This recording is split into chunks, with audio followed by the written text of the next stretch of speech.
This is a Southern Sin breaking news special. Be sure to like and subscribe now.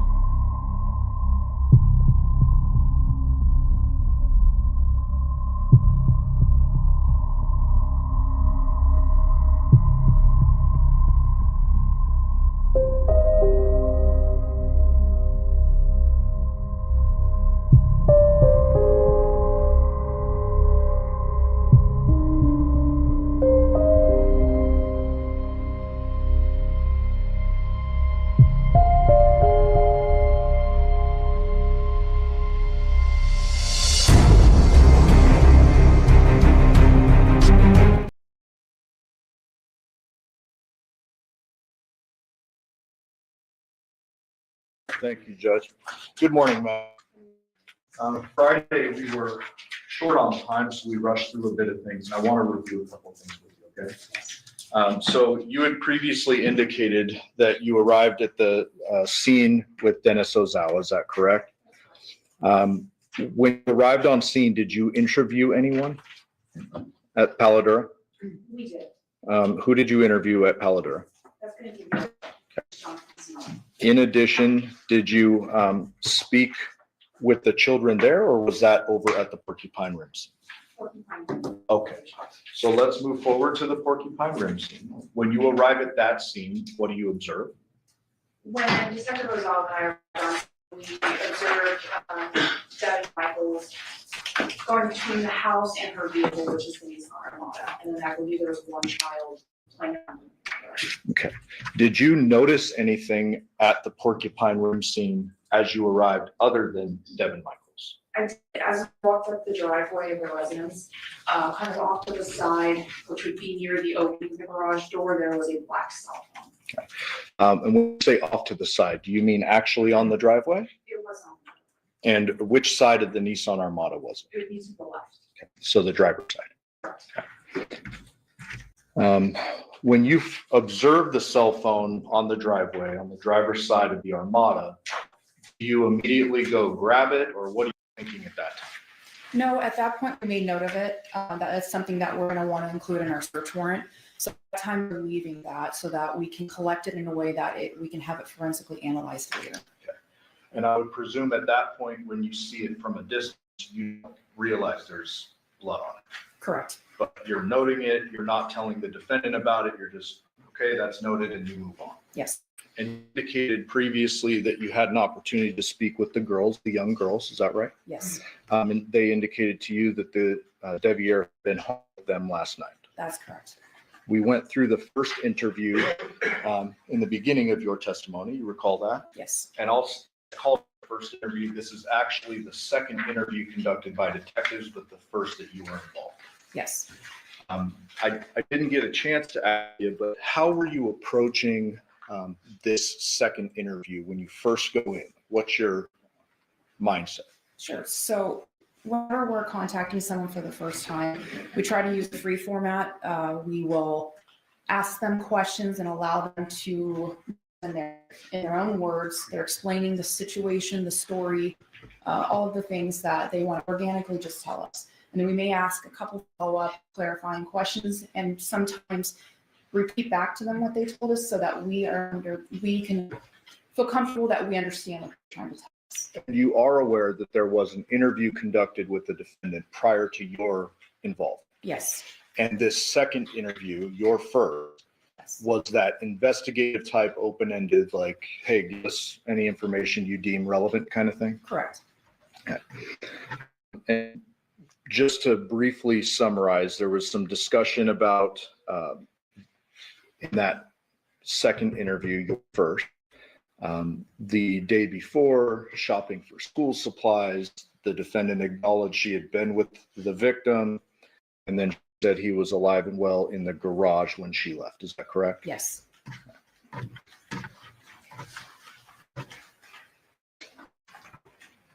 Now, during the course of this first interview you're involved in, we heard a little girl's voice approach. Is that correct? It is. Describe that, what happened, and what that meant to you.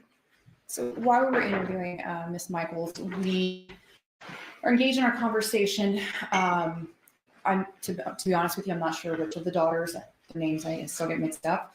Approached the window, and she has the cell phone that we believe is the one we previously saw on the driveway. And she says, "Mommy, here's Daddy's cell phone. That's why he didn't answer." There was a physical reaction from this, from Devyn, and she takes the phone, hands it to us, and she made a comment, "This should help you." And then that's pretty much changed the tone a little bit to casual conversations to then became a little bit more flustered. Okay. And is it at that point where you notice the blood on the phone? And I would imagine that's important for an investigator. Very much so. You, I believe, previously indicated that after that first interview, a search warrant is authored and conducted on the home and the vehicles outside the home at Porcupine Rim. Is that correct? Yes. In the course of that, we know the wallet with the current ID is found. It's tied in several bags in the defendant's underwear drawer, and it's kind of tucked away. Is that right? Yes. And within that same bag is the truck keys. Yes. The social security card was found, but that was in her purse, not hidden away with the other stuff. Right. Okay. We were about halfway through that second interview when we had to break on Friday. And so just describe for us how you're approaching this second interview differently, knowing what you know about the blood on the phone and the items found in the home. Sure. So as I mentioned, the first interview is going to be more of a format that allows the subject to give us their narrative, their truth, what they want to tell us. The second interview, we've now discovered some evidence inside the home. There's some things that we need to confront her with. So the tempo of the interview, the tone changes. It becomes a little bit more direct. Okay, you said that this happened, but now we have this. For instance, the wallet. We didn't know about the wallet. That wasn't brought up in the first interview. So now we are going to be targeting her, asking direct questions, and it can be accusatory in nature. Okay. And so we left off at 36:55, but just because we were really cutting it close, I want to start back at about 30 minutes of that interview and then resume. I may pause it a couple of times and ask you some questions. Okay. May I, Judge? Yes. What do they look like? Remind us what you did this is. 620 on. Okay. I don't know, they have all this whole driver's license, they had all this old stuff. Okay, and then a whole wallet with the driver's license? How many do you think you have? I think I have 2 of his licenses. And then are they both in wallets or Yeah, and we have the old Devy's as well. in separate wallets? No, just in separate places. Okay, where was those other, like the ones for Jonathon? Where do you keep those at? The ones were in Devy's in a different drawer. Which drawer? One's in like my drawer with like some doorknobs and stuff, and the other one's in a like a nightstand or whatever side. You think you have a couple of his driver's license? I know I do. I have them on my phone too.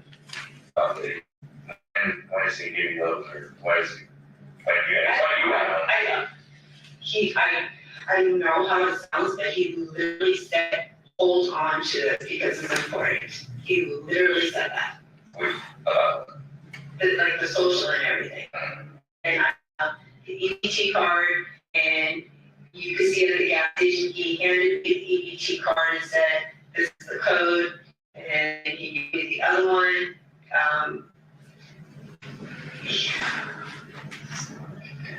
What was that? I said, this is Why did you say that? because he's telling me to do things and you're asking me about it. And Well, I know you're explaining that's why. I mean, That's why we're you asking. see at the gas station, he hands me the card and says, hold on to this in case you need something. Like, And that's the EBT card, yes, sir. And it's at the gas station. You can see him hand it to me. so the hard. And no, and not the Arco, there's another gas station on the Pecos one where we stopped. And they, yeah, he gave me the card and then he went outside to smoke a cigarette. but it's on the security camera. You can see him hand it to me. Which, do you know which gas station? I don't know the name of it. It's by the Burger King. Burger King, you know, It's up, it goes through Windmill. It's like right there. You can make Burger King. There's a gas station right there. He was talking about the man that works there. He parks Like right. on the corner? He was telling me about the man that works there and he sleeps in his car and everything like that. What time did you get that? That was after we unloaded everything. We went right there and I got a Monster drink and I don't remember what he got. So right after you left, When we got back to his side of town. so coming back is when you went to that gas station? Yeah. So, like, so after you got it on, and that's when he gave you his ET card? Yes, you can see him hand it to me and he walks out the door.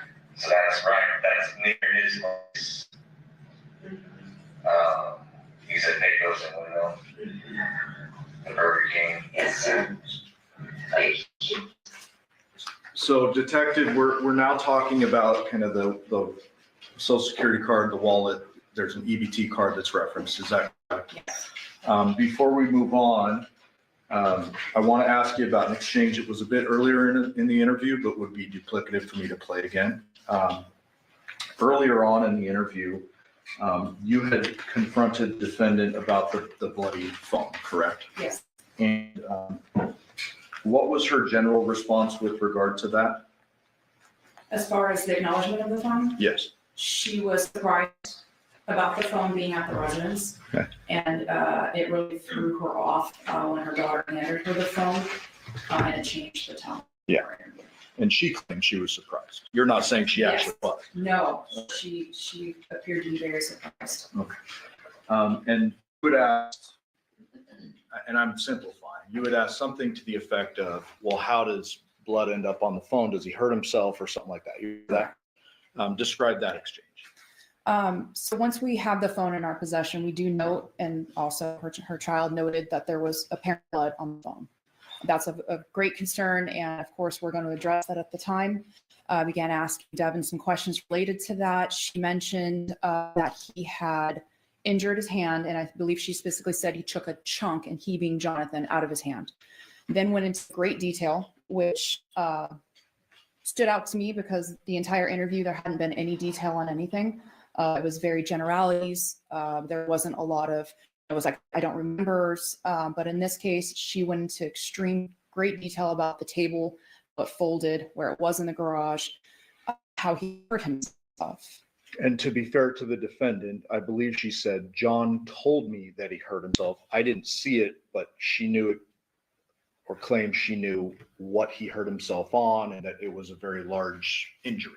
Correct. And in addition to that, she did not see any blood or injuries on John's hands. And detective, you've reviewed the autopsy photos in this case. Yes, I have. Were there any bleeding injuries to the victim's body other than his decapitation? No.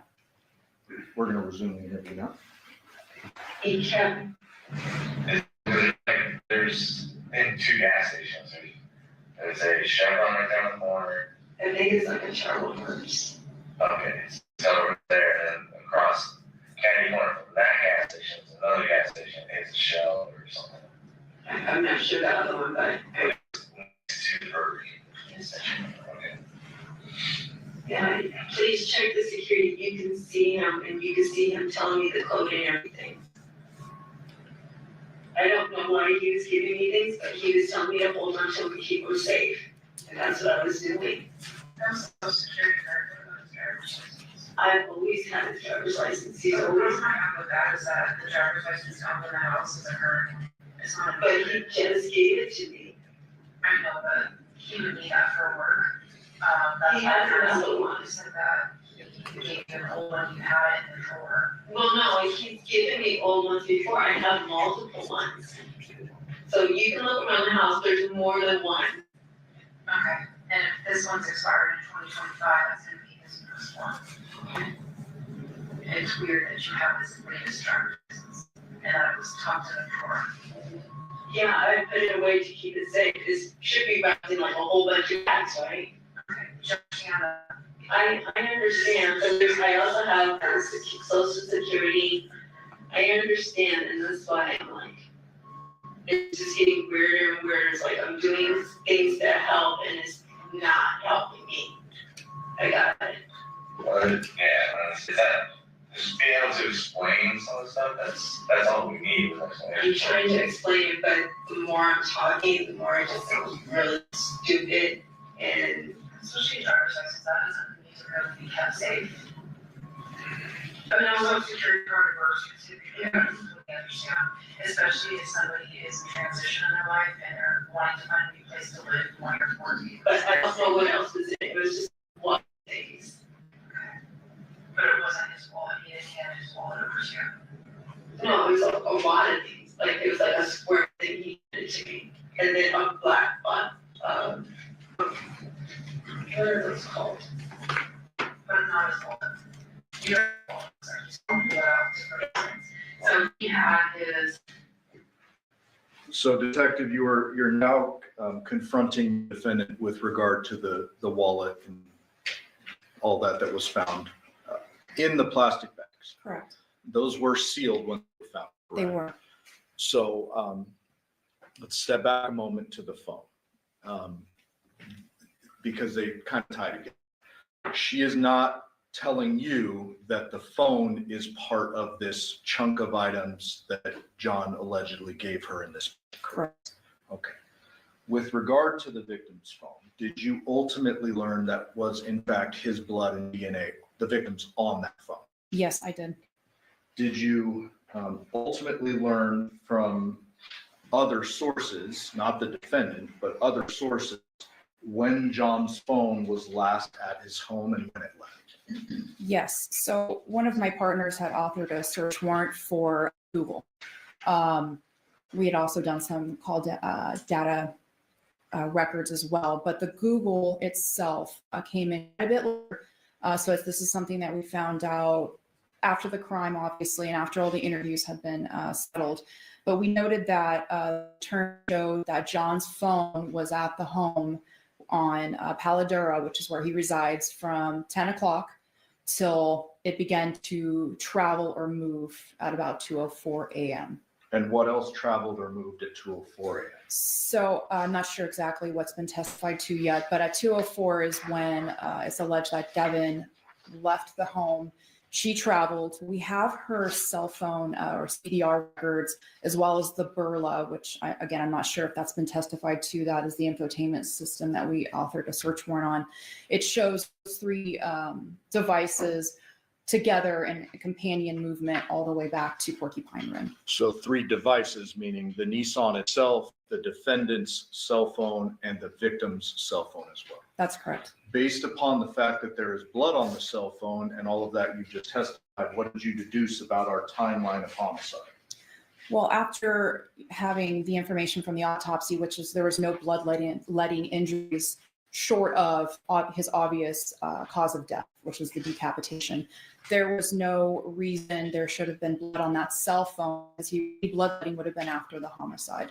So for the phone to arrive and be discovered at Porcupine Rim with blood on it indicated to me that that is something that was on the phone before it left that house. At 2:04 a.m. Correct. And therefore, did you narrow down the bloodletting to between 10 p.m. on the 6th and 2:04 a.m. on the 7th? Yes, sir. We're going to resume the. so when we find his wallet, he's gonna have his driver's license and his cards.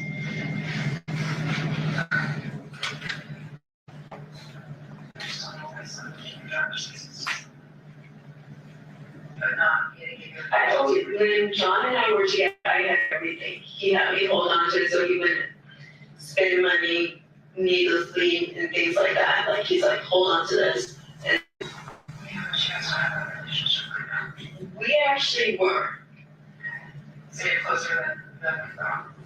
yes. I mean, Are we? he asked me to marry him yesterday. Okay. Does that make It seems to know your relationship, you mentioned was getting reconnected, but that's more. Right, and you can ask the girls, like, he told the girls we were gonna get back married, and they were gonna be the flower girls and stuff like that. He was trying to get back together, and I was helping him break all of these little bad habits that he was doing. So then he gives you the EBT card for one of the girls. Where's the other one? I have 2 EBT cards. Do you have both girls' EBT cards now? No, they're not the girls' EBTs, he said one was Andrea's, and the code, I was using Android. he gave me hers. I haven't used it, he gave me hers at the gas station. And then he has the other one that he got. Okay. Where's that EBT card now? They're both in my purse. You know you can't have that, right? Yes, but I know he gave them to me. That doesn't make it right. No, but I can't use them, but I understand, but you can see he handed it to me. Okay. You're not understanding that you can't do that. So No, I know I can't use them. I don't believe he can use it because it's Andreas and not his. Right. Is Andrea mad that you have the EBT card? Did you get it? Because she's got it now, that's her money. No, he said that she gave it to him because she can't use it in the state that she's in. So I was just using it to fill his away from money. That's what he said. He said, but at any moment she can cancel it. Yeah, but she wasn't.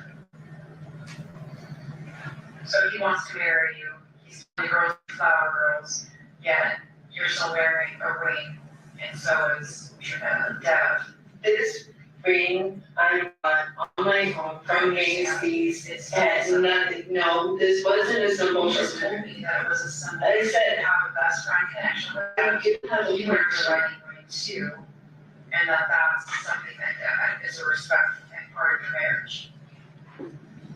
Yeah. But now you're telling me that you and your ex were talking about getting married. No. You just took a ring off last night from another female and threw it away.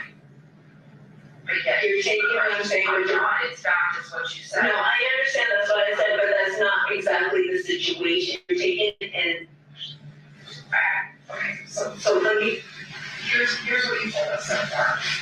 Your ex needs a place to stay. Yes, Because ma'am. he's trying to get out of his mother's house. yes, ma'am. You were kind enough to allow him to move into the house with you, your current husband, which is your best friend, and your 2 girls, which the girls just moved back in May. Yes, ma'am. Okay, so you guys are trying to make it a family. You were saying that he was supposed to like slowly move in, things were progressing slowly.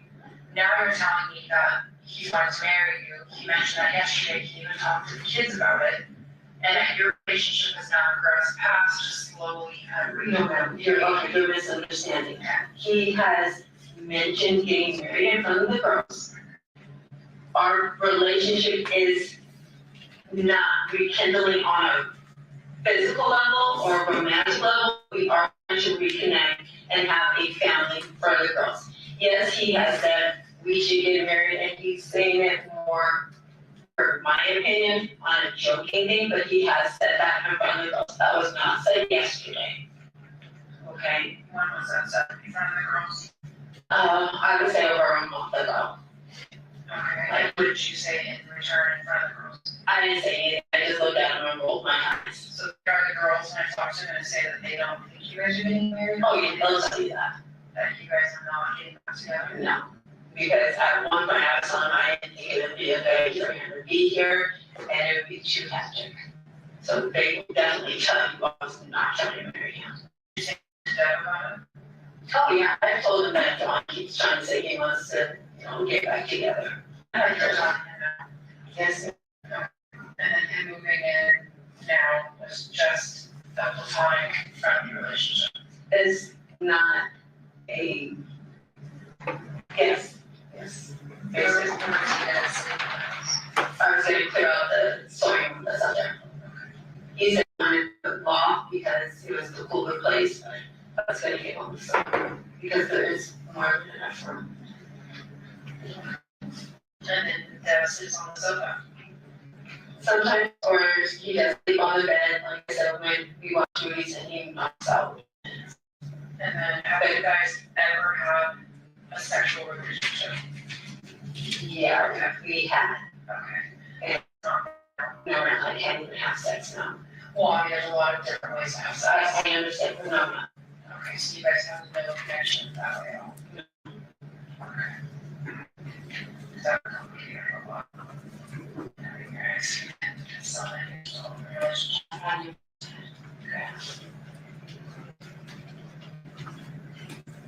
you can have all my medical records and everything like that. I Okay. have hormones just to, I understand, but like I said, there's a lot of different ways to have sex. It doesn't have to be penetrating, a lot of things that a couple can do. And obviously you did that in the beginning, but it's not now. So much changed. pain. Well, not to be crass with you, but I think I need to be direct with you. And you can give them a heads up. When that gives you a connection with that person in a sexual way, that gives it a relationship. You know what I mean? You know what I'm trying to say? There's a lot of different things that you can do for a male that you're connected with. Did you ever think we're not? Like that. Just trying to answer I'm not. That's Right. answering questions. And I'm cool with the married for this, the risk that's probably the most odd thing about it for me. Is that? It's just I like my ring. But he's wearing one. He wears a lot of stuff, He's wearing one.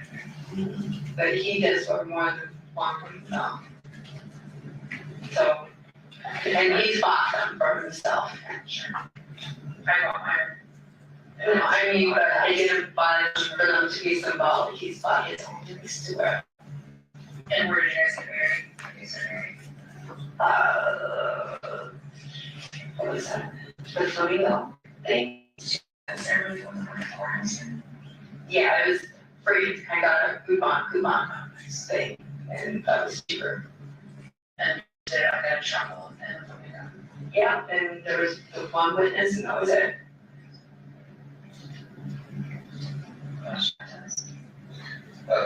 So you said that you guys have not, like, you never already had it for a while. How long have you done that? Years since he's been back. What do you mean since he's been back? He moved out of the state. He's been living here for like the last 4 years. Yeah, but he got moved out of the state. He lived in California, and then he moved back, lived with John, and then he came back this way. Okay, so since he's been back, you guys have not. I stopped being physical in 2020 when I was having all my issues because I had surgery after surgery. Okay, but he was living here. He wasn't living with me. Because he was telling me that he's lived here for like the last 4 years. Yeah, but he wasn't living with me the whole time. He was living with John at Paladra. When I say living here, I mean like he actually said like he's lived here at this house. How long have you lived at this house? I've been here for 3 years.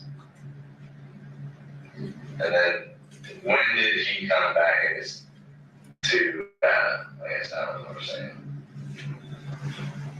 I would say I've been here for 3 years, so at least 2 years ago. And then prior to living here for 3 years, where were you staying before that? Decatur and Forest, And then how long were you at that place? less than 100. And then prior to that place, It was at Wild Magic. where's that at? Like what area? Like major cross streets? Craig's and yeah. Right, we were close to where JC lives. And then did your kids live with you then? Yeah, they've always lived with me. They've only not lived with me for the short period of time of 9 months. And going back to, so we're talking about the ID and stuff, you said it was, yeah, you had one that is in a bunch of bags in your drawer. When did you get that? Yesterday. with the IDs and the social security card. And was that at the house that you had on Yes, sir. So he handed you a bag yesterday. Do you remember what was in it? No, he just handed it to me and I put it in the bags. So I just put them out the way. Okay. So I'm not sure exactly what's in it, I didn't go through it. So explain that part to me as far as like when you did that and what did you do? So like where are you guys at when he handed you like that sack and stuff? In his camera, and he handed me the little square thing. He says, hold on to this, and he handed me the other thing, because this is my social. He says, just keep this in. And that's all I was gonna do, so I wrapped it up, and I was gonna put the social in the security box, and I just didn't have a chance to do it. What else? Did he give you anything else? He gave me his guns. Anything else? Like there's a set of keys in that bag too. These are for the Andrea stuff. The set of keys that are in that bag. Like the bag. The keys are my keys. Where do those go to? My car. So you have Real briefly, throughout the course of the investigation, did you learn that no spare set of Chevy keys for John's truck were discovered? Yes, In fact, after the defendant was arrested for the homicide, was there some communication with Yoko about returning the keys? yes. And why was that? There were no set of keys for John's truck found in the home or anywhere else after searching all the residents other than the keys that were in the bag. And so you had to return those keys to her so she could do whatever she was going to do financially with the truck. Correct. bag that you put, plastic bag that you wrapped his ID in that he gave you, and a set of your keys in there? I'm so lost. I just wanted, like, when he handed you a bunch of stuff, he only gave you the wallet with the ID in it. Did he hand you anything else?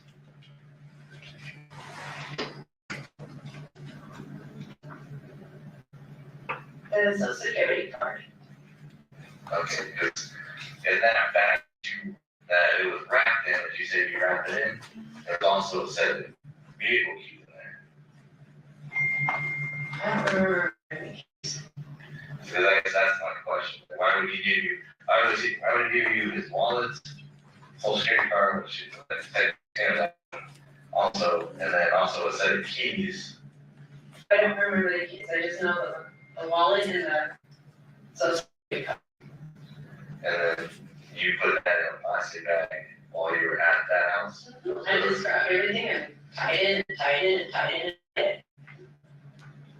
So the only thing he handed you, like, so I'm giving you this stuff, what exactly does he do? I remember seeing the wallet, and I went like this, he dropped it in, and I just started taking it away. It's just all of them. That's all I remember seeing. I do not remember seeing keys, but he dropped it in the bag, like I just took it and put it away. And was this in the garage? No, sir, it was in his room. Inside the room, in the house? Yes, sir. And so was that before you guys went to the garage? That was before we left. And then he also said, make sure the guns are safe. And we didn't take the ammo. So I carried out. Detective, was this timeline that the defendant gave you notable? It was. Why is that? Specifically, the keys in the bag and the wallet, when they leave the Paladura residence, she'll indicate that they were in his truck and then go back to his house or back to her house on Porcupine Rim. However, the keys have been tied up in that bag because she indicates in her statement, I tied them, and that's exactly how we found them in the drawer. And so we know based on not only the defendant's statements, but witness technological evidence that it wasn't the Nissan Verla that they made the last trip to Porcupine Rim in and then returned to Paladura. It was the victim's truck. That's correct. And so she's saying the keys or whatever he put into the plastic bag that she tied up over and over and over were given before that last trip to Porcupine. Yes. One of the guns that he carried out with a bow and a crossbow looking thing and another gun. Okay, so that was before you left there, between 9 and 10, No, that was like at 8 or 9, 8 and 9. and we came this way. And what did you do with that, all the stuff? When I got here, I put it in the drawer, like just to keep it out of the way. And then you guys drove back. Yes, sir. Okay. Did he have keys to his truck? Yes, sir, we built his truck. Do you remember where he put his keys to the truck? So we can't find his keys to the truck at his house. They were on the table. Which table? The table that had like all this looking stuff and like the grinder and everything like that. All of that was sitting right there. And his keys to the truck? Yeah. The only keys I picked up were the ones that had the little thing on it that said Andrea, because Shoko said bring them to her and put them in the little thing. That's the only thing I picked up.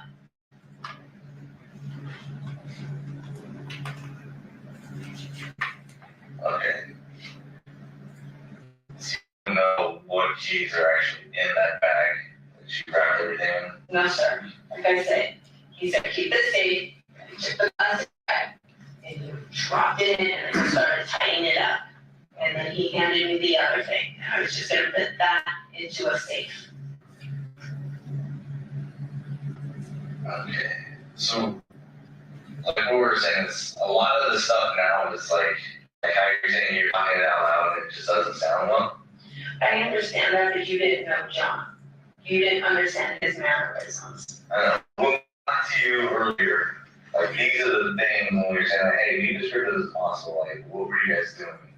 Like, you guys are packing, doing this, but like specifics, like stuff that's important. All that would have been really important for us to know. I apologize, but that's not things that were like kind of going through my head at the time to remember. Is like, when you say this, it's like, okay, I remember this now. And you say something else, then I can recall more information. I'm trying to remember as much as I possibly can for you. Okay, because like how you said it, how it doesn't look well, I agree with you now because you have a social security card, you have his wallet and his ID. There's possibly a set of keys that looks like it might be his truck keys in that bag. So. But I'm sure he said, I got more than one key for my car. Not occasions on it. Like it's not just like a key with a key fob. It's like, it looks like a personal set of keys. Like I said, he put it in the bag, I just tied it up. That's all I did, and I think there's like 3 bags on it, 3 or 4 bags. I'm not even sure. If you have a safe, why would you not just put that in the safe? I haven't had the chance to. Plastic. For the keys, For all the stuff that you oh, it was just what we had right at the time. I hadn't been here to put it in the safe. The safe is here, but I just hadn't had That was placed in a drawer. And it's 2 seconds. I hadn't done it, and I wasn't trying to have their ears see it. That's all it was. why do you say that? Because it would look odd that I'm holding on to John's things for John. But it's not the same. It's like if you're doing more for one person, I don't want him to feel like there's more there than what it was. John was only coming in as a temporary thing until he can get something else, because like I said, he was trying to file for bankruptcy. Who was about to kick him out. Brooke even said she was trying to kick him out.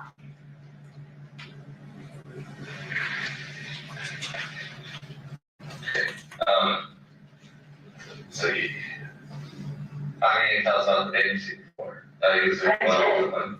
I did mention bankruptcy before. I don't remember that.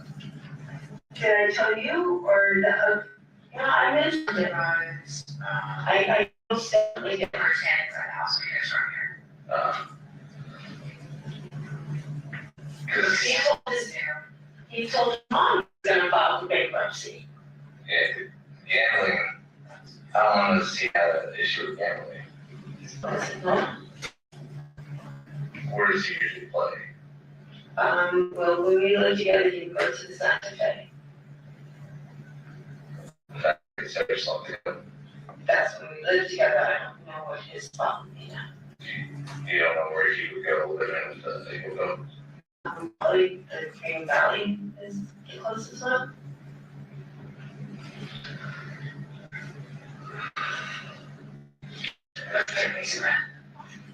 He said he was. He claimed he was gonna try to do 1,100. Claimed he was gonna be able to do that. Is that text message or conversations you guys had on the phone? Well, you might be able to find a text message on it.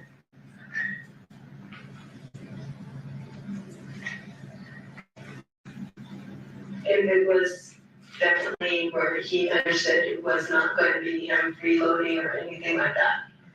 He had to stay here. And when we go through the phone, we're gonna have our computer guys, they can go through, they can go through anything deleted, all that stuff. Are they gonna find anything that we're gonna go back and talk to you about, that your husband doesn't know about, relationship-wise, conversations, With John, intimate conversations, pictures? no.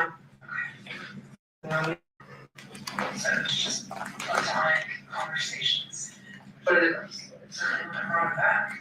They wanted him because they let their dad. Knows best. We know it's wrong. And I was told when I went, and John has physical custody of us. They're supposed to live with him. So is that why?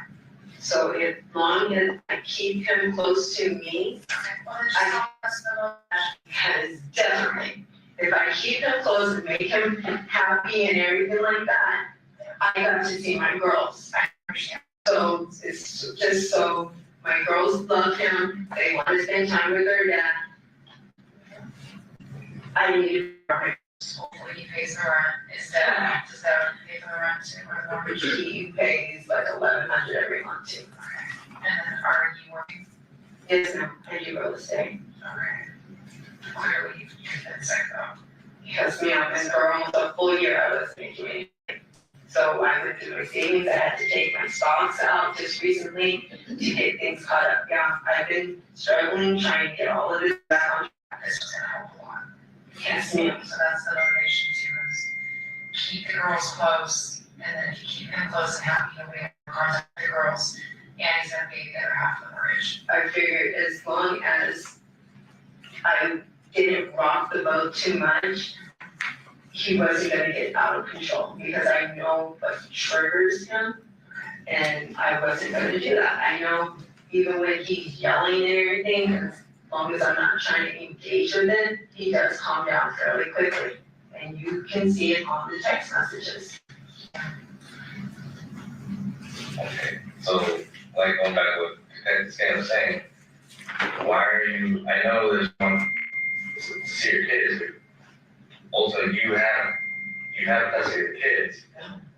Yes, He has, Well, he has physical custody, but they've been staying with you, they're not staying with because him. he's letting them stay with me. Exactly, why would you want to bring him here? Because if you look at the text messages, when he gets mad, it's bring me the girls back. I want the girls back. So he's starting to think about that stuff. Mhm. He's starting to think about the kids. Okay, so, And if I keep them happy, keep everything cool, the girls can stay with me, and they were supposed to be with me for the summer, but you'll see, oh, I miss the girls, I haven't seen the girls, so it's okay. I would drive to Anderson multiple times, just so he could see the girls, and then we would drive back. do you have any other phones? No, sir. We have a house phone, other than mine. Yeah, your purse said it was inside the house. That phone is not connected. What phone is that? There's like extra phones, like my old phones, none of them are connected. The girls just use them to play video games. That one was in your purse. Are you saying one that one's in your purse? Yeah, there's one in your purse. To me, it was playing music on one of them earlier today. They're just old phones. So right now, like you're saying, things just aren't adding up. Okay, I'm not saying that you actually did something to Jonathon, but I know, or I feel like right now you're not telling us everything. I feel like you know something, and that, like, either how it happened or who something involved with this, like you're not giving us that information. So, just, we've done this for a while, okay? We've been detectives for a while, okay? And just given everything that you told us and just kind of how everything happened, just kind of sporadic, all right? I really don't want to beat around the bush at this point now, because before I was giving you the benefit of the doubt with everything, okay? But like I said, things just aren't adding up. So I have decided that if I just being nice to him, I can get my girls, because the court, when we went for custody, he didn't even show up. And the judge had us wait an extra hour to see if he was gonna show up, just to give him the benefit of the doubt. And they still granted him physical custody. They denied his motion for sole custody, but they still granted him the physical custody of the girls. I have tried to do everything through the system. So right now, all I'm trying to do is make sure I just be nice and get my girls, because that, at the end of the day, was my goal, just how my girls Can I ask you a question about your custody? Just my prior experience is in special victim unit, so I'm very familiar with family courts, very familiar with CPS cases and how powerful they are, one way or another. It's very, very unusual for a father to get primary physical custody. So She told me that day, and you can talk to the victim, that my girls were gonna be home that day. I told her, I'll do the custody class, not custody classes, the counseling, which I'm still doing, and you can talk to her. I did the parenting classes. So they took their kids away. Yes, ma'am. But they said that you have to do this, you have to do, and I did everything, It's temporary. and they didn't. They still granted him, yes, now you can look it all up. Even my therapist, everybody that has been involved in this case say it didn't make any sense. I have, Where are all your firearms? there's one in the drawer and there's one upstairs. Where's the one upstairs? It's in the safe, in the bathroom, in the girls. Okay, That's big. and then, is that a 9mm or 40? Do you know? Have 9 Okay, and then the one downstairs, where's that? in the drawer, is 9. Okay. And then are those your firearms? Yes, Okay. And have you firearms recently? no, ma'am. Not since, No, we go to the gun range just for fun. Yes, ma'am. okay, that's good. Yes, ma'am. It is, and my, Judge. the lady, I don't know what happened, it's like, I don't know now. I don't know how all this works, like, you can't all of a sudden get slammed with all this stuff.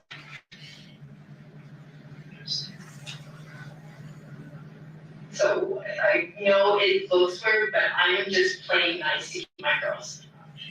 So, I'm just trying to not create waves. So if John says, I need you to do something, I do it. As simple as that. I'm not trying to look stupid in front of you guys, but Does he hold that over your head? yes, Like, does he threaten you yes, with the kids? yeah. Like, what kind of stuff does he say? Is if I'm not, hey, I need to do this, if I'm not, it's never been like a sexual thing. I mean, he did have it, but it's always if you're not, I need this help, I need this help. I used to give him gas money every time I went down there. I used to have to buy his beers and his cigarettes because EBT doesn't cover it. And the girls will even tell you, I was always buying them something. You can look at the gas station records. Every time we met, you would, hey, I need this, this, and this, and I would be the one paying for it. I just don't want to rob Is them. that how we got you to agree for him to come here? Yes. It was just keep my girls close. What did he tell you? That it's not what he told me, it's just, I know. What did he say? Like, when he said, We should be a family, we should be a family, because the girls would us together. did he threaten you to say, let him move in? It wasn't a threat, it was more of a, well, if you don't want to do this, then I'll stay with Andrea, we'll have her, because he told me straight, he already moved on with his life and everything like that. And him and Andrea were supposed to get married, and I wasn't gonna be in the picture anymore. And I can't be without my girls. Did he say he was gonna take the girls to where was it, right? No, they weren't moving anywhere, but it was just, I wasn't gonna really have my time with them like I do now. So I know I seem very easy to push over, but it's not, it's, Well, it's a cycle. Obviously, he's been using your kids against you, and getting ready for something, you know. on one of the things, like, one of the, it was like the 4th of July, and you put something in the microwave and it like starts sparking like a metal thing, and he started screaming, fire, fire, fire, fire. So I'm trying to get the girls out, and he's yelling at them, and he's cussing at them, he's cussing at his mom, cussing at me. I'm just trying to get the kids out of the house, thinking there's a fire, and he immediately, back there, back, spray on back, we're not doing this. So. Was that here or? Oh, Right, in Henderson, and ask Jennifer, she'll tell you. That's how he is. So, I mean, when I tell you that I told you earlier, and I think that you're not telling us everything, that there's something that you know that you're leaving out, and then you go to this big explanation about, this is what's happening, this is what's going on. I love my girls. He uses that against me, and you can't go into that brief explanation. So, you never really got into that other part to it. Okay, so you just can't get the explanation, which I understand completely now. Like, you're painting a different picture about what's been going on. Like, all this stuff you tell us now is not anywhere near what you were explaining to us earlier. You know what I'm saying? I'm not trying to speak ill of anyone, and I'm not Well, trying to make myself sound. It's not speaking ill, it's just trying to explain the situation and where you're at with him and your explanation. I mean, now it's a little bit more clear that he obviously uses your kids against you. You love your kids. We all love our kids. And I agree with you as far as like, I would do anything for my family, right? And you said. So it's not that I'm trying to bring him in because I'm in love with him or anything like that. No, you're trying to make, but here's where what I'm saying is, I don't think him coming here isn't something that you really agreed to. It was something that he kind of forced on you. He made it clear that it would be better for the girls, just like the puppies. We need to bring the puppies. The girls love the puppies. And Right? So that to me, when we're looking at everything here, would say, hey, well, he needs to get out of the picture, right? So that's all I'm asking. I don't think you did anything to him yourself, okay? But I do believe you know what happened to him. Detective, during the course of interviews, when you're speaking with a potential suspect or person of interest or however you want to say it, are there times in which you will change the tone and kind of minimize someone's involvement? Absolutely. So just so everyone understands, when you or Ozawa are saying, I don't believe you did it, that's part of your interviewing technique, correct? Correct. You're not saying that's what you actually. No, it's a way of keeping the dialogue going, of showing some sort of like sympathizing, comments. If you're giving that to them, they're feeling that they're heard and they're believed, and they will continue to speak with us. Okay. As who did something. So that's where, so this is the time right now that would be a good time for you to kind of explain what you know about what happened. Because as we go on further and when we leave here and you say, I have no idea, I don't know anything about what happened, and then we find out later, that obviously looks worse on you, correct? I understand. Okay, so like I was saying before, now is the time that it would be, incumbent upon you to say, hey, okay, this is what I know. Okay, like I said, I don't believe you actually did anything to him, but I do believe that you know what happened to him. Okay? John was like this with everybody, so I don't know if he got into anything with anyone else, but for me, this is how he was. For Yoko, this is how he was. I'm pretty sure he was like that with Andrea. I don't know if he could be with any other person where he's like doing this. You would have to look at his phone. But you can look on my messages. It was always a back and forth like this almost every single day.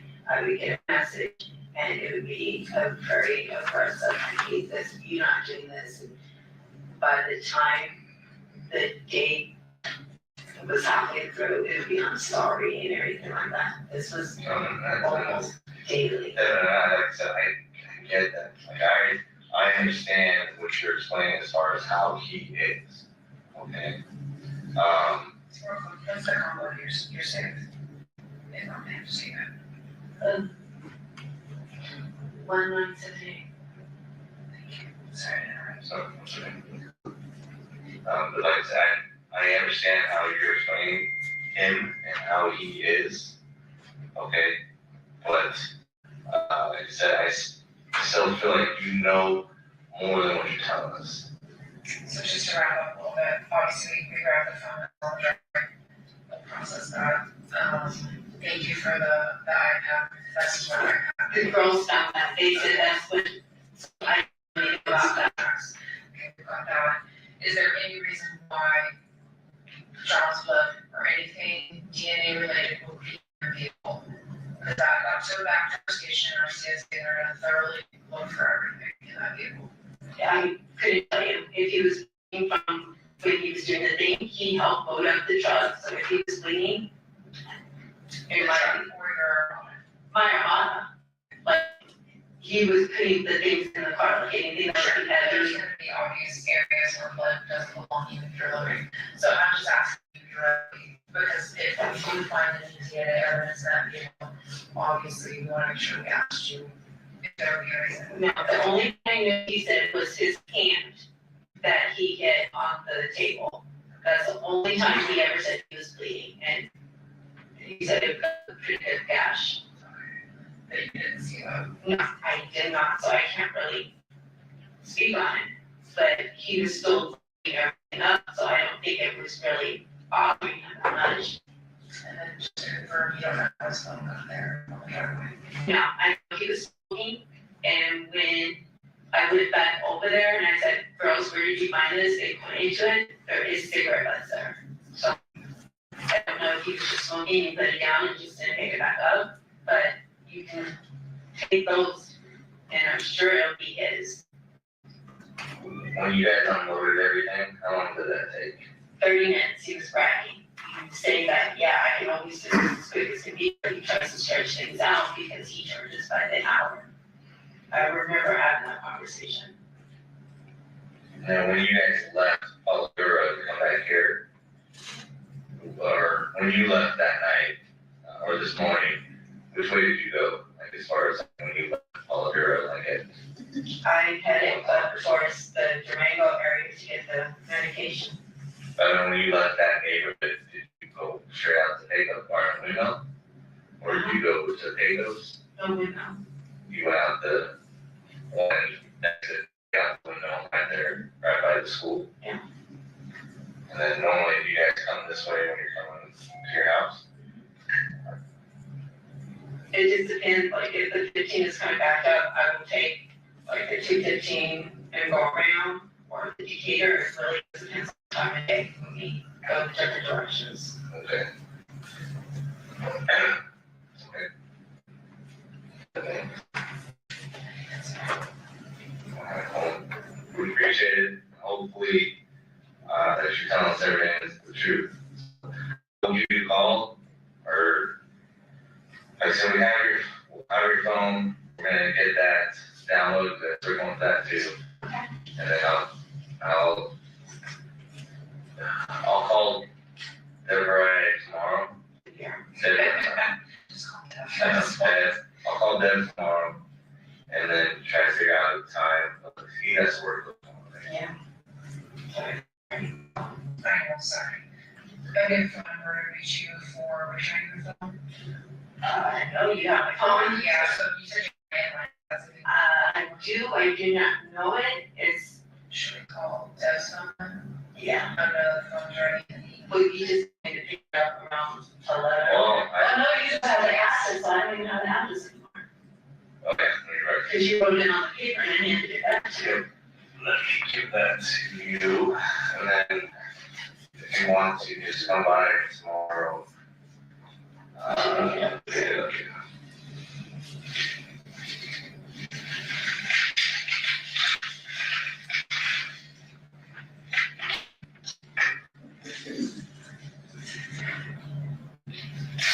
You got that card, right? Yes. The address is on the card. 3 by the street. That's where you need to go. No, the card is in my car.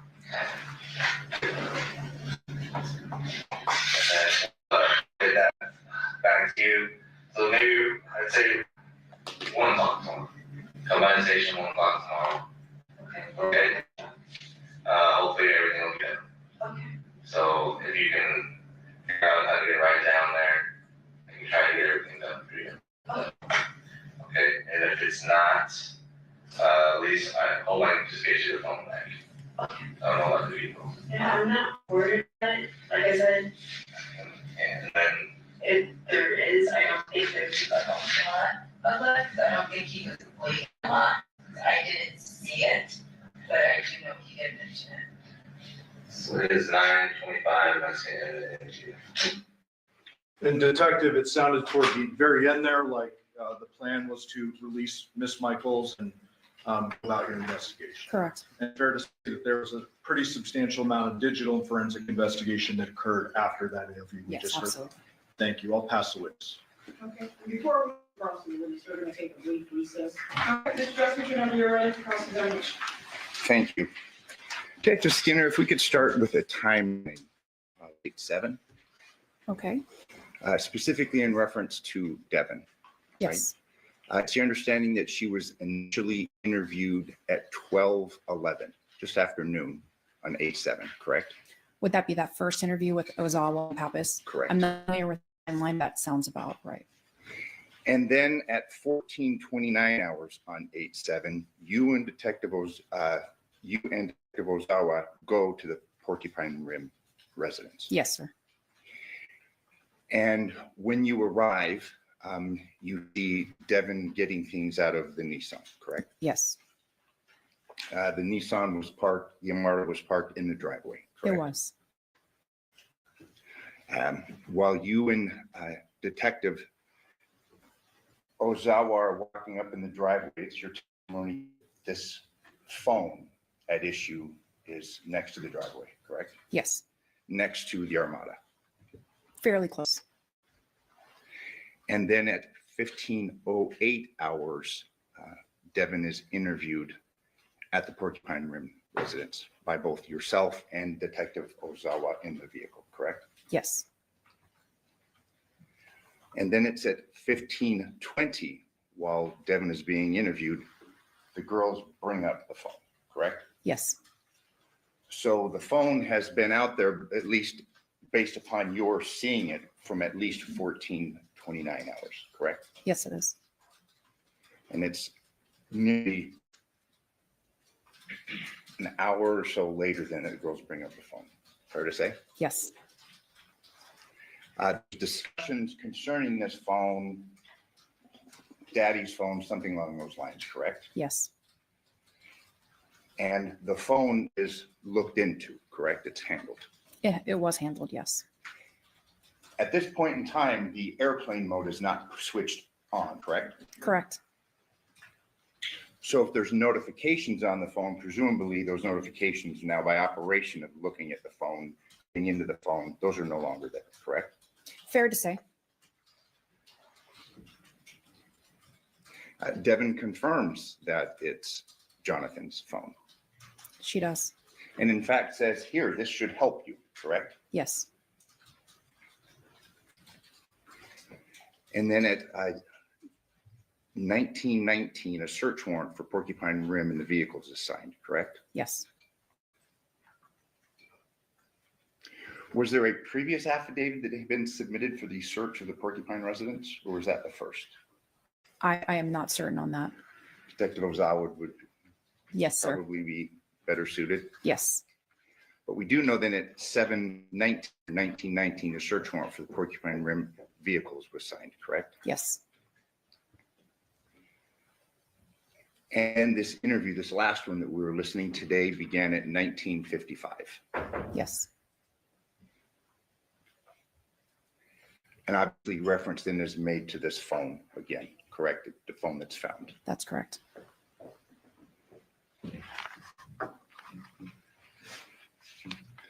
Through the course of this interview that we heard last week and this week, there's reference made to Jonathon losing his license, correct? Previously. His wallet, I believe. Okay. And in fact, you learned through the course of the investigation, there were texts that confirmed that. Yes. So there'd been texts between Devyn and Jonathon, and hey, Jonathan's lost his license. It's found, and there's a discussion in reference to that, correct? Again, specifically, she mentioned wallet. But they were actually both lost at one point in time, were they not? At one time, the wallet, and another time, the license, and they communicate concerning the losing of the wallet and the license and the finding of both in their text You could message? make the assumption that the license is in the wallet. However, I'm only privy to what he disclosed to us, which was his wallet specifically, and that he had sent a picture to prove he found it.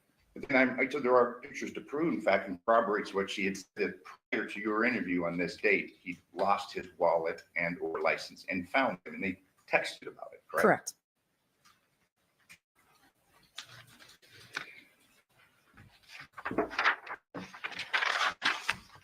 There had been, through the course of your interview, a reference made to Andrea, Jonathan's previous girlfriend, and the pulling of a knife, something along those lines, correct? Yes. There was, in fact, an incident somewhere where that had been discussed previously. I'm sorry, repeat that. There had been an incident where, I mean, there had been some discussion among the family about Andrea pulling a knife or something along those That's my lines. understanding, yes. In reference to an injury that says that John had told her about, she said she never saw a bleeding injury, correct? That's correct. He had said that Jonathan had told her that he had hurt himself moving, correct? Correct. She had made reference to a white table that he was moving, correct? Yes. And in fact, that white table that she had discussed with you was in the garage. It was. Again, it confirms the movement of this table. It had the big folding sides, correct? Yes. It was found in the garage. And she made it a point to say she didn't see any blood. He had just said that he'd injured himself moving that, correct? Yes. You'd fair to say, I mean, based upon common experience and knowledge, people can hurt themselves, whether it be a cut, a pinch, like that, moving heavy furniture. Yes, absolutely.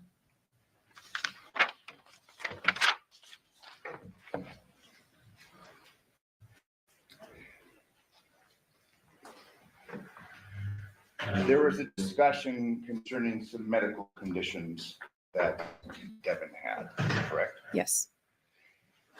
She had talked about this inability to engage in actual intercourse, and you followed up in questions. I did. To that, correct? Yes. She had said, you can look at my medical records that have these medical conditions, correct? Yes. And are you aware that she in fact had medical conditions concerning sex and things that address such? No. Did you take any follow-up steps to substantiate that she in fact had seen a doctor for a variety of different reasons? At the time, it wasn't relevant. Her medical history, the fact that she could be intimate with her partner, it was more of things that were being discussed during an interview to clear up the confusion over the relationship. Since the point, we were very unclear on her relationship with individuals in her life. So at that point, her diagnosis, if she had intimacy issues, which just wasn't something that was relevant to the investigation. At that point in time. Correct. And obviously these investigations they're not necessarily static, they're ongoing, correct? Yes, very much so. They're dynamic. Yes.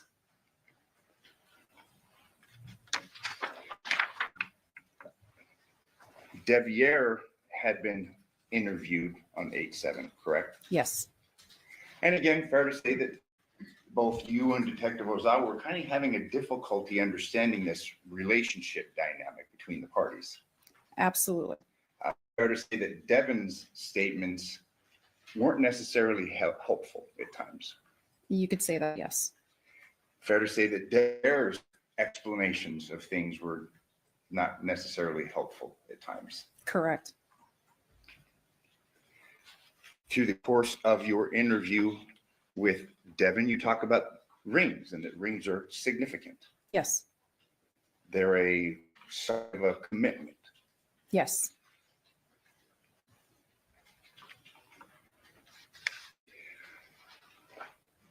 She had testified that she wasn't, or she had told you that she wasn't particularly sure what was in the bag, correct? Yes. Things were kind of hectic, correct? That is correct. Fair to say it's kind of ambiguous concerning when these contents were put in the bag, correct? Ambiguous is when they were placed in the bag? Yes. No, she indicated that that occurred at a specific time or instant at the home before they turned around and went right back to Porcupine. But we know for a fact that they actually were at the home and they actually went to the other home, the Palmer. Yes. Again, a lot going on, correct? Yes.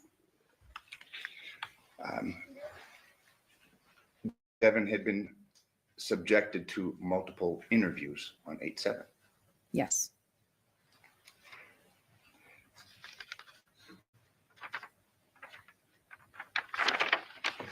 There was discussions concerning keys, both the key or keys to the subject truck as well as Andrea keys, correct? Yes.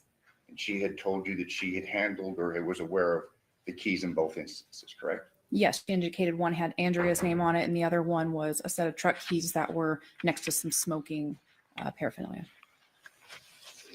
You were able to corroborate that Jonathon was a smoker Correct.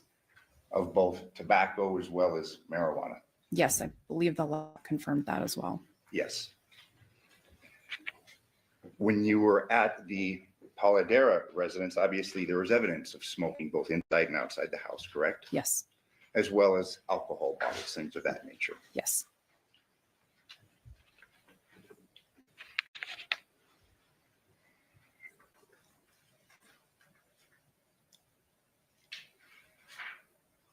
You had testified that the interview techniques initially concerning Devyn, I think you said were more like free form, Correct. that nature, Yes.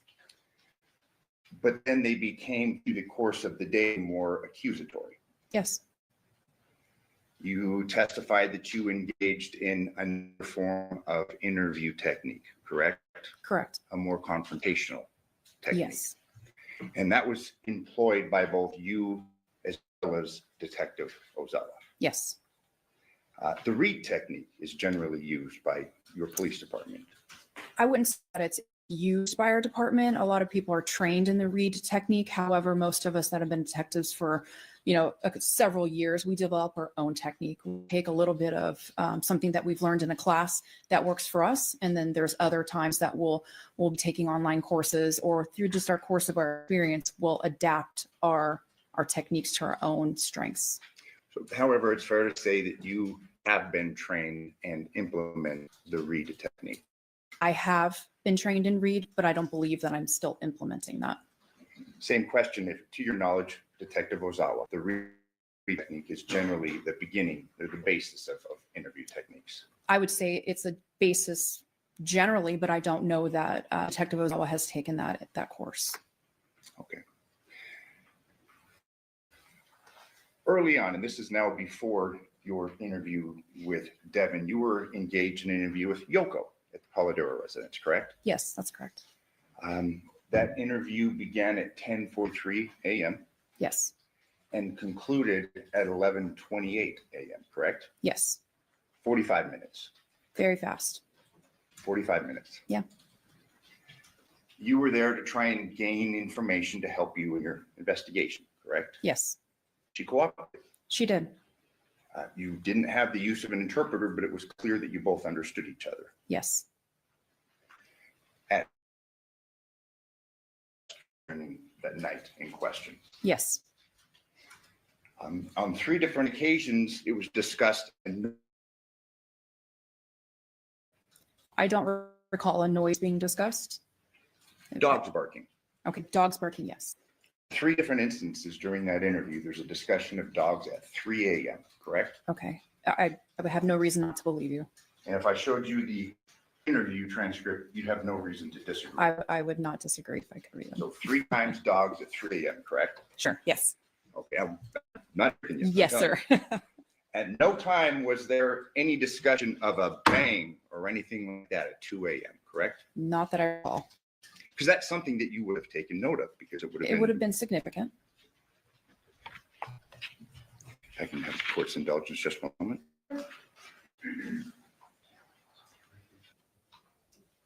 Follow-up question concerning the phone. We had discussed the phone being gotten into and not, put on airplane mode, which would have wiped the notifications, correct? Correct. Yoko had discussed calling Jonathon multiple times that morning, correct? Yes. Outside of it failing to have been put on airplane mode, was the phone ever taken off the network that you're aware of? That's not something I'd be aware of personally. Okay. Thank you. I have no further questions. Thank you. Yes, very briefly. Detective, with regards to the line of questioning related to the notifications on the phone, you would, I presume, defer to experts on airplane mode and that type of thing, correct? That's correct.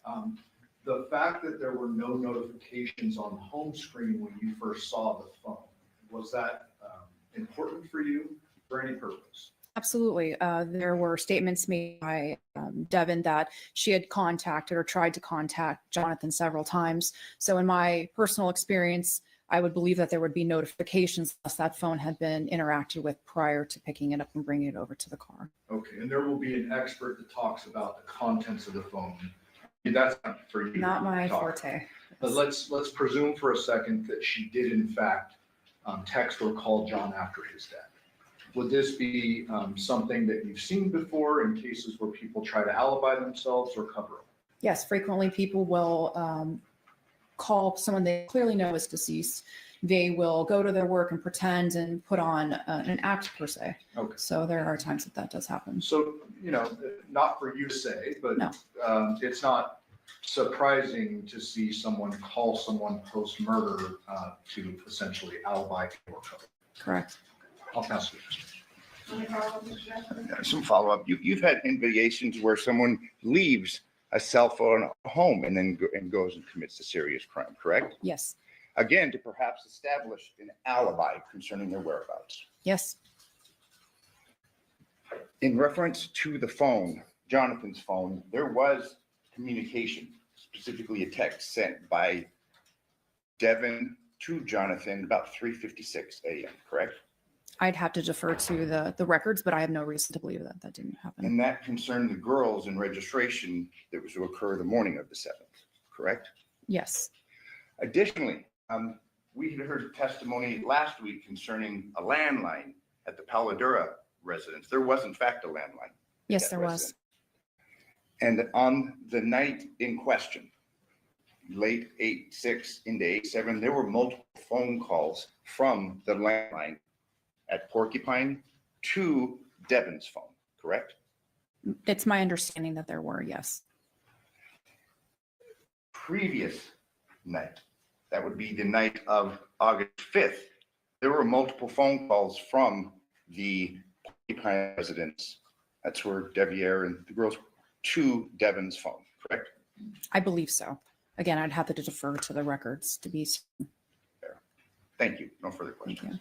Any follow-up? No, thank you. Ladies and gentlemen, Jerry has any questions for this witness? Sir, if you write your question on a full sheet of paper with your name and your jury number, and counsel can approach.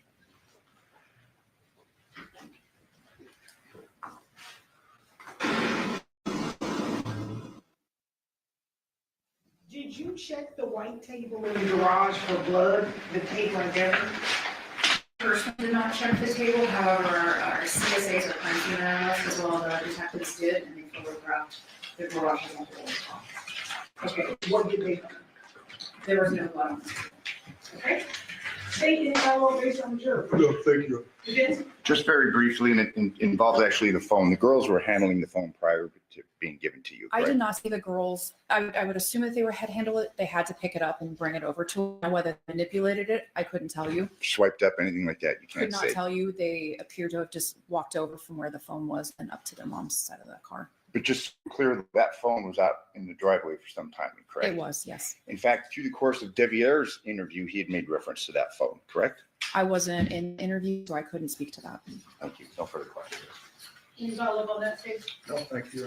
Do ladies and gentlemen of the jury have any further questions for this witness? Okay, seeing no response, name your excuse, thank you very much for your testimony here today. You solemnly swear or affirm the testimony about the transaction, the whole truth and nothing but the truth, so help you God. Yes. Yes.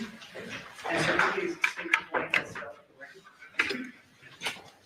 My full name is Jared Spangler. It's Jared.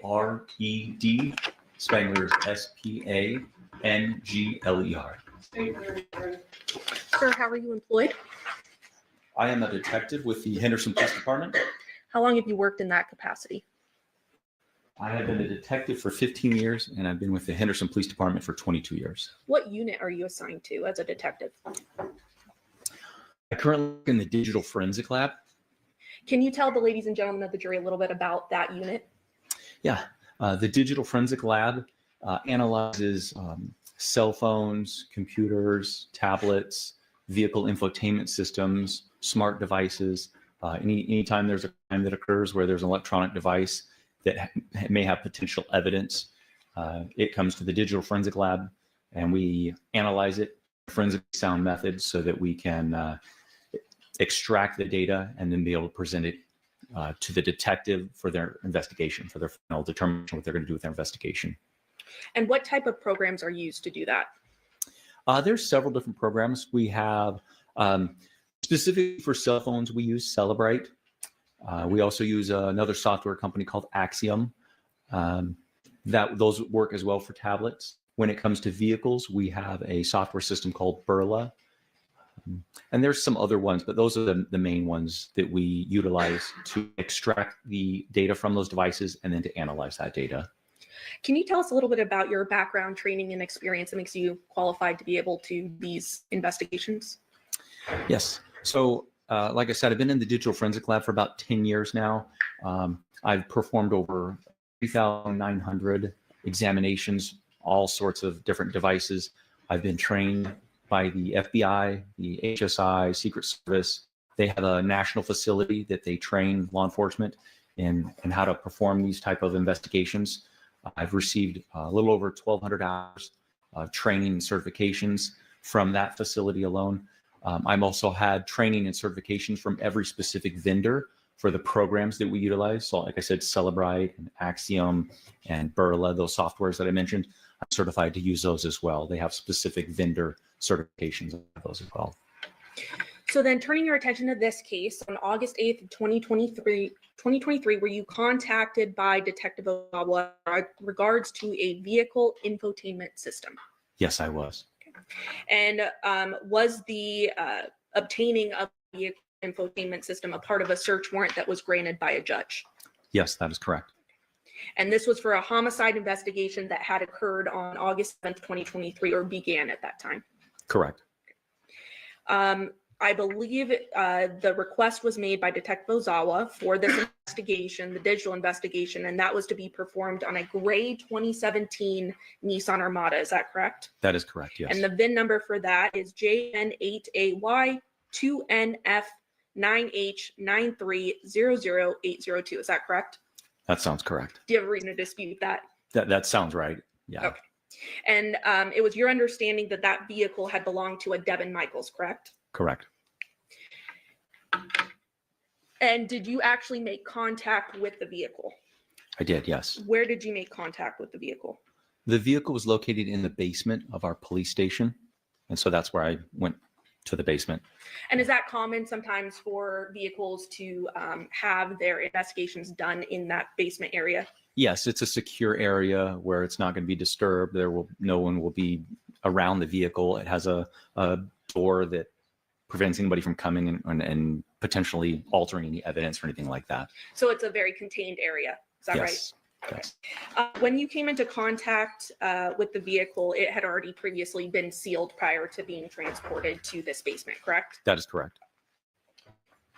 And prior to your testimony, there were a lot of photos that were taken in this case, but you saw the vehicle yourself, correct? I did. Okay, and you reviewed these photos prior to testifying today, these in my hand, correct? Yes, I did.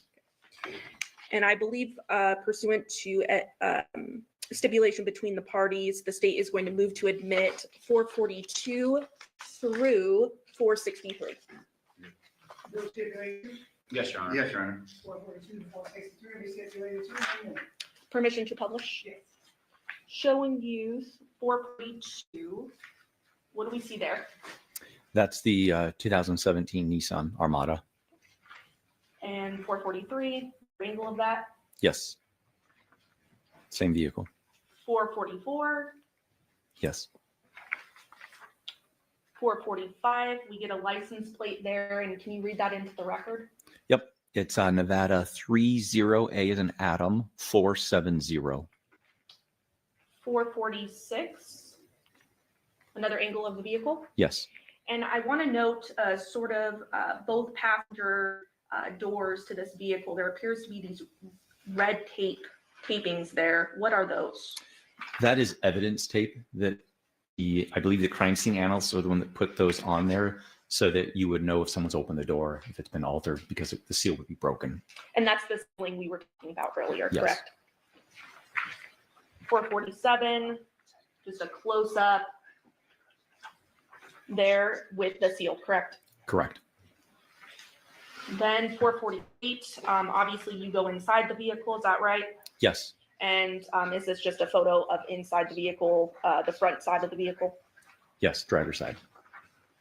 449, what do we see here? The gear shifter and the middle console.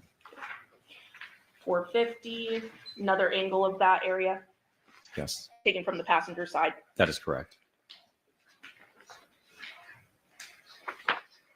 451, are you aware of this being located inside the vehicle? I didn't personally see it. Okay, but no reason to dispute that it would have been Correct. found in the vehicle. Yes. 452, are we getting to the back of the vehicle now? Yes, we are. Okay, and this would be on the driver's side, correct? Correct. 453, same back of the vehicle, but now from the passenger side. Yes. 454, is this just under the hood of the vehicle, Yes, it is. the engine area? Yes. 455, would this be the rear trunk of the vehicle? Yes, that is correct. And this was a hatchback, so the back would actually lift in the air, is that right? Yes. 456, more of the trunk of the vehicle. Correct. What is being lifted up at that point? I'm not sure. It seems to be some type of covering for the back there. But it was searched, it looks like. Yeah. Yes, it was. 457, more of the vehicle. Yes. 458, what do we see here happening? So the vehicle infotainment system is behind the screen of what you would see inside the vehicle. So you can see the screen up above, but right beneath it is where there's a hard drive. And so in order to extract the data from the infotainment system, I have to get that drive out of the vehicle. So I had to disassemble some of the components so that I could access the hard drive. And there's actually a mouse in front of you if you want to hover over that area you were just talking about. Click any buttons. Yes, don't click, just hover, ma'am. please. People be on business for a long time. Please hover, sir, in that area you were speaking about. So you can see that there's these little wires right here, the little connection points that I had to connect the logic board where the hard drive is attached to.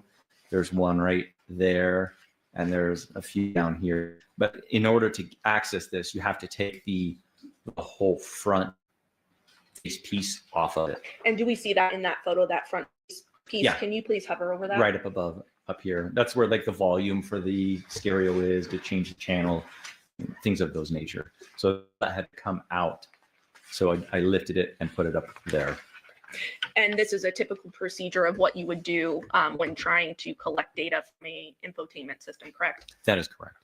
And showing you 459, what do we see here?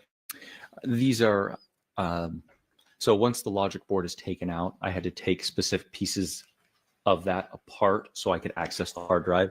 So what you're seeing here, there's one there, there's a second one here, and a third one. These are just cover pieces on the board itself to protect the hard drive so that if there's any, I don't know, maybe liquid or anything like that, it's protected. So I had to remove these pieces off of the hard drive itself and the logic board so I could access the hard drive. Showing you 460, we see an extra piece there. What is that? So this here is, it's just a secondary logic board that's connected to the first one. And I believe over here, kind of to the side, but pretty sure the hard drive was connected to this logic board over here. So it's just more pieces that need to be removed in order to access the hard drive. And these tools that we see sort of above that area, I'm pointing there for you. It looks like some screwdrivers and different tools. That would be a part of your kit. Is that right? That is correct. Not something found in the vehicle. No, not at all. 461, what do we see here? More of the same pieces that were attached to the logic board themselves, and the tools are above there. Now these green objects, those are the logic boards that you're referring to? Correct. 462, just more components to it. That is correct. Coverings for the hard drive itself, yes. 463, what do we see there?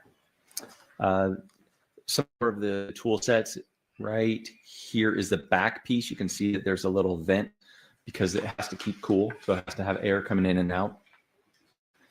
And then obviously all the screws that piece everything together to the main housing, and then just additional tools to extraction of the hard drive.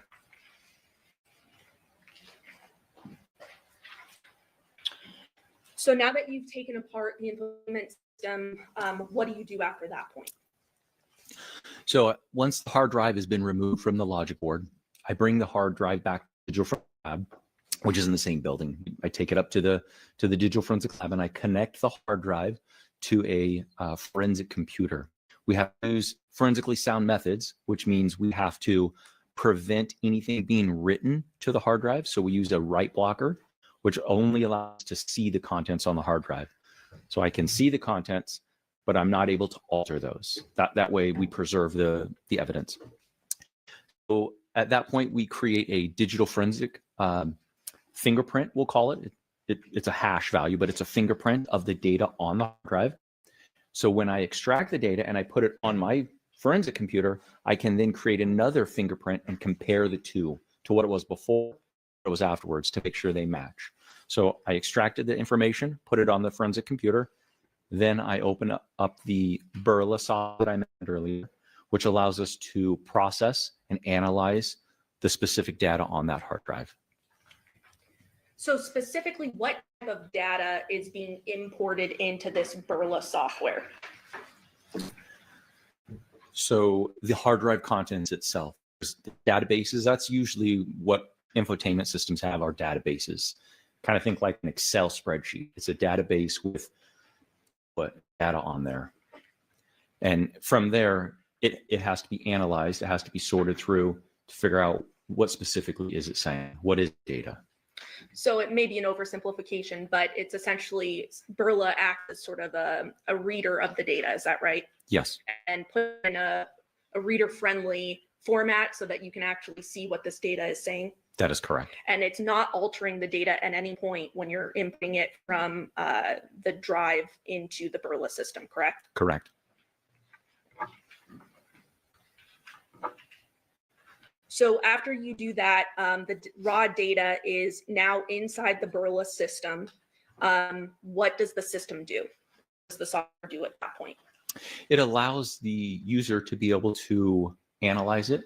So it specifically for infotainments. This infotainment system, it recorded GPS location, and that GPS location is organized in trips.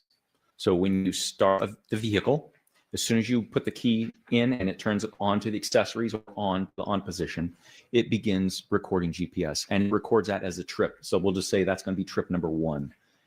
Every second that GPS is recording on that trip number 1. So you may drive from here, point A to point B. As soon as you turn the vehicle off, that's trip 1. If you take the key out and back, now you're on trip 2. And so it organizes it in these databases I was mentioning earlier. It organizes it in a process where you can see the trips. You can see the latitude, the longitude, the elevation, the speed during each GPS waypoint. So it records all these waypoints and it's organized in a way. So Burla, the software, allows us to go through and map all those waypoints, those GPS waypoints, so we can trip. So we can physically see, okay, this is where it started and it's going along and this is where it ended. And this was the speed and such and such.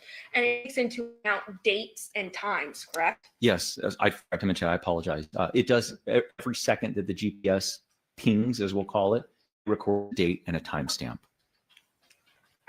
And then ultimately, are videos created that show in a friendly manner where the vehicle is moving at what date and what time around the valley? Yes, the software, the Burla software allows you to take one of those trips and animate it so that it's what we would be visually appealing for us, what we're used to seeing. It puts it on a map, you can plot it, you can see the vehicle go the direction and go from point A to point B. So now that you have this data, this information that was put into the Burla software at this point, it's in a way that you can actually read it now. You then get information that was gathered from Detective Ozawa, correct? Yes. Okay, and that was related to the investigation. Specifically then, having that information, did you hone in on the dates of August 6th, 2023 to August 7th, 2023? Yes. And that was because that was of importance in the investigation, correct? That is correct. Okay. And how do you actually sort of, you just filter to those dates and times, or how do you just hone in on that? Yeah, because everything recorded in a descending from the oldest to the newest, you just scroll down to the dates you want, and you can see everything in with a 24-hour period or a 12-hour period, whatever is requested by the detective. And so he requested a specific time period, and so I just scrolled down and highlighted at that point. Those were the focus. And you were able to find 11 videos of evidentiary value, is that right? Yes. And so that would essentially be 11 trips or so? That's correct, yes. Okay. And prior to testifying today, you provided those trips on a flash drive, is that correct? Yes, I did. And I believe at this time, Your Honor, pursuant to stipulation of the parties, the state is going to move to admit Exhibit 7. Yes, Your Honor. 7 will be a minute. Permission to publish? Yes.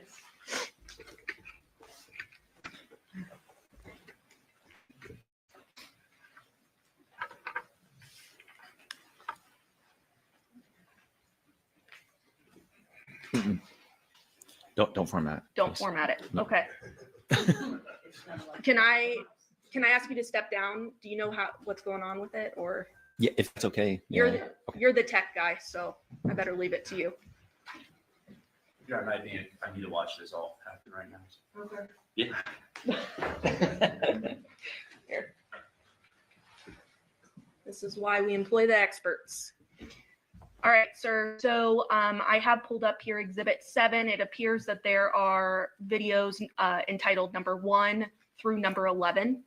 We don't see it. Oh, that would Sorry. be helpful.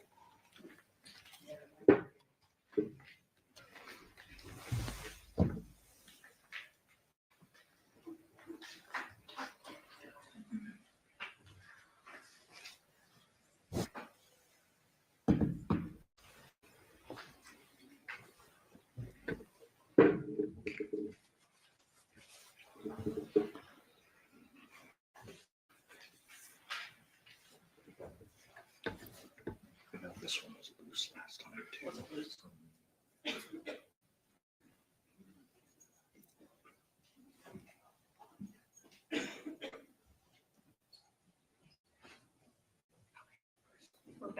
up and running. All right, so we see here, again, video number 1 through video number 11 of Exhibit 7, correct? Yes. And going through this, obviously you went through each video and there's certain trips that became important as part of the investigation, correct? Yes, that's correct. So we're gonna open up video number 1.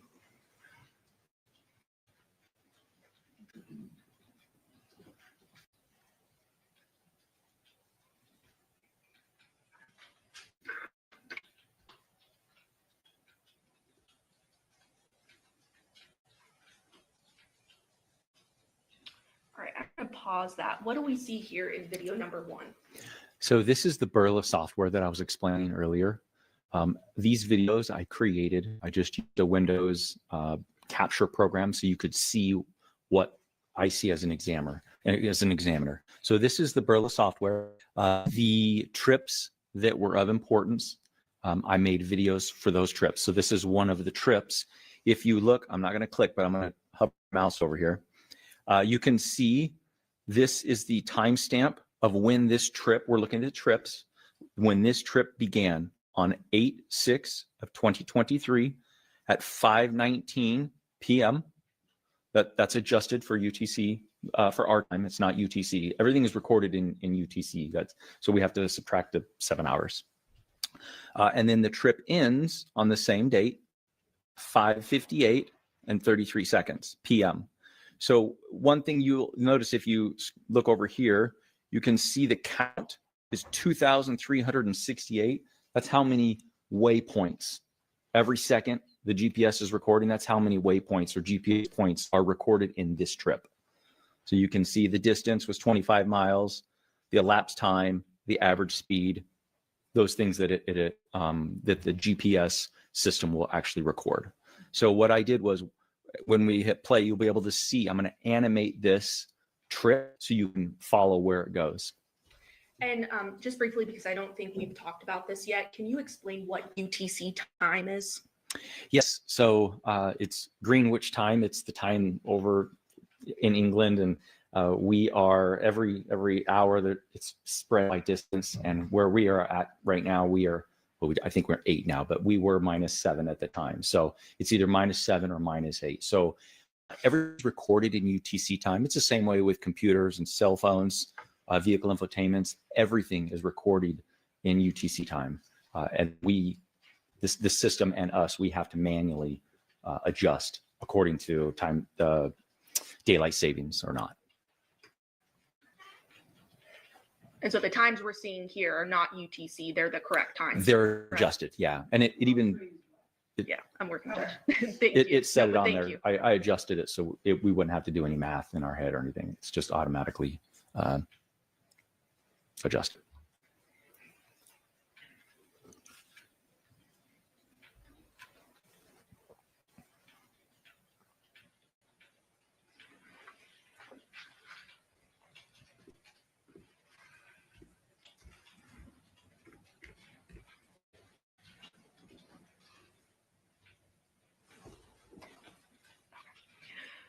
Okay, so I'm gonna go ahead and press play on this video. And then I think we saw you click animate tracking. That's that process you were explaining previously, right? Yes. What else do we use? So you're looking at the overview at this second. I'm zooming in so that as I hit play, you can follow it along. Okay. So this is where the trip starts. And you can see in the bottom left-hand corner, again, I'm not going to click, but you can see down here the date and the time when the trip started. And what is that, just for the record? That is 8/6 of 2023 at 5:19 and 12 seconds p.m. Okay, and that's just where we're stopped right now, correct? Correct, yes. And we're able to determine that that dot right there is the 2698 Paladura Drive in Henderson, correct? That is correct. And then I'll go ahead and play for more.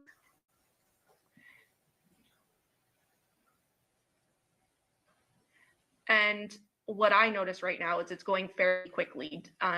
It looks like I'll stop here. Yeah. The bottom right, there's something that says 5 times. What does that mean? Yeah, over here we're next to the mouse 5x. I didn't want to have a 45-minute video for a 45-minute trip, so I times it by 5 so it'd be a little bit quicker so that I could condense it a little bit. That's the only reason I made it 5 times, so we wouldn't be here all day watching videos. And we appreciate that. playing the video. So at this point, you can see there's just a little bit of movement. It means the vehicle's on. It hasn't moved yet. There's a little bit of movement. It doesn't necessarily move that the vehicle. It doesn't mean that the vehicle has moved. It just means that it's on and it's recording GPS location. Kind of bounce around a little bit right in front of the residence.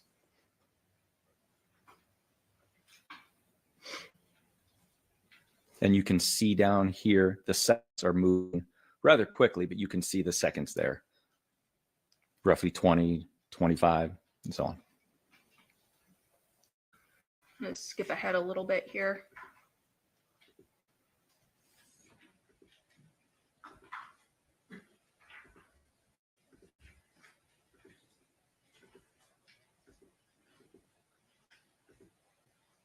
Okay.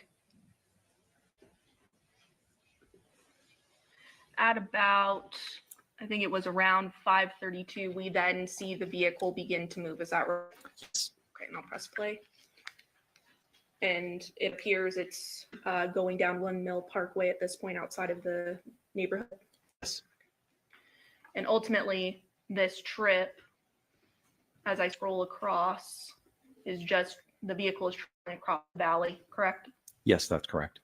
Here in Las Vegas. Yes.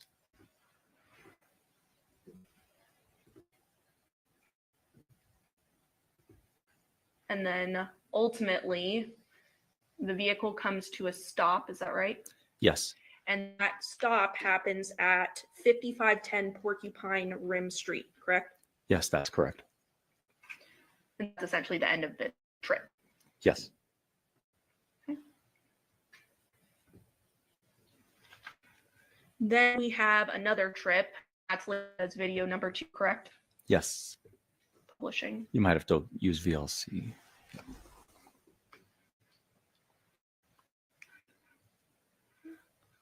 And again, you're clicking animate tracking, correct? Yes. Log, excuse me. And where is the start of this trip? At the Porcupine address? The 5510 Porcupine Rim? Correct. Yes. And what date and what time? You can see the date down here. It is 8/6 of 2023 at 7:37 p.m. Pressing play. And again, the vehicle begins to travel, correct? Yes. I'm just quickly scrolling through. Again, this is at 5 times that you have it set at, correct? That is correct. Or 5x.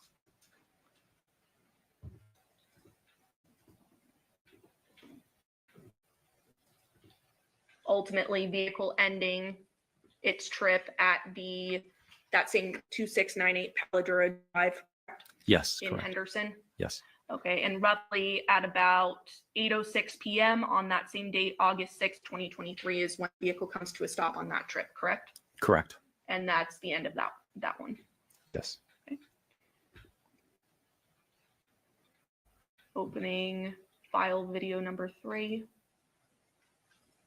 Again, clicking animate track log. So if I could just push pause just real quick. So this actually has 2 trips. And I'll explain real quick. So this first trip is very, very short. It's a span of 10 seconds. You can see the date here at 8/6/2023 at 11:05 and 46 seconds.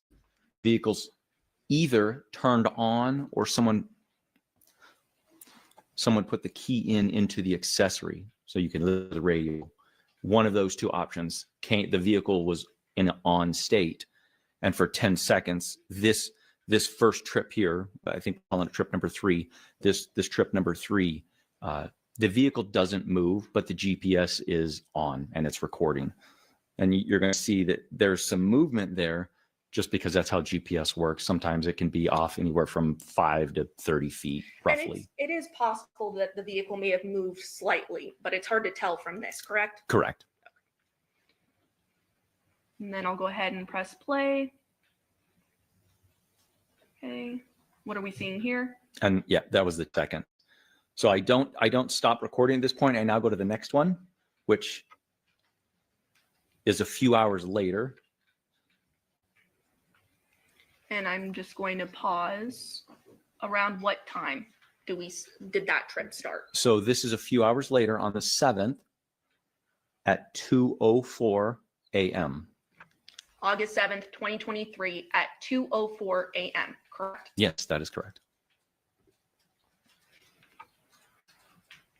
And again, at the 2698 Paladura Drive address. Correct.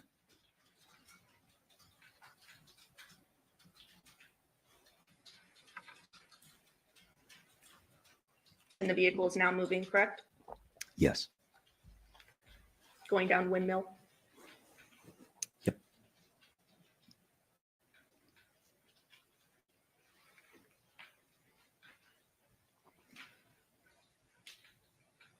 I'm gonna go ahead and skip ahead a little bit.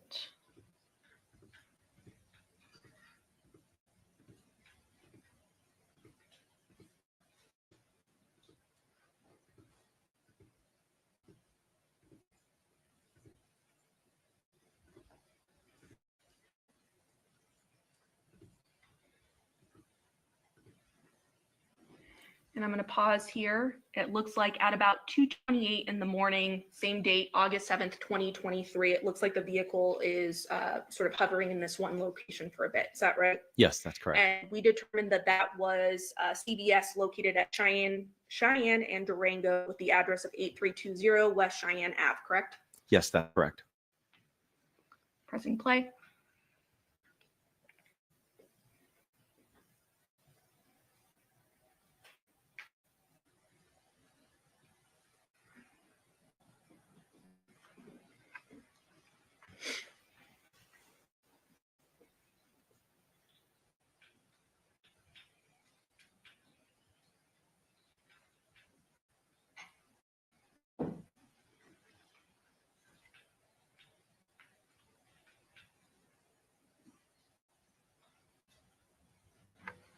The vehicle is now moving, is that right? Yes. At about 2:31 in the morning, Yes. same date. Yes, on the August. I'll go ahead and skip ahead. The vehicle is making its way across the valley, correct? Yes. Ultimately landing at that 5510 Porcupine Rim address, correct? Correct. And the time being 2:44 in the morning or so Yes. on August 7th, 2023. Yes.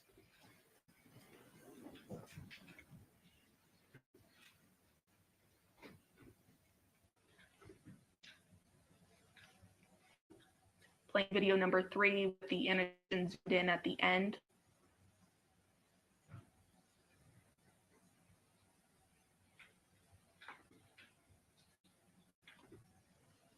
And this is that same trip, correct? Yes, I labeled it as zoomed in. I wasn't sure what was going on. See, there's a lot of movement down there. And after further investigation, it seems like.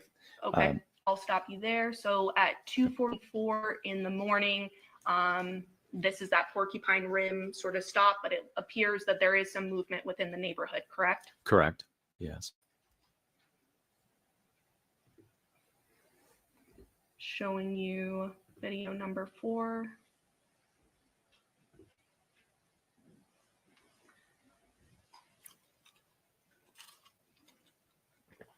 This is a new trip, correct? Yes. This is at 8:01 a.m. on August 7th, 2023. And the starting address is that 5510 Porcupine Rim address, correct? Yes, that is correct.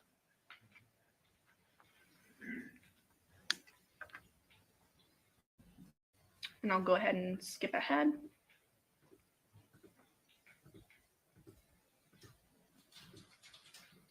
Oh. It appears that the vehicle exits the neighborhood on Ann Road and then makes what looks like a U-turn back into the neighborhood, Yes, that's correct. back to that 5510 Porcupine Rim address, correct? Yes, And this is at 8:06 a.m. that is correct. The vehicle's left on at this point.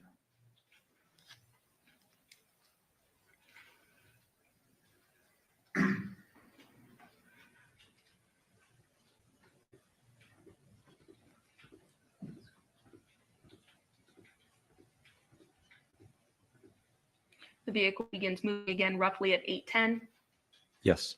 in the morning. Go ahead and skip ahead.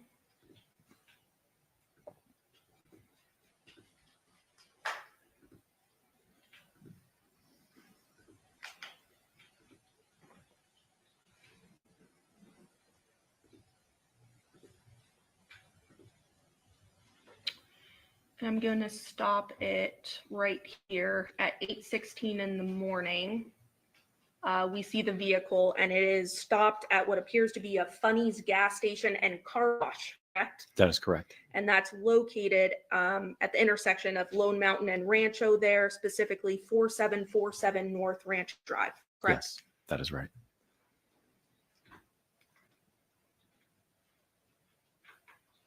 Pressing play.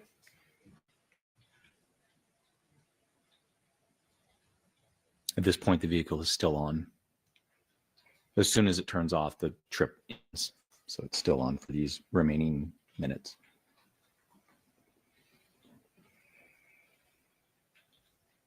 There appears to be some slight movement there around 8:18 in the morning, correct?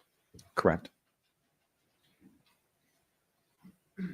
Still some slight movement there, Yes. inching along.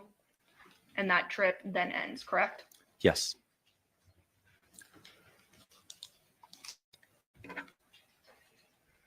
Okay.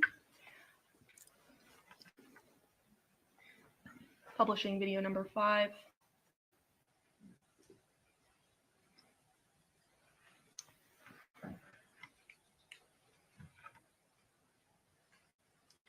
What time does this trip start?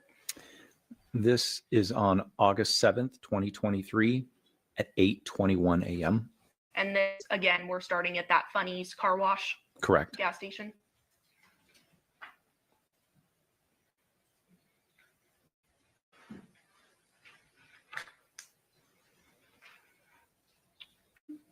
Looks like vehicle begins to move around 8:21 or so. Yes.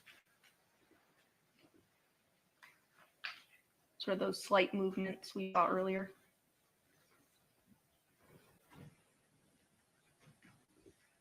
And now the vehicle is moving out of that area, correct? Correct. The vehicle then proceeds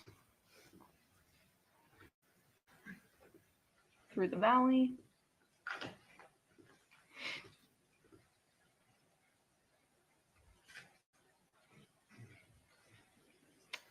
And this is where the vehicle parks. Vehicle parks. Does it appear to have parked at a children's school? So at the Torrey Pines, Washburn sort of intersection there? Yes, there's an elementary school there. Okay. And that would be Ernest Elementary School, correct? Yes. And the trip ultimately ends at that elementary school. Correct. Video number 6, picking up from there.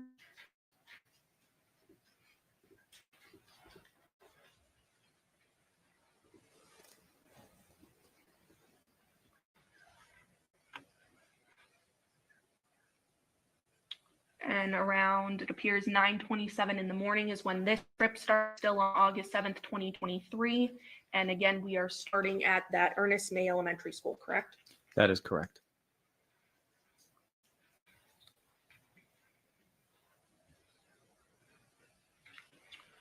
And that trip ends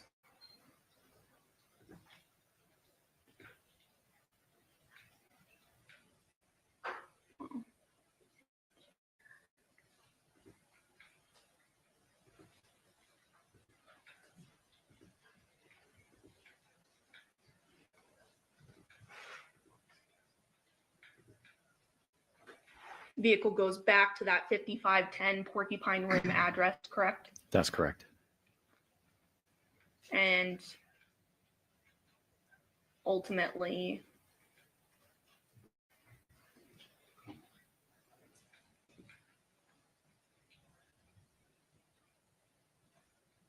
ends there.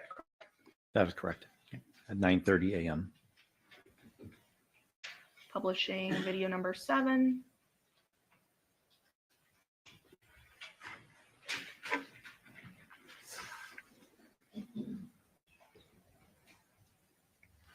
Trip starts at that 5510 Porcupine Rim, correct? At 9:35 a.m. Yes, on August- August 7th, 2023.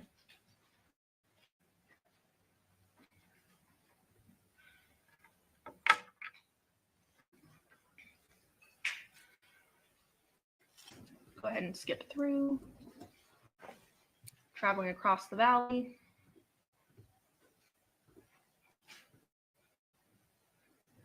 Looks like it's on Summerlin Parkway.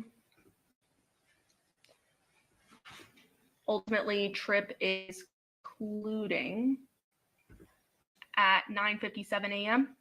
That is correct. And that appears to be Summerlin Hospital, 657 North Town Center Drive, correct? Yes, that's correct. Publishing video number 8.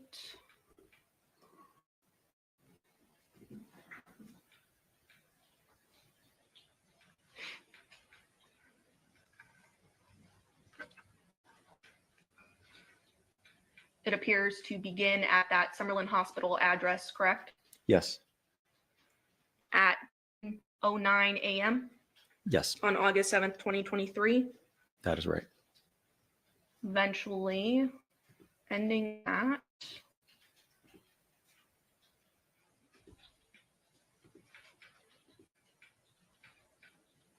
that 5510 Porcupine Rim address, correct? Correct. And that was at 10:26 a.m. on August 7th, 2023. Correct.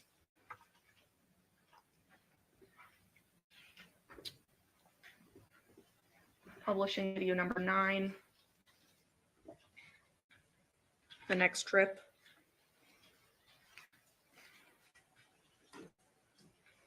Starting out at the defendant's home, 5510 Porcupine Rim Street at 11:33 in the morning, same date.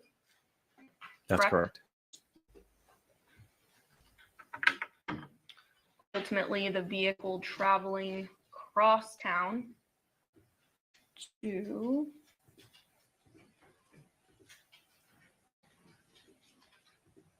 scrolled a little too fast there. It appears the 2698 Paladura Drive address gets there around 12:07 in the afternoon, Yes, that's correct. and the car stays on at this point, it looks like. Yes. Yes. Scrolling forward a bit.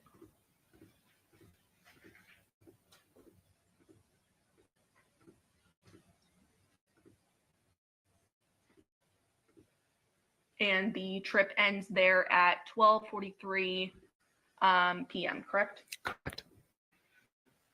Publishing video number 10.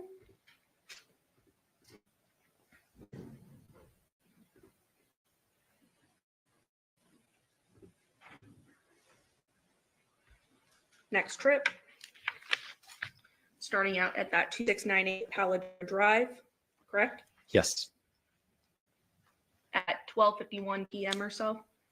correct.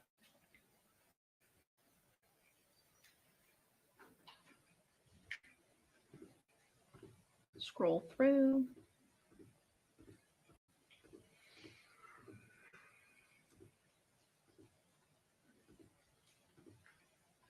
Trip ends at about 12:54 p.m. and it appears that it ends at a Taco Bell at the corner of Windmill and Pecos, correct?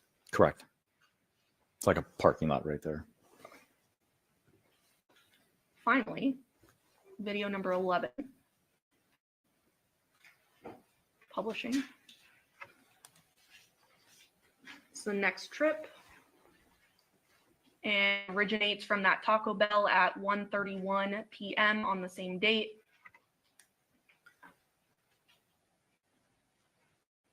Ultimately, once we scroll through,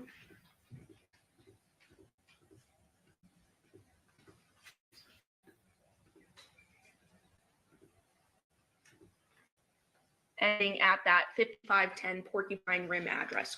Correct. And it ends at 2:01 p.m. on August 7th, 2023. Correct. And between all these videos, these were, this was the date and time frame that Detective Ozawa was most interested in based on the investigation in the case, correct? Yes. Pass the witness, Your Honor. Yes, Your Honor.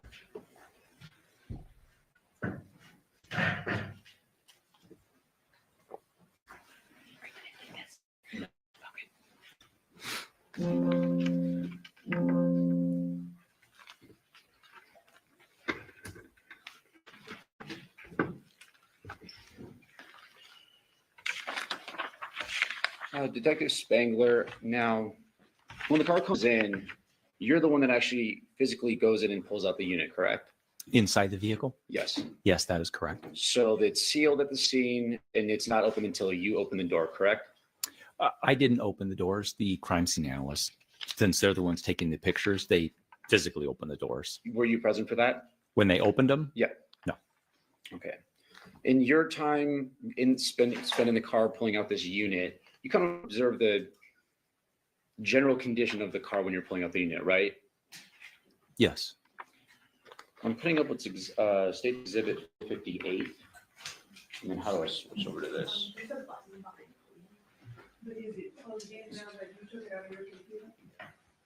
Yeah, we plug it back. Put that one.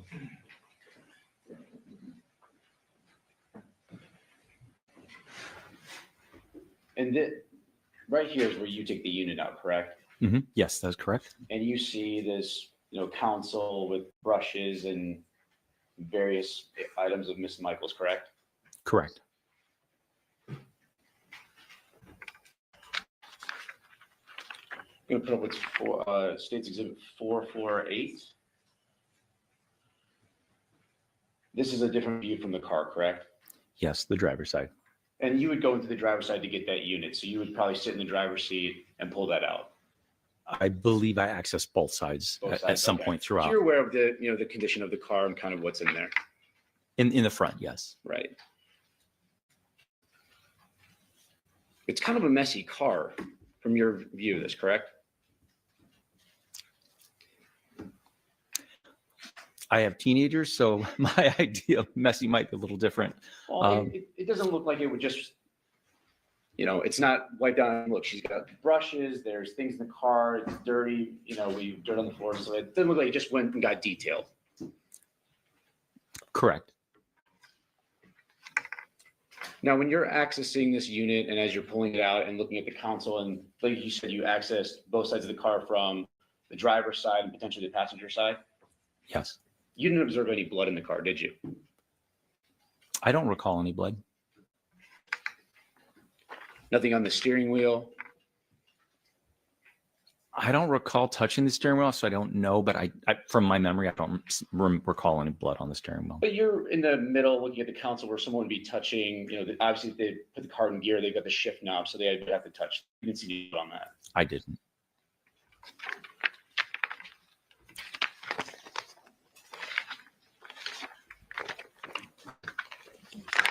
I'm going to put up what State's Exhibit 451.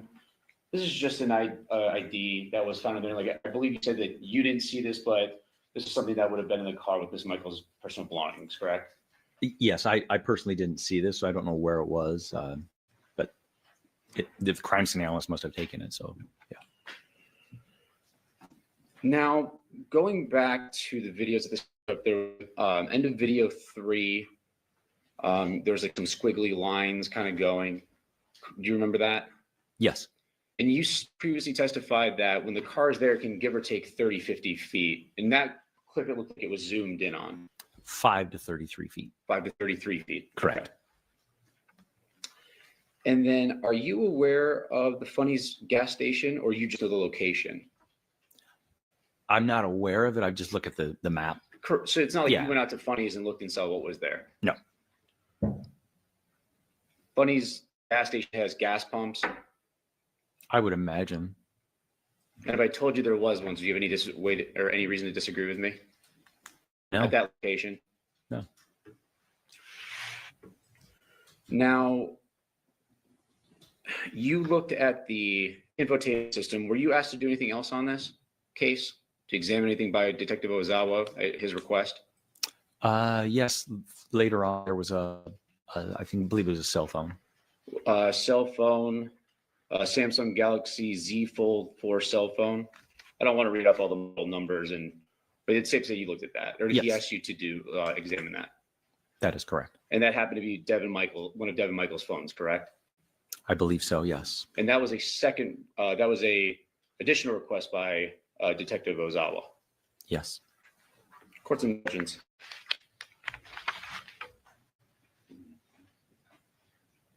No further questions, Your Honor. Any policy?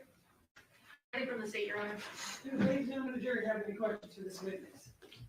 Okay, seeing no response, so you are excused. Thank you very much for your Thank you. testimony. Can you counsel approach? Officer, if you please state your full name and spell it for the record. Yes, my name is Luke Good, first name Luke, last name Good. What do you do for a living, sir? I'm a detective at the Henderson Police Department. How long have you been a detective with the Henderson Police Department? I've been a detective for a little over 4 years now. And in which unit are you currently assigned? Currently, I'm in the Digital Forensics Laboratory. And what does that entail? In the Digital Forensics Lab, we handle essentially all investigative technology. We do extractions on cell phones. We do cell site analysis, all deep records, vehicle stuff, anything that has a technological component or a computer or a cell phone involved, it comes to our lab. What type of training and education do you have in order to do what you do? Well, I have a bachelor's degree from Columbia Southern University in information systems and cybersecurity. And then we go through an extensive amount of training for my role in particular, just because of the nature of technology and how complex it can get. I've trained at the National Computer Forensics Institute in Hoover, Alabama. That's sponsored by the Secret Service. And then several other trainings with a lot of the vendors that we utilize. It gives us a foundation to use their tools and just the knowledge that we need to do our job. That includes Celebrite, magnet forensics. I'm certified for them. I'm certified through the NW3C, which is the National White Collar Crime Center that's sponsored by the DOJ. So we have to have a lot of training and qualifications to earn those certifications. And you mentioned a couple of software programs. For today's purposes, what are the relevant software programs we're dealing with? So for today's purpose, we're dealing with cell phone records. I utilize CastViz, which is a software that's created and maintained by the FBI. And then I also used ZX, it's called Trax now, which is just another company that produces the mapping software that we utilize. And have you received training in those two areas of software? Yes. Is it fair to say the technology evolved relatively rapidly? Correct. And as a result of that, you receive ongoing trainings that's through the course of your career? Yes.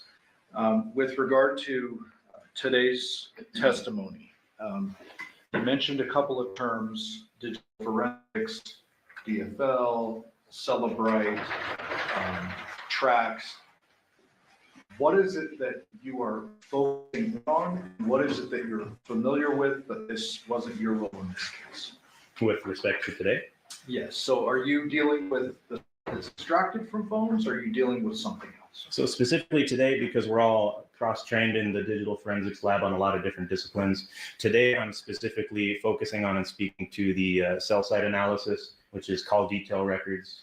What is a call detail record? Call detail records is what all the cell companies maintain: Verizon, T-Mobile, all the major carriers, AT&T. They maintain records of every transaction that occurs on their cellular network. So every time you make a call, every time you send a text, stuff like that all gets documented and stored.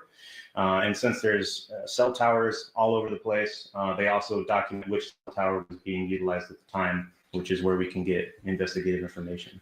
And we won't dive too far into it just yet.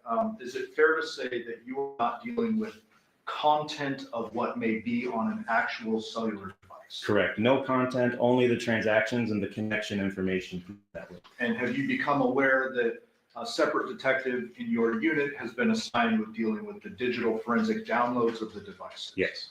And that would be who? That would be Detective Campbell. And he would deal with any content? Yes, anything on the phone is what he would deal with. So you're talking about records stored with outside your agency. They're actually stored by very big companies, correct? Correct. What companies are those when it comes to this? So the three major carriers in the United States are AT&T and T-Mobile, and then Verizon, but we're not using Verizon in this case. Okay, so we're focusing in on AT&T and T-Mobile. Correct. In past experience, are you familiar with those types of records? Yes. And do the T-Mobile records look a little bit different from the AT&T? A little bit, yes. Did you prepare an exhibit today in order to accurately explain your findings and testimony to the jury? I did. And Your Honor, this has been provided to defense counsel for the admission of exhibit number 3. No objection.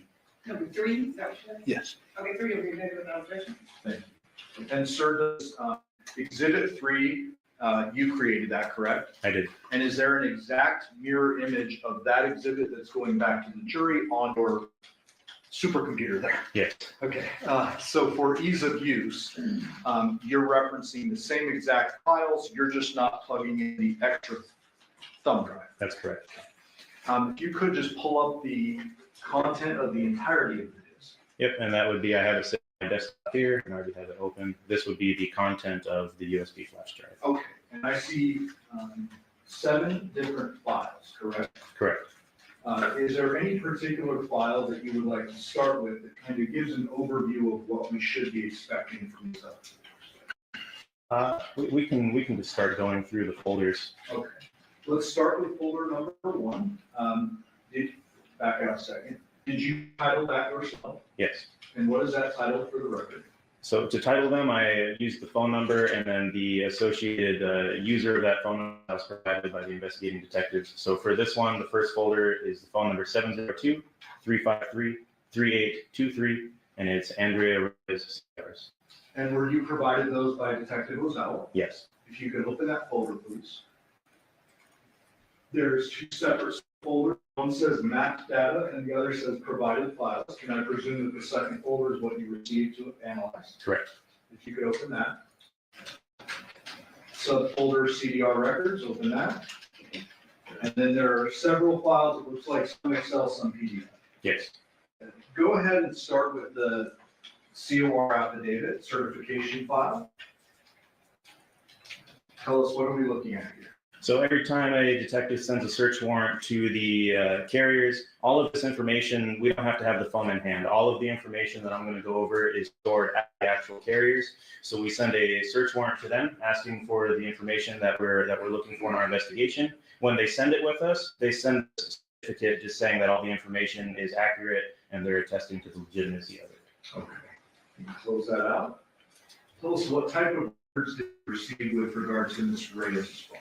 I received the call detail records that document all of the actual call transactions, and then I also received data sessions as well. Anytime that you're on YouTube or Google connecting to a cell tower, it logs those transactions too. So those are 2 separate documents. We also have the subscriber information document too. Let's start with that. For the record, you're opening up Excel sub TIPCO. Yes. And what are we looking at here, Jim? This is generally the subscriber information. This one they didn't fill out a lot of, but typically in this you'll see the subscriber name. Usually that's the person using the phone or a family member or something like that. This one is actually relatively blank compared to the other ones, so they just didn't populate a lot of this. But you can see that it went into effect 11/29 of 2022. Okay, and what is the phone number? Where is it found on this document? Right up here in the top left. This. And that matches the folder name that you just provided? Yes. With regard to subscriber information, different phone companies require different things when you start an account. Is that correct? Correct. Some companies require a subscriber name, some require identification, others don't, correct? Correct. With regard to T-Mobile, is it shocking to you that there is a missing subscriber name, or is that something you've seen? No, this is not uncommon. Okay. And there are ways in which detectives can determine who is actually in possession of this number outside kind of your expert knowledge. Correct. Like they could call on the number and see who answers. Correct. For example, okay. With regard to this particular document, is there anything else you need to convey to them? No, and the document, it states the phone number in here so that we clearly know that these records are associated with this phone number. And that's actually listed as the MSISDN. What is that? I'd have to pull it up, but it's like the Mobile Subscriber International serial number for the device. So anytime you see MSISDN, there's a lot of acronyms. This is always the phone number of the device. Got it. You can close out. Now there's one separate document for the CDRs and then one for the data sessions. Tell us how those differ, what we're looking at. So the CDRs is going to be the actual call detail records. Typically, it's always going to be the dialing and receiving calls. Anytime there's a call transaction with the cellular device and another device on the network or off the network, it's going to include text messages. So any kind of transaction that traverses the network that's related to communications on the device, whether it's calls, text, stuff like that. What about the data sessions? The data sessions are specifically for internet connectivity, and it'll say in the actual file how many bytes up and down are occurring with each transaction. So if you're browsing the web, if you're using YouTube, something like that is what would be in the data sessions. It doesn't tell us what the data is or what sites they were connecting to, but just they were using mobile data. Okay, and so let's step back for a moment, and if you could explain to the jury how it is that a cell device actually interacts with the cell tower, generally. Sure. So you can think of cell towers kind of as giant Wi-Fi routers. So it's using low frequencies to connect to the cell phone in your pocket, for example. Whenever there's any kind of transaction that occurs or you send or receive a call, it's reaching out radio frequencies to typically the nearest cell tower. It's establishing a connection wirelessly, and then it's using that cell network to transfer any data or any call that you may have through the network to where it's supposed to go and back and forth to your device. So you're always going to be connected to a cellular tower. And you'll notice if you go into rural areas, you lose connection. You're just so far away from cell towers where you're blocked, you're not going to be connected. And you said generally you're going to be connected to the nearest cell tower. You mean nearest geographically? Correct. Okay. Are there some exceptions to that? What is a general? Yeah, and I actually have some exhibits prepared if you would like to go into that. It can really help illustrate it a little better. So let me, While you pull that up, just a couple more follow-up questions. Sure. So the jury understands if I have my phone and it's locked, right? Like I'm not doing any activity on it. Is my phone interacting with the nearest cell tower at this point in time? Oftentimes, yes. Why is that? Or how is that? So the cell towers are constantly trying to keep you connected to the network, and oftentimes the cell towers, especially if you're moving, you're getting transferred to other towers.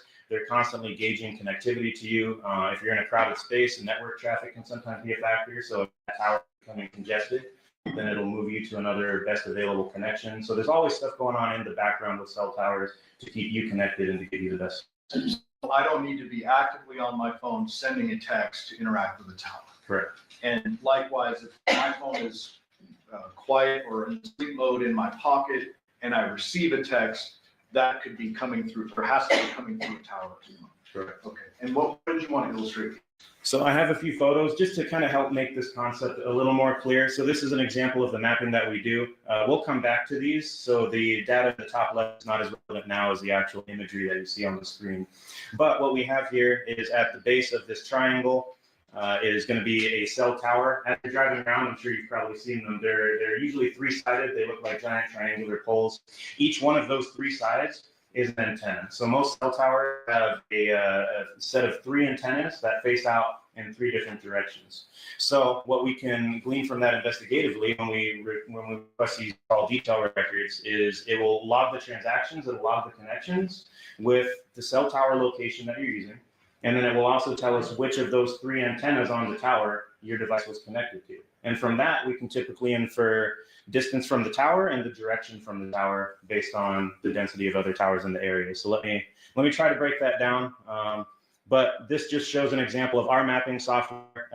The big red section is just showing you which direction the angle is facing.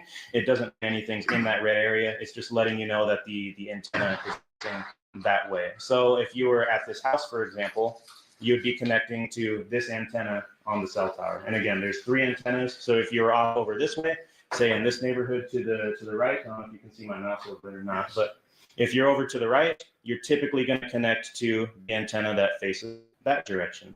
That's not always true 100% of the time. Sometimes there's geographic interferences and stuff like that that could cause another tower in the area to be the signal. Or it could even cause, this line is not necessarily a hard line. It can even cause you to connect to the other nearby antenna just because that one has a stronger signal. And we'll get into that a little bit more. Yeah, in a moment. Just to kind of break it down. So if this particular cell tower, or this particular cell tower has 3 antennas on it facing different directions. Correct. They cover 360 degrees. That's correct. But they're split in 3, so it's 120 each. Yep, So correct. this angle we're seeing, this particular antenna is 120 degrees of the total covered area of this particular tower. That's correct. And you mentioned that sometimes there's a little bleed back, or I can't remember the term you used. I use bleed back. Yeah. Do you have something to illustrate that? I do. Go ahead. Yep. So we'll get into that. And towards the end, I'll show you an example of multiple towers and how that would look. But if we zoom out a little bit, one of the questions is how can we determine then cell towers? There's documentation out there that shows they can travel in excess the signals of 20 plus miles in rural areas, and you can still get a connection.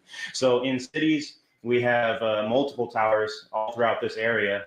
Just in this image, there's multiple cell towers that you could be connecting to. So how do we know where that coverage starts and stops?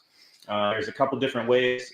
Typically, we can 100% map the direction from the tower that the antenna is facing. And then from there, and based on the cell tower density, we can start to infer coverage area, especially in an urban environment, because typically you're not going to be connecting to a cell tower across the entire city. Most of the time, you are going to connect to the nearest tower. And in my experience mapping these, I'll see that you will connect to the nearest tower and usually the antenna that's facing you. So another way to visualize that, though, by estimating the coverage area with other towers in the area, would be this. And this is we call it the horizontal plane. So if you're looking down on a cell tower and you slice the coverage, this is what it looks like. And it's just a good representation to kind of see the coverage area. In real life, shapes aren't perfect. Even the wedge that I showed you previously with the little pie slice here, it's not a perfect shape. And I mean, I'm sure everybody's experienced that as they've dropped calls driving behind buildings, stuff like that. So there's a lot of shadowing that occurs. This edge is not perfect. So just keep in mind, this is illustrative to give you a general idea of the direction someone is from the cell tower and where we can generally expect that coverage to be. So go ahead. Okay, for example, and just to show the difference, this shows the direction from the tower. If we estimate coverage using, this is tracks mapping with their estimates and their algorithms and their understanding density of the towers in the area. This is the size of this particular tower that they came up with. Each tower is going to have a different size, again, based on how close other towers are to it. But the coverage area would be that entire red area. In theory, that's theoretical. And then this is just them overlaid, so you can really see the difference of the two mapping methods that I utilize. Got it. You mentioned a couple of terms, density and shadowing, and I want to just try to use my layman's term and see if it explains it a little bit clearer. Fair to say that if you're in downtown Vegas, or say on the Strip, let's go with the Strip, there are a lot more cell towers down there than there are if you're out at Pabco Road on the way to Lake Mead. Correct. And so that might narrow in kind of your inference as to where the phone is, correct? Absolutely. And if you're out in that rural area, you may be hitting off a device, but you could be like a tower, you could be like 15 to 20 miles away from that tower. Right. In this particular area, we're talking about a residential neighborhood, correct? Yes. The Paladero neighborhood. Yes. Are there several cell towers within this area? Yes. And likewise, we're going to be talking a little bit later about a Porcupine Ridge address. Is that a residential neighborhood? Yes. Are there several towers with that in that area? Yes. Okay, so it's not like there's one tower servicing this massive 20-mile thing. There's a bunch of cell towers in that. Correct. You were going to go on, I believe, to. Yeah. And on that note, there's in these environments, we like it from an investigative perspective because just as he was saying, in the more dense urban environments, you're going to have a greater density of towers, which reduces the area that each tower services and covers. So in an example like this, you're going to have a lot more towers than you would in a rural area, which actually helps us dial in the general geographic area where somebody may be located or where somebody may be using that cell tower. Another technology, so there's two main concepts to the mapping and the location aspect of CDRs, and the second concept here is timing advance. What this is doing is it's using the same angles, the same antennas. So out of the 3 antennas, get with timing advance is the network, the cell tower will send a signal to the device, and then the device will immediately bounce it back to the tower. Radio frequencies are the same material that light is. Radio frequencies travel at the speed of light. We know that speed. So when the tower sends the signal to the device and it bounces back, It's like an echo, like a sonar ping, and it uses the amount of time that it takes in fractions of a second to be able to calculate the distance from the tower that the device is. Before you go on, just summarize it. Is your device required to be sending or receiving text messages or calls in order for the timing advance to come into play? No, a lot of the times we see this occurring in the background. Why is that? The cell networks, and again, this was not designed for law enforcement purposes. This is all analytics on the cell network and cell carrier side. So they're trying to keep track of where the device is. They're trying to send out pings to make sure the device is still connected. It's all stuff to optimize the connectivity of the device and determine what the appropriate tower it should be connected to is, and just data for the carriers as well, because they're getting those distance measurements to see where devices are connecting to their antennas. And to be clear, those carriers are big old corporations. Correct. Their probably their bottom line is dollars. Correct. Right, so they want to give the best product, so they're constantly testing and kind of refining their towers, et cetera. Yes. And that's what all of this is for. And what I have here is several examples mapped together. And this is another tool that we use investigatively, because if there's a lot of timing pings, one, you can track the movements of people. But if you get a lot of overlap, because we don't know exactly where on this arc they are, we know the distance from the tower, and you measure the distance, the whole length of the antenna. So that equal distance from the tower gives you a circular shape. We get a little bit of half circle here. And we know that they're roughly distance from the tower. It's pretty accurate within a few meters. And they're going to be somewhere along this line. So when we start getting a lot of activity in an area and the cell phone's bouncing off different towers, we start getting lines intersecting, and we start getting lines developing next to each other. And for us, we often use this to locate suspects in crimes. In this particular case and example, we're using known locations, but it just kind of helps validate. You can see that you get a lot of that crisscrossing in areas that you know to be relevant to the investigation. Let me stop you before you move on. So you said we use this a lot to locate suspects who committed crime. So initially, you said this wasn't initially created as a law enforcement tool. This is stuff that the big cell phone companies are doing on there. Yeah. This is something you rely on very frequently in the law enforcement world. Yes. In fact, it's becoming more and more important to our investigation, particularly in homicide. There. You said that you sometimes use this to track and locate suspects.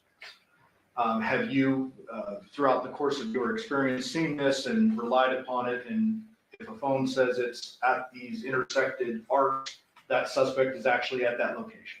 Correct. And I started using CDRs as a property crimes detective, and a lot of times we would determine the suspect's phone number, and now we have to try to locate them to see where they're storing stolen things, stuff like that. So we would frequently be able to use these arcs to at least get a good idea of what street even that they live on, and then we'd be able to locate the car and locate them. So it gives us, again, it's not going to be a precise point like GPS. There's caveats to all of these, and the shapes aren't perfect, but reliably I've been able to solve cases and get within a pretty close distance of the suspect's house that I didn't know the address to. And you mentioned GPS points. I'm glad you said that. So we recently heard testimony from a detective, Spangler. You know him? Yes, sir. Spangler was tasked with dealing with the burla, which is GPS. Is that correct? Yes. And that those precise GPS points are actually like breadcrumbs moving throughout the valley. Yes, sir. That's not what you're dealing with. No, what we're dealing with is we get a general geographic area of coverage. A GPS point will be able to put you within a 2 or 3 meter radius sometimes. What we're looking at is entire neighborhoods and the general direction from the tower. So I can say a device is in this general geographic area. However, I can't say exactly where in this shape it is located. And let me just clarify something. Detective Spangler's responsibility was that GPS point. Correct. The burla. Yes. And it'll be up to the jury to decide if this is consistent with that. Anything you're doing today with this, you're not relying on any information from the Nissan Armada's burla system. Correct. This is entirely separate, and this is call detail records and timing measurements. Correct. And in fact, when I map these records, I like to know as little about the case as possible, ideally, just because I'm able to focus on what the records are telling me, and I try to eliminate that bias from other sources, because then you know where to look. So if you don't have that information when you start the mapping, It's interesting how telling records can be, and then you can cross-reference that with other data afterwards. You can also cross-reference it with things like video surveillance or times where witnesses say something and all that stuff. Correct. But you're not doing that, that's for them to decide. That's correct. Go ahead. And then we just have a couple more. This is another example. So if we go back a few slides, this is one tower that services that address. This is another tower that services that address. So you'll see there is a lot of overlap. And again, you'll have a couple options to connect to, and the cell network is constantly working in the background to keep you connected to the strongest, most reliable signal source. And again, typically that is going to be the closest tower and the direction you're facing. And I'll get into the caveats in a little bit, but this is another example of another tower in that area. And I should have overlaid them, but we'll see that in a little bit. But the coverage does overlap so that you don't drop calls. Obviously, there can't be dead spots between towers. And then this is again mapped with both features. The little, we call it a wedge. That's a wedge shaped little pie slice. And then if we're trying to estimate or just show a visual estimate of the coverage area, based on the tower density, this is the coverage area that we're getting for Trax's calculations. Okay, and before you move on, I just want to ask, up in the left corner, it has your event number. It has August 7th, 2023, the date, map CDR records from AT&T in red. And then a little bit further down, it says time frame 0200 hours PDT to 212 PDT. Is that Pacific time? Yes, Pacific time, specifically Pacific Daylight Time, because every time the clocks change, it puts us on a different time standard. Okay, so we previously heard the term UTC through another witness. What does that mean to you? And that's Universal Coordinated Time. It's UTC, and that's the standard that we receive all the records in. That's the standard time that the entire world can utilize if we wanted to be on the same page. And then when you have time zones, you calculate the offset based on UTC. So UTC is always 0, and then PDT, for example, is UTC minus 7 hours, and that's how we would get to PDT. And it's either -7 or -8. Correct. Depending on the time of year. Yeah, we just switched to -8 with the time change. Okay, and so if we're talking August 7th records, you're doing a -7 to the record. Correct. Are the AT&T records themselves going to be reflecting UTC time? Yes. And so anytime this jury sees a map like this, you have already done the conversion for them. Correct. If they want to go back and look at the original records, they have to do the math and subtract 7 based on the time of year in the original raw records. Correct. Okay. Are there? Yep, there's a few more. Slides? Okay, go ahead.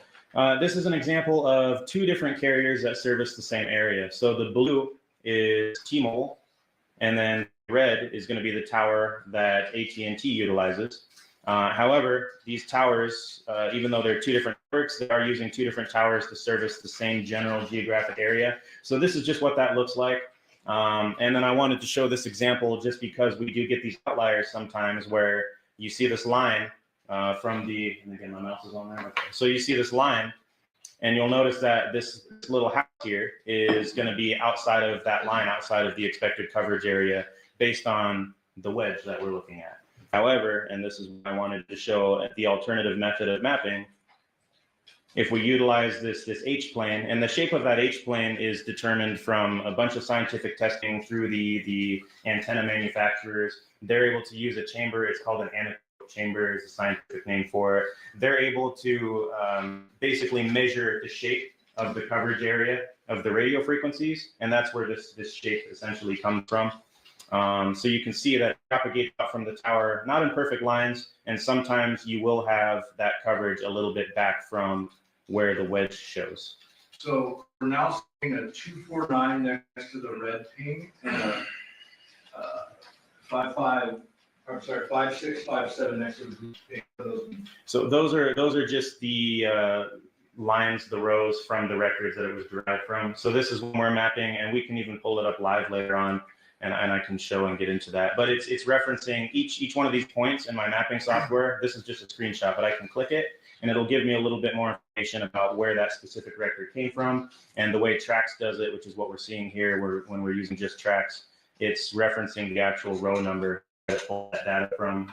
from the spreadsheet that they provided. Okay, before you move on, just so we're clear, if the jury wanted to go back and double check a particular point, they see a 249 like that on the AT&T records, they can go to line item 249 and look for themselves on the wrong record. Correct. Got it. Go ahead. And all of those records, it's providing us latitude and longitude. It's providing us the antenna information. A lot of times it'll give you the rough street address as well for all the towers. So the software is designed to take all of that information from, it's just Excel spreadsheets with the phone numbers, the dialing number, the receiving number, all the information of a transaction or a call, including the location information of the towers that it was using. That's all in the boring spreadsheets. And then the software turns that into mapped data, and it allows us to see it. Did you have more explanatory slides? Yep, and this is one of the last two. This is just a good example I pulled from the internet where it shows it's not that perfect wedge shape that we depict in the mapping. That's just to give you a general idea, again, of the geographic area that a phone might be connecting. However, in reality, it's more like a blob. So what you can see here is the dark blue would be this antenna. It's out to here. Sometimes it'll bleed over to the side of the lines. And again, there might be obstructions, buildings, something like that. That creates shadowing because radio frequencies behave similar to light. They're the same material. You might have tall buildings here, so the better connection will be the cell tower that's actually further away.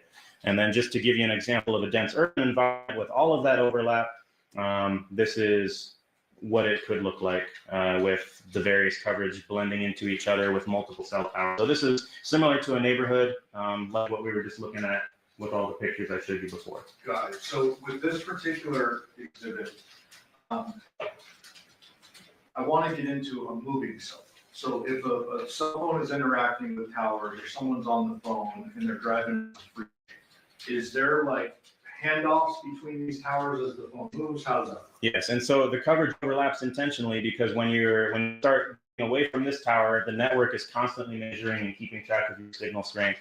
And once you reach a certain point, and again, that can change from today even, you reach a certain point where the network will decide now the next closest tower is the strongest signal, and it will seamlessly transfer you to that. So you can drive around town without ever dropping a call. Maybe. Yeah, sometimes you do. All right, is that the end of your explanatory exhibits? Okay, so let's go back to folder 1 with Andrea Reyes, the CDRs. Okay. Under files, CDRs, and then if you could open up the particular records we need to describe before you go in and map. Sure, we can open up the CDR records. So this is what it looks like when they send it to us. And what you'll see here is each column, they'll provide us, it's a ton of data. And I apologize, I wanted you all to be familiar with this before we get into the moving and the other exhibits, just because it's good to foundationally understand where all that data comes from and where all that comes from. So start with column A.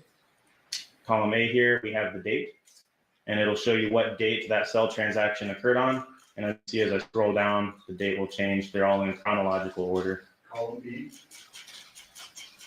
Column B is the actual time in UTC. Now, if someone on the jury wants to look at a particular line item, they've got to do their own math, they subtract 7. As a result of that, the actual date might change. Correct? Yes. So if you're looking at like a 2 a.m. record, you minus 7, you're going back 5 hours. Well, and this first one is a good example. So on 8/2 of 2023, the first transaction we have is at 1:45 in the morning. It uses military time, so it's a 24-hour time display. So if it's 11 o'clock at night, you'll see it be 2300, similar to these. First one is at 1:45 in the morning, so you would have to subtract 7, and it's a little confusing because of the 12, but you just have to work it out. So it would be 1:45 a.m. minus 7 hours. Okay, so let's skip over column C and go to column D first. Okay. What is that? This is the call type, so it's telling you, and there's a reference key we can get into because I don't have all of these memorized, but some of them. A couple examples like this is SMS. That's just typical cellular messaging.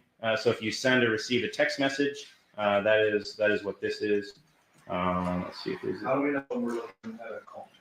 So when we're looking at a call, you'll see it's going to be either MTC or MOC in these records, and you all will have the actual key as well if you're curious what these are.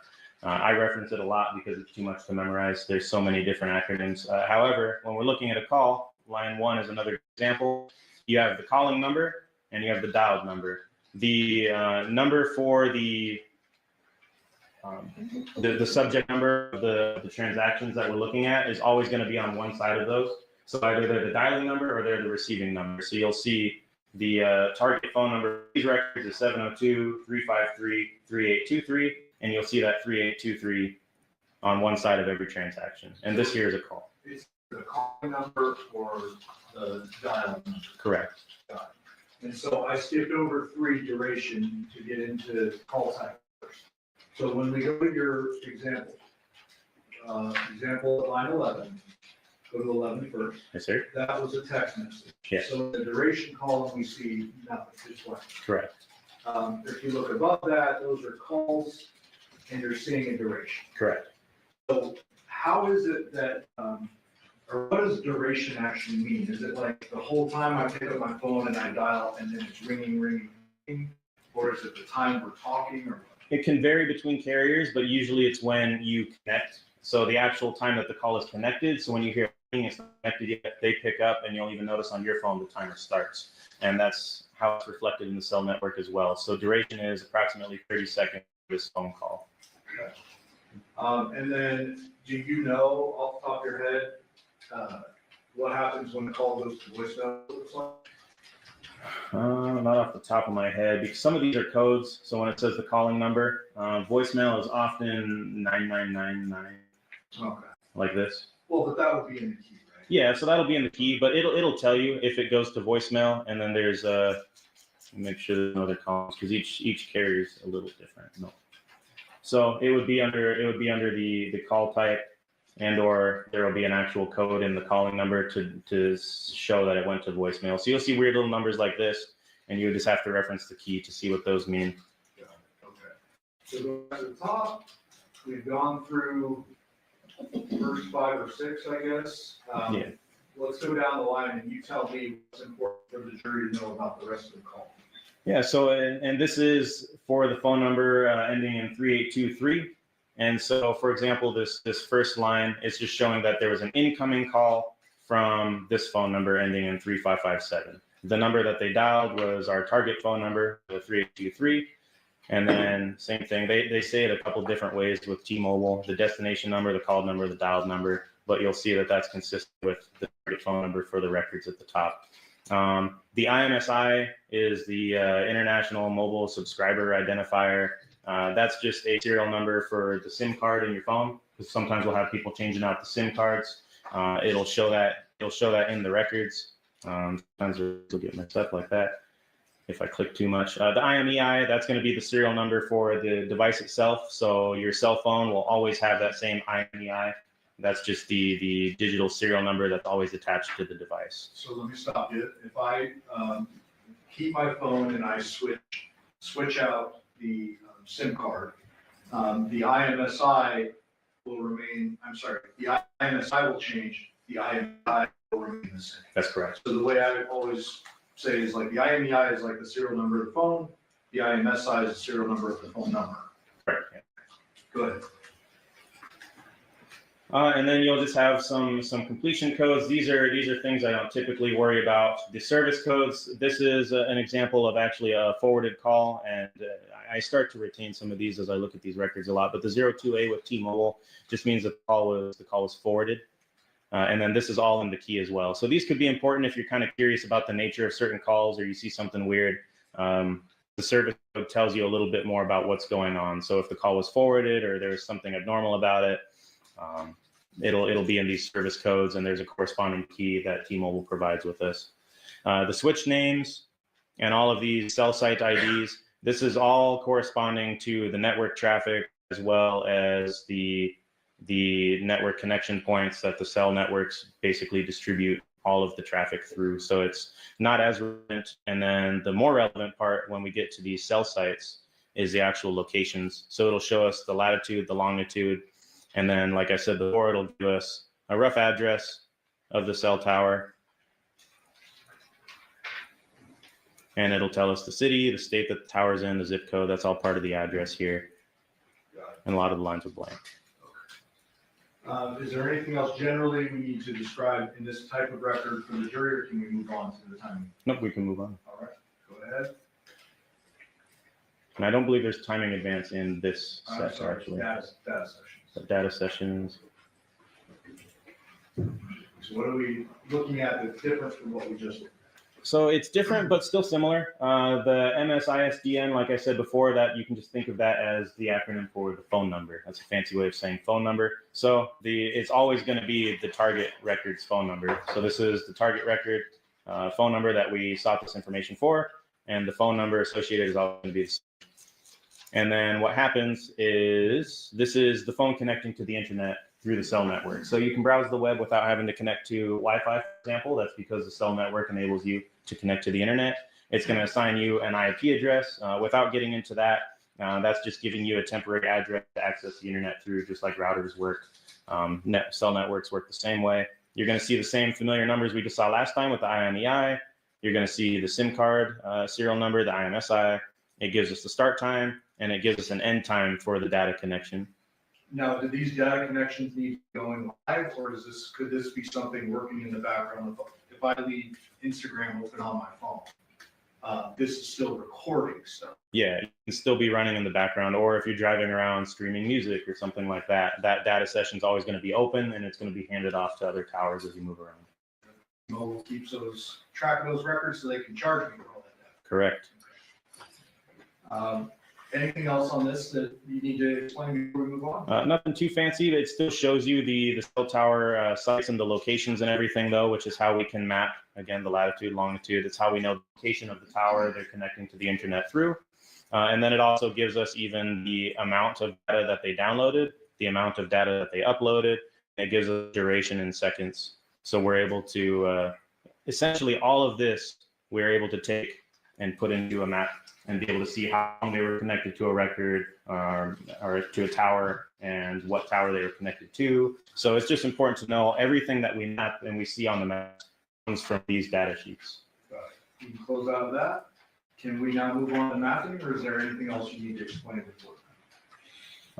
I think we're good to move on to mapping. All right, so you're going to back out to the Andrea Reyes CDRs and then map what is inside this file folder.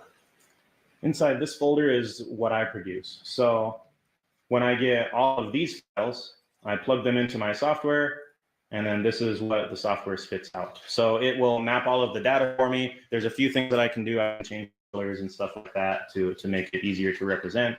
And then after I'm done reviewing it in the actual mapping software, I can export that to a Google Earth file so that we can open it on any computer, whether they have the software or not. So it exports it to a file that's more friendly and more accessible to everybody, which is going to be Google Earth. Okay, and can we now move into some of this mapping? Sure. This is an example to use standalone, but so we'll download Google Earth. This is typically what we use. Everybody has access to it, and it's provided by Google. So all of the software is able to create a file that Google Earth can read. So I'm just traveling down to Las Vegas. Oh, and actually, this particular record, I'm going to zoom out a little bit. So, all right, so before you move on, while you're moving on, I guess tell us what you're doing. So right now, I have Google Earth open. This is going to be the program that we view the mapped records in. So now I'm navigating to the file, the Google Earth file that I'm able to open that I created with that record in the CDR mapping data. So I'm going to open the Google Earth map to export that I created. So it's going to zoom into the area of the mapping. And there's a couple things to explain here. Yeah, go ahead. So what we have up here in the top left is our little, and this is where it'll be more and more interesting for you guys. In the top left here, we see the time period that's displayed. So we have the records starting on 7/31 and they end on 8/21 of 2023. So right now it's showing all transactions during that time period. Is it converted from UTC already? Yes, I converted it in my mapping software. So I already converted it. This is PDT, so this will be minus be an hour offset from our current time because of daylight savings time that just occurred. However, it's showing me what I showed you before, these towers, and then every tower is going to have associated data with it. So it copies all the data from the spreadsheet, and it'll show me how it used that data to map it. So now we have the actual maps that we can produce from all that data on the spreadsheet. And the date range that you were just referencing, that is the entirety of the records that you received for Andrew Ray. Correct. So it goes back to July 31st of 23 and ends August 21st of 23. Correct. Is that common to get that amount of time in records? Yeah, oftentimes what we'll do is if we know when an event happened, we will look for a pattern of life as well. So we'll request a few weeks maybe before the event, just so we can see what their movements are, where they're typically located before the actual event in question that we're interested in. And all of this has to be approved by a judge. Correct.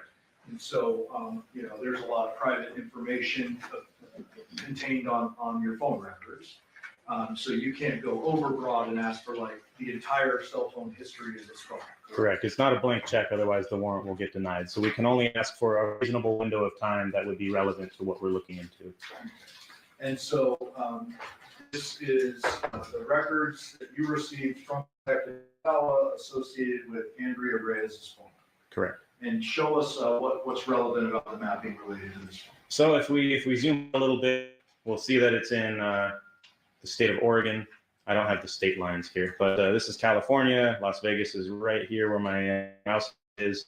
And then up here, just north of California, we have an area in Oregon. And I can even turn on some borders and labels so we can actually see a little bit more familiar. So here we have the state of Oregon. Zoom in down here to Southwest Oregon. That's where all of the records are at. It started automatically zooming in because there were no records outside of this area. So for this particular phone number, the records are only in what you see on my screen right now. They never go anywhere else. Got it. And so you as a detective, you don't have any information as to why Andrea Reyes may be relevant, may be irrelevant. You're just given this information and you're trying to figure out where her phone was at an operative time. That's correct. And I prefer not to know that information so I can just review the records as they are. Can you focus in on the late evening hours of August 6/23 through the early morning hours of August 7th? Yep. And what I can do is I can either adjust the slider here to narrow my window of time, but since we have something specific, I can actually type it in as well. So what was the date range that you wanted again? Let's go with 10 p.m. on August 6th into 2 a.m. on August 7th. Okay.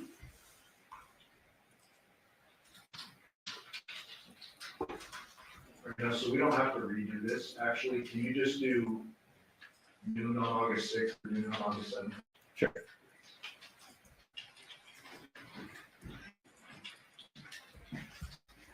So noon from August 6th, Pacific Daylight Time, to August 7th. Noon again, Pacific Daylight Time. And then you can see here, it'll show what time zone I'm using. And again, this is Southwest Oregon. And these two towers, we can infer based off everything I just told you about how the cell towers and network coverage works. This is a good example actually of a rural area where there's not a lot of towers and there's multiple cities and areas one tower can actually service. And you'll see there's two main towers that the people in this valley utilize, and the records were bouncing back and forth depending on which one had the best signal. Okay, so it looks like Ms. Reyes' phone was in Oregon during the operative time period we just. Correct. You can back out of, well, unless you want to illustrate that with the moving map. This one's a great one for it because, and this is where rural detectives might have some troubles because you don't get a lot of movement in rural areas just because there's not a lot of towers that service large geographic regions. So I can close this out if we're done with it. Yeah. Please.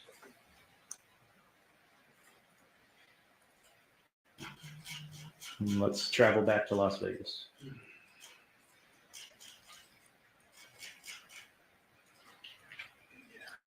All right, so if you can exit out of, or don't exit, minimize Google Earth, go into the second folder there. Okay. What are we looking at here? This is the provided files and mapped data for the phone number 702-561-9242. And that was provided as Jonathon Willette CDRs. Correct. Let's open the provided files real quick. CDR records, original. What are we looking at? So these are the records that they send. These records are going to be a little different because they obtained them in a different way. From my understanding, they used live tracking. And when you request live tracking of a phone, they'll also send you the historical records that we were talking about, but they don't label them as nicely for us. So, Okay, so hold on a second. So we talked a little bit earlier about attempting to locate subjects, and you've used this technology before. If a particular phone is missing from a scene, they go a different route and request records in a different way. correct. So they could actually go find that phone, and you don't know how that phone was ultimately found, whether they used it or they just happened upon it. Correct. Okay, go ahead. So we can open up the files though. This is the table of contents I was talking about that the previous records and other T-Mobile records come with. It's actually pretty easy to look through, and I believe you all will have access to this. It tells you literally what every single one of those columns and rows means. It gives you some reference examples, and then it gives you some stuff that is not important. However, it explains the date. It tells you the format the date's in, the call type, and then this is where we can see what each one of those things means. MOC, mobile originating call, MTC, mobile terminating call. It'll tell you what the transaction was, if you really wanted to dive in what each row was talking about. Let me close that out. The next one, and they didn't label them very well for us. This is the certificate of authenticity. Same thing that was provided with the previous records, and that's provided with all records for us to utilize. They're just saying that these are legitimate on our end, and they're true and correct as far as they have them stored. And then this is just a request form for us. So when we want to take the live tracking, we fill out this form and send it back to them. And then we can get into the subscriber information. This is an example of a more complete set of subscriber information. And read for the record the subscriber name here. Subscriber name showing Jonathon /Tracy Willette /Baker. Okay, and then there's a address associated with that. Correct. That subscriber address is what was given when the phone was initiated, correct? That's correct. Not, you can't glean from that address where the person lived at the time of any given incident. No. When was the activation date on this one? 11/13 of year 2020. And then IMSI, same as we've described before. Yep, same as we described before. The serial number for the SIM that they're using, MSISDN, which is again a fancy way of saying phone number. And that's going to be the target phone number for these records, which you'll see in the top left of every associated record as well. Did you read that into the record? The phone number for the record we're looking at, it is area code 702-561-9242. Close out of that, move on to the next. And you're hitting don't save, I noticed that every time. You're leaving this exhibit in the condition the exhibit is going back to the jury. Correct. Yeah, I'm not changing anything. So when I click around, sometimes you'll see like that column lapsed into a different number format. I don't want it to save like that. I want it to stay the way that we received the record. So I'm just saying don't save. Got it. What's the next one would be, and this is why I have another folder that says functional format. Oh, okay, what does that mean? That just means that they sent me a weird format. It's Microsoft Excel 97 to 2003. So that was the way they saved it on their end. So what I was able to do, it just asked me if I wanted to convert it to a format that my computer can read, which I did, which is why I made this functional format folder. So now we click that and it'll actually. Okay. And so again, we're working with T-Mobile records for Jonathon. Yes. And all the columns that we went through previously, that would apply to this record as well. Yep, the same record. And so we're clear, this is in UTC as we look at it now. Yes. So any mapping you did with regard to Jonathan's phone would have been converted over. That's correct. And they tell you at the top, they remind us that all times are in UTC, and then they tell you the actual time frame of the records at hand. So these records are from 6/1 of 2023. to 8/7 of 2023. And so it's a lot longer, and this is why we use programs to map them and we don't do it by hand, because there are thousands and thousands and thousands of rows, all the way down to almost 6,000 transactions in this one set of records. Now, these records, these particular records end on August 7, 2023 at 8:55 PM UTC. Correct. I hate to put you on the spot to do math, but what is that in Pacific? Oh, that should be 1:55 in the morning. 1:55 in the morning? Or sorry, no, we're PM. 1:55 in the afternoon. Okay, and so you wouldn't know if that device was actually found at that time by the detective? No. And then nothing really to go over otherwise. It has the date, the time, and UTC, like we said, and then you'll have to be on the spot and subtract 7 with a 12 in the mix to figure out the time. And let me correct my language. I said you wouldn't know if the phone was found at that time. It could have been seized at that time. You just don't know. Yeah, that's correct. I don't know the details of the device itself. I'm just operating off of what the network provided us. Close out of that. Okay. And timing is new. Yes. So let's go into this and describe how this is different from what we've seen with this raise. So these are, we map them as the timing arcs. So when I showed you all those crisscrossing arcs, this is where that comes from. It's a separate document. And again, it uses that echo ping to calculate the distance from the network. There is a way to map it with lat longs, but it's not as accurate as GPS, and they give us weird confidence levels. So instead, I map it as the arcs because we actually know how that works, and there's more confidence involved with it. And it tells us some of the same stuff we've seen before, like the IMSI, the IMEI. It tells us the phone model, and then it will tell us the actual time as we scroll. It'll tell us the time of the transactions, and the way that I map it, and the best practices and industry standard way of mapping this kind of information is utilizing those arcs, and it measures the distance here in these columns. But it's using the same cell towers, same location information, same date and time, same device information. The only difference with timing is it's using those antennas, and it's calculating the distance from the antenna whenever there's that little ping signal to the phone, and the phone sending it back. Close out of that unless there's anything more to talk about. Nope. And we go into mapped data. So in mapped data. Go ahead, I'll let you kind of take the floor. Sure. So what I like to do, I use CastViz and Trax. There's a lot of different mapping programs out there. They all do essentially the same thing. They take all of those spreadsheets we just looked at, and they will convert all of that into visual data that we can see on a map. It'll take the lat long, it'll take the facing. We know which direction the antenna face because in those records it provides what we call an azimuth, and that's the direction in 360 degrees with north being 0. It tells us how many degrees that tower is facing. So we know all of that information so that we can put it on a map. And you can actually map these records by hand. But again, we use the software because I don't have time to map 6,000 records per transaction. I use CastViz and Trax primarily, and I like to map it with both because then I validate the software off of each other. As long as I'm getting the same result with both software, I know that they're doing their job. And then I like to get into the records as well and verify a couple points of interest just to make sure, again, that the software is doing its job, which it reliably does, and it's trusted in the industry. So you actually go in and just kind of point check the work that the software does? Yes. And you actually do the mapping with the lat long? Yes. Yep. And I even like to go in sometimes with Google Earth, for example. You can go in and you can see the street view. I like to go in and you can visually confirm. You can use Street View to see that there's a cell tower there. So sometimes I just like to make sure that the software is doing its job correctly and all of the data is correct.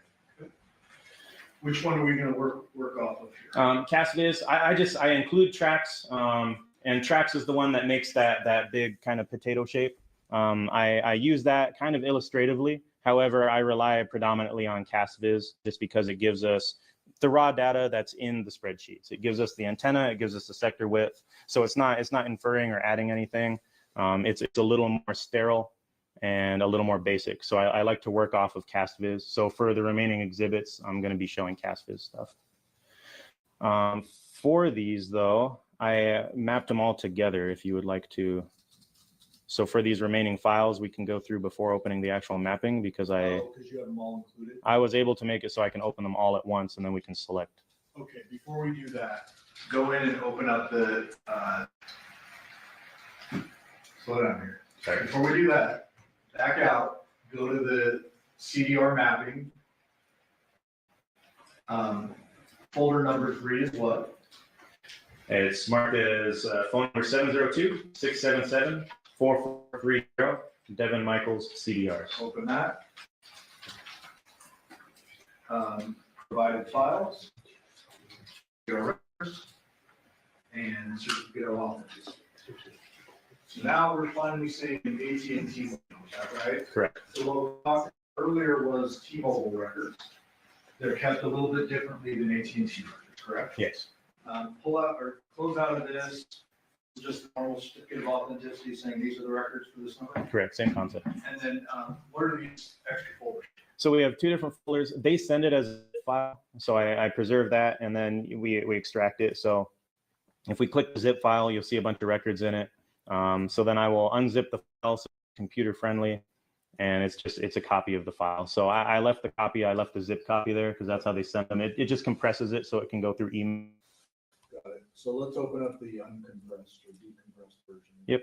So the uncompressed, there's 2 different sets, by the way. They requested the time, I believe, after the fact, or we got 2 different sets of records through 2 different requests. So yeah, this is the timing. So this is the main one where we actual call records, if you want to get into that. Yes, please. So let me open up the key first.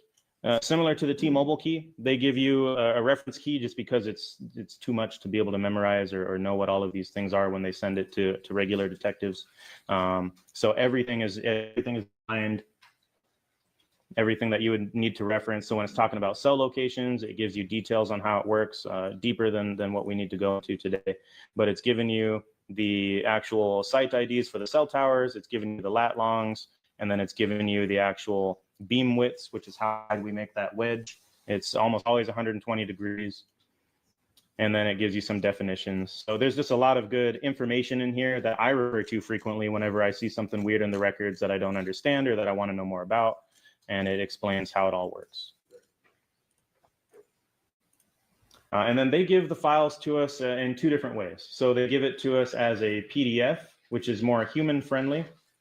And the report you for AT&T is the call detail records with all the phone and text transactions. And then they also put their data in one sheet. Well, we'll get that moment. Sure. This looks different from the T-Mobile records, so let's kind of go through the columns real quickly. Yes. Go ahead. So different, still similar. So at the top left, you'll still always see the target phone number. And for this record, it's 702-677-4430. At the top, they're letting you know that these are in UTC time. So you got to do some math if you want to convert it to your local time, which my software does. And then you're going to have the same columns. They're nice enough to give us a row number for their columns. And then they also give us the date, the time. They give us the originating number, the terminating number of the call. So both sides of the call transaction again. We see the familiar IMEI, which is the serial number for the device. We see the familiar SI, which is the caller serial number for their SIM card. And then it gives us the location of the towers that's being used. Okay. You can close out of that. And did we skip over the subscriber on this one? That one might have been in the other here. This would be the subscriber. Okay. Just for the record, who's the name on that? The name of this is Devyn Michaels. Address? The address on record is 5510 Porcupine Rim Street, Los Angeles, Nevada, 89130. And does this one show activation date like the other ones did? Show the start date? Yeah, it shows that. Where did you see it? Okay. Here we are, active time. So the MSISDN, and remember that's the acronym for phone number, active on 11/23/2021 to now, or when we pulled the records. Got it. Okay, you can close out of that. Thought we'd skip that. Now, what else we do? They give us a couple different things, and for some reason they'll send it as a separate file. Like the IMEI is saying for this phone or this IMEI, this is the phone number that's associated with it as of this time, 7/10/2023. And then the phones will often have, sometimes we'll see two of these just because you can have different SIMs inside one device. So they'll send us a report though if there's any serial numbers associated with the phone number and the actual device. But that's the whole page. They do this as a separate page for some reason. Same with IMSI, which remember is a serial number essentially for the SIM card. Okay. And then location. So AT&T has this proprietary way of locating devices that they don't even fully explain to us because it's part of their secret sauce. But it's called Location Database of Record. It's unreliable, I've found, and a lot of experts have found, so I haven't mapped anything with this. However, it is possible. It gives you GPS-like points, but if you look at the column, it says location accuracy unknown. And I don't like dealing with unknowns. I like stuff I can explain and information and data that I can actually source and rely on. So when they're saying location accuracy is unknown for these latitude and longitudes they're providing, that's worthless to me, so I don't have them. Got it. And then timing advance is what we're already familiar with. That's that sonar thing that it sends to the device and back, and then they have a whole separate file for that as well. Similar again, has the phone number, the IMSI, the date, and then it gives us the latitude and longitude of the cell towers, and then it even has the sector orientation. This is azimuth. That's where on the 360-degree compass that is facing, so we know which way that antenna is facing. We know exactly the lat long of the tower. That's how we're able to map it. Okay, based on that. Before you go into your overlay mapping, back out one. This was the other folder as well. But Okay. They just break up the record, and this is not relevant to our mapping. Okay, so we can back out now, go to the main folder, CR mapping. And go down to the next one. For the record, what's that title? The next one, phone number 707-628-1336. Devyn Willette, CDRs. Provided files, CDR records and timing advance. Yeah, and again, they sent it as two separate. So I just broke that up. But So CDR let's go to records. CDR records, go to the, well, the certification is the certification, right? Yes. Is there a subscriber sheet for this one? Yes. So subscriber sheet. And again, at the top left, it has the phone number 707-628-1336. This is again T-Mobile records. And this has a subscriber name of Joseph Sands and a address out in California, correct? Correct. And you don't know if Joseph Sands is a family member, Mr. Willette or anything, that's just the info that was given. Activation date? Activation date, it's showing 3/1/2010. And then the same information we had on the previous records. All right, and then this one says data sessions. Correct. And then CDRs, which we've already gone through. Correct. Back out one folder. And then go to timing advance. So this also has timing advance records. Correct. So this particular device, we have CDRs, timing advance, and data sessions. Correct. Is that just more information you can glean from the record? Yes. Okay. You can back out. Okay. Before we go into our mapping, there's a folder entitled, well, let me skip that for a moment. NDCAC Tower List, what does that mean? So that's NDCAC. That's an organization that's managed by the FBI. It's a subset of the FBI. It's the National Domestic Communications Assistance Center, something along those lines. But they're a resource that we have that we partner with the FBI on. I have access to a lot of their resources that they provide law enforcement.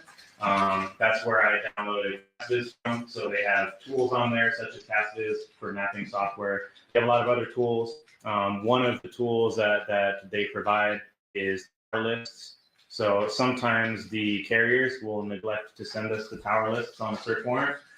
NDCAC keeps a database of all tower lists from a certain time period so that we can have something for that call detail record to grab onto. Because without the tower list, there's no way to map it. Got it. So you don't need to go out and drive around and see where the towers are. This is the tower list of Correct. the operative time period listed on. Correct. Okay. So I have those as a resource, just in case we're missing towers or something like that. Or if they'll show half of my records weren't mapped, then I know that they must have neglected to send me the full tower list. So I just go in and I get the full tower list. Okay.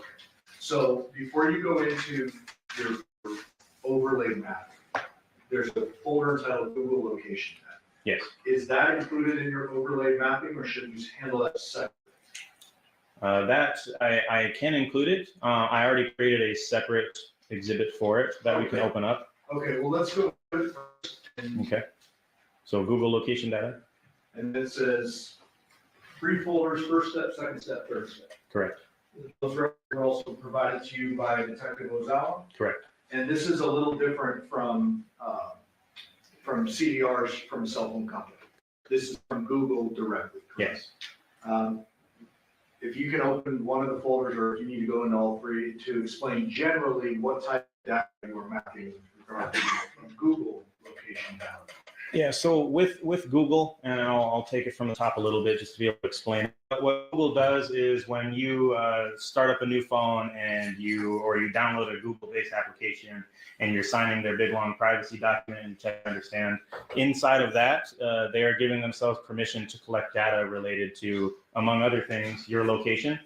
And Google will use that for analytics. They use it for advertising purposes. They're storing as much information as they can grab from your phone. So what they're programming into their applications on your device is the ability to read locations from GPS, from cell towers, from Wi-Fi, and then it's sending your device is sending all of that to Google, and they're keeping a database of it. So similar to how the cell carriers are storing all of your information from when you're making calls and sending texts, Google does the same thing on their end as well. And so what we're able to do is we're able to ask Google for this information, but it's a little bit of a complicated process. When Detective Ozawa did this, I've done a few of them a few years ago when I was a property crimes detective. But what Google does to protect the privacy of their customers is they require a search warrant, and we'll ask for a geofence. So we will look for any devices. We'll ask Google, do you have any devices that said they were in this geographic area? And we'll draw a square or a shape. And inside of that geographic area, we'll send them all the coordinates so that they know the shape. At a given time. At a given time. So at a certain time period. So maybe this week in August, we're looking for any devices that entered this location. Or we can make it as narrow as this 10-minute period. We want any devices that you, Google, logged inside of this geographic area. What they send us back is a spreadsheet of, it's called obfuscated IDs. So they send us, it's a bunch of random numbers, and every device has a long random number associated with it. And we can map it still, but we have to pick out based on that, hey, we're interested in these 3 different ID numbers. And they don't give us any information on who it belongs to. They don't tell us if it's a phone or a microwave. They don't tell us anything other than it was at this location, and this is the arbitrary number that we gave it for your purposes. If we find a device of interest that we see moving around in that area or in the area of interest at that time, we send those numbers back to Google for a second step, and we say, hey, we want more information on this, or would like the subscriber information and identities on this. And then that's what the various steps are. Detective Ozawa would have to go into more details of what he was requesting each step, but that's how they do it, just so the customer data is initially anonymous. Because if we do a bank robbery at 12 o'clock in the afternoon, we're going to capture a lot of innocent people whose privacy is completely unrelated to what we're investigating. So we have to try to pick out what we think are the suspect devices. That way we're not just arbitrarily violating everybody's privacy who happened to be there at the time. And in this particular case, did you or Detective Ozawa receive Google location data ultimately in the 3rd step for 1 or more devices? I believe he got multiple devices, but I only focused on 1 in particular. This should be, yeah, he got, looks like 1, 2, 3, 4 of interest that he picked out. Okay, and they're titled Jonathon Willette, Devyn Michaels, Tracy Baker, and Yoko.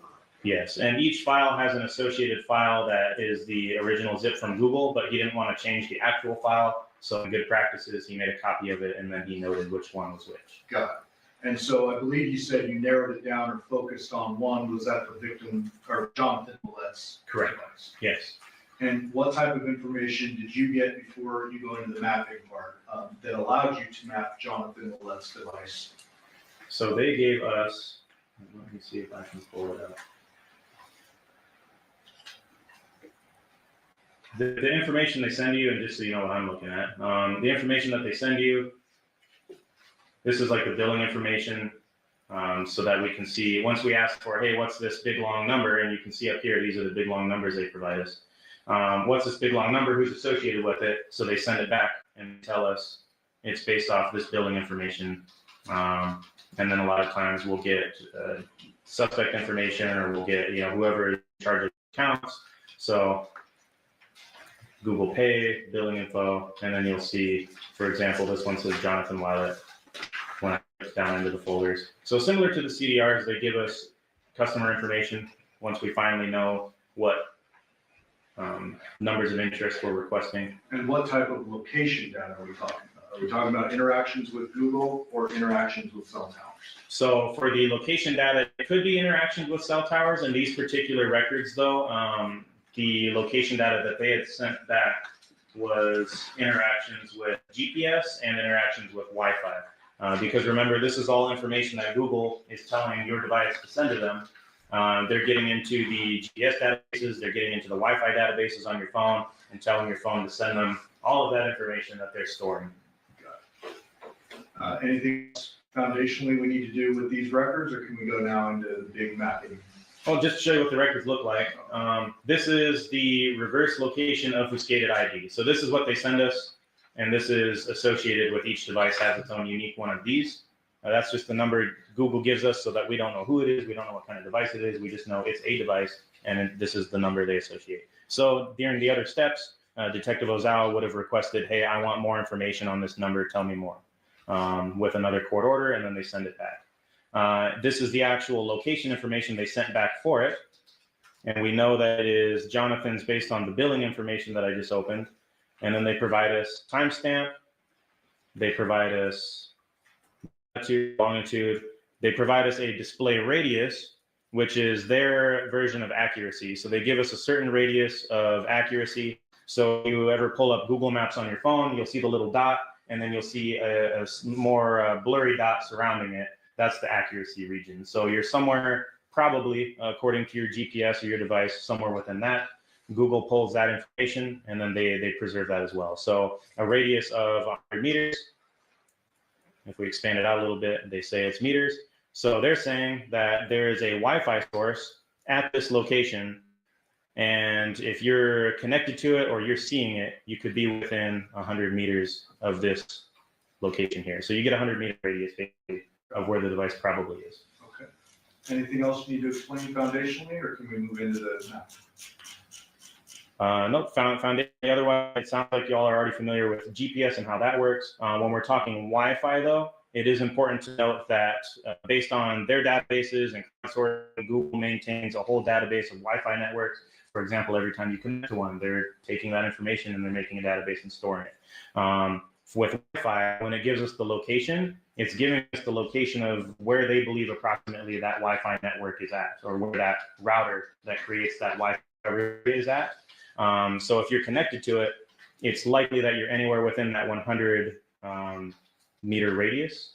However, you're not necessarily at the dot. You could be connected to it from the edge of the radius and sometimes a little bit beyond. It's not perfect. Got it. All right, let me back out of all these files. Okay. So how best and most succinctly can you explain for the jury what you did with the mapping for all four of the, well, I should say all three of the phone numbers, because Andrea, we've kind of excluded. Yeah. And the Google. Andrea is still in this. So what I did, that first file that I opened up for Andrea up in Oregon, what I'm able to do is I can open all of those files up in Google Earth, and I can just combine them, and you'll see that in a moment what that looks like. But I just create a folder inside Google Earth. I can set that as another Google Earth file so that everything's included and we can open it all up at once. So let me do that. So we have Google open. I like to open it from Google Earth.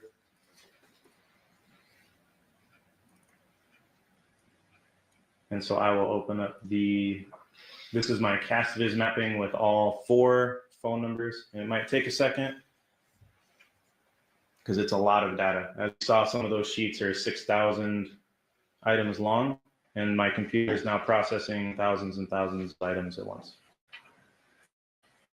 So it zoomed out because there's some activity up here in Oregon that we're already familiar with, as you can see.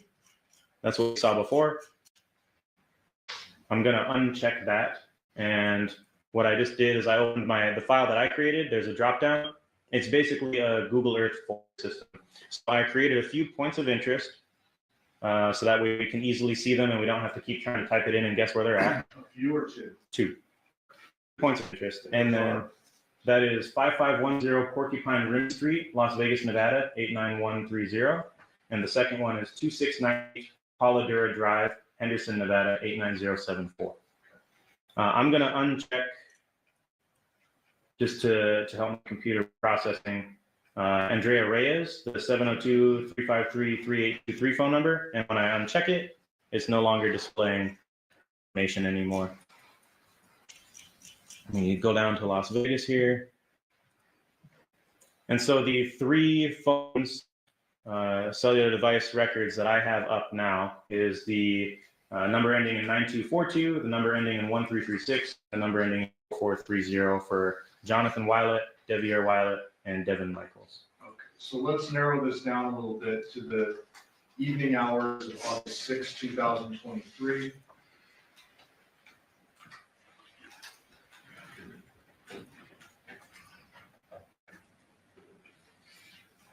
And I'm just dialing in the time now because we're displaying almost a whole week of data at once. So we're just narrowing that to the relevant time period. Let's do 7 p.m. Change that to p.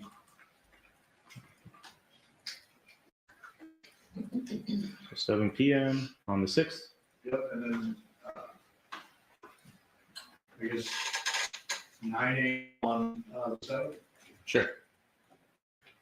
And if the jury wants to see outside that range that I picked as an example, they can go into this box on the exhibit itself and they can change this. Yeah, as long as they have Google Earth on the computer they're using. And yours, if you are looking at it, yours might crash. This is an expensive computer that's made to do this. So that's why I brought it today. Oh, well, now. But I do have, yeah. I was gonna say, you made some backups in the event that happened. I made some videos for you as well. Okay. Do you need to explain that now or after this? Whatever you prefer. I would like to be able to play the videos just because it's set for speed and everything's easy to just have a. Okay, so before we get there though. Yeah. Just representative wise, you've unclicked Andrea Reyes, so we have the records associated with Jonathon Willette, Devyn Michaels, Devyn Michaels. Correct. Next to the names on the left, it says the colors. Jonathon, Devyn is in green, Devyn is in red. Correct. And so anytime we see green on that map, it represents Devyn. Anytime we see blue on that map, it represents Jonathon. Anytime we see red, it represents Devyn. Correct. Okay. Would you prefer to go to the video to play those? Yeah, it might be better to play the videos, and I can keep this up in the background too. We can go in and look at stuff live. The benefit of being able to do this is just so we can, for example, we can zoom in on records and in Google Earth without having to have my mapping software because I exported it to Google Earth. If your computer can handle it, you can go in and you can click and you can see the information that it's pulling to map those records and a little bit more detail about it. Because as you're clicking around, you can see if a call transaction, this is just timing advance because it's zeros, but you can see how long certain calls are. For example, this one was 2 minutes and a second, this transaction that used this particular tower and antenna facing. So it's just something you can click around and explore. This is what I do investigatively when I'm trying to determine information based off of cell records. Got it. But let me pull up the videos that I made because those are less likely to crash. And the jury will have access to these videos too. Correct. Yep. And that's not linked to Google. That's like a screen record of you doing this prior record. So I used Google Earth and you're able to, it's gonna freak out when I do it right now, but. Well, don't do it. Okay. We can, we'll leave that. So I can hit this play button though. I just haven't adjusted the speed, but you can change the speed.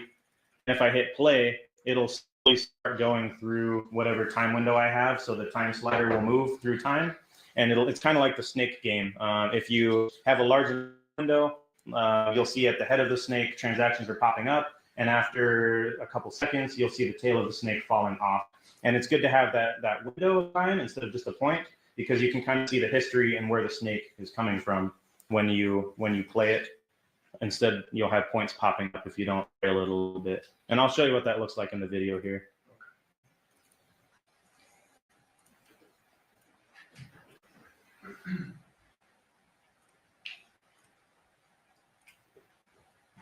What time frame are we looking at for the red? So the time frame we're looking at is similar, and I have it back out a little bit. I put it in the file names so that we know. The time frame you're looking at is going to be 1900, which is 10 p.m. on August 6th, and then it goes until 2 p.m. the next day on August 7th. I have it set so that every second that passes in our lives right now is approximately a little less than a minute on the display. I can slow my playback time down a little bit if it's too fast and we want to pause it and go back. We can manipulate this however we want. But let me just hit play. So we're starting at 7 p.m. on the night of August 6th. The blue is Jonathon's records, and the red, okay, I hit play. The red will be Devyn's, and then the green will be Devyn. And you can see up here at 55 Porcupine, you'll see some red and some green popping up, indicating that they're in that geographic area. You'll see down at 2698 Pauladura, you'll see the blue. And from Porcupine, this is that snake I was telling you about. You can see the device traveling based off the nearest cell towers. From Porcupine down to Pauladura Drive, just got there around 8 p.m. the night of the 6th. Well, there's been flashes of green up at the Porcupine Rim, correct? Let's just put that into the record when you do see it. Go ahead. Okay.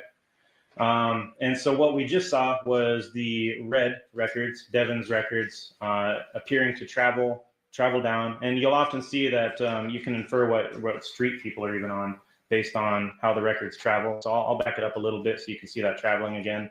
But this is what it looks like with the timing and the cell tower data when somebody's moving through a city and they're getting handed off to the next best cell towers as they travel. Before you move on, Sure. Just real quick, we see these devices lighting up. Sometimes they're right next to each other. Does that necessarily mean they're communicating with each other, or they're just communicating? No, this is just general. So the way that I mapped it is I mapped all the timing, all the data, all everything for each person as one color.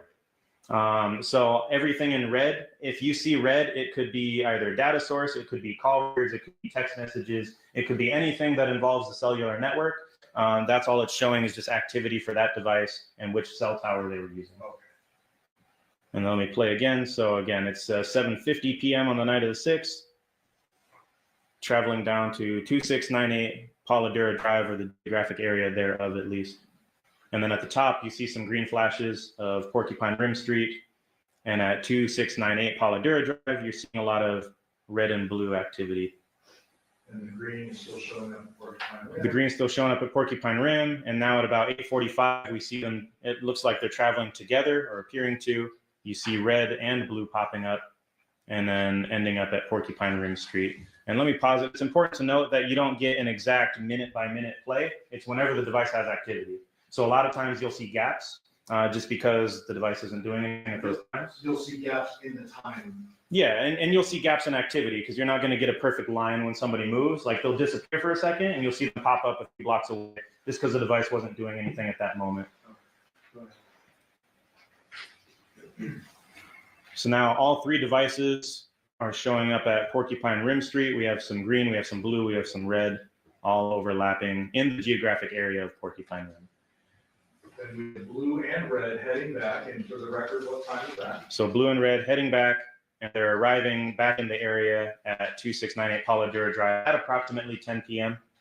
So Jonathan's cell phone is activating on the way back to the Paladura residence at 9:50 something. Yeah, and we can back it up a little bit. So they're traveling there at about 9:45. They're about halfway between Porcupine Street and Paladura Drive in the middle of the city, and you can see both devices are showing up. I do have a trailing of time, so if the red just has that and the blue didn't, you'll still see the blue a little bit back. It doesn't mean they're not traveling together. It doesn't mean they are traveling together, but they have activity in the same area. They appear to be traveling around the same time. So we're traveling down from Porcupine Rim Street, it looks like, and it looks like based on the towers that they're hopping and heading off to, traveling towards the geographic area of 2698 Paladura Drive. We're only seeing the blue, Jonathan's, and the red, Devyn's records traveling right now. And the green records, Devier is still showing up at Porcupine Rim. So at about 10 o'clock, it looks like blue and red are now utilizing cell towers in the geographic area of 2698 Paladura Drive.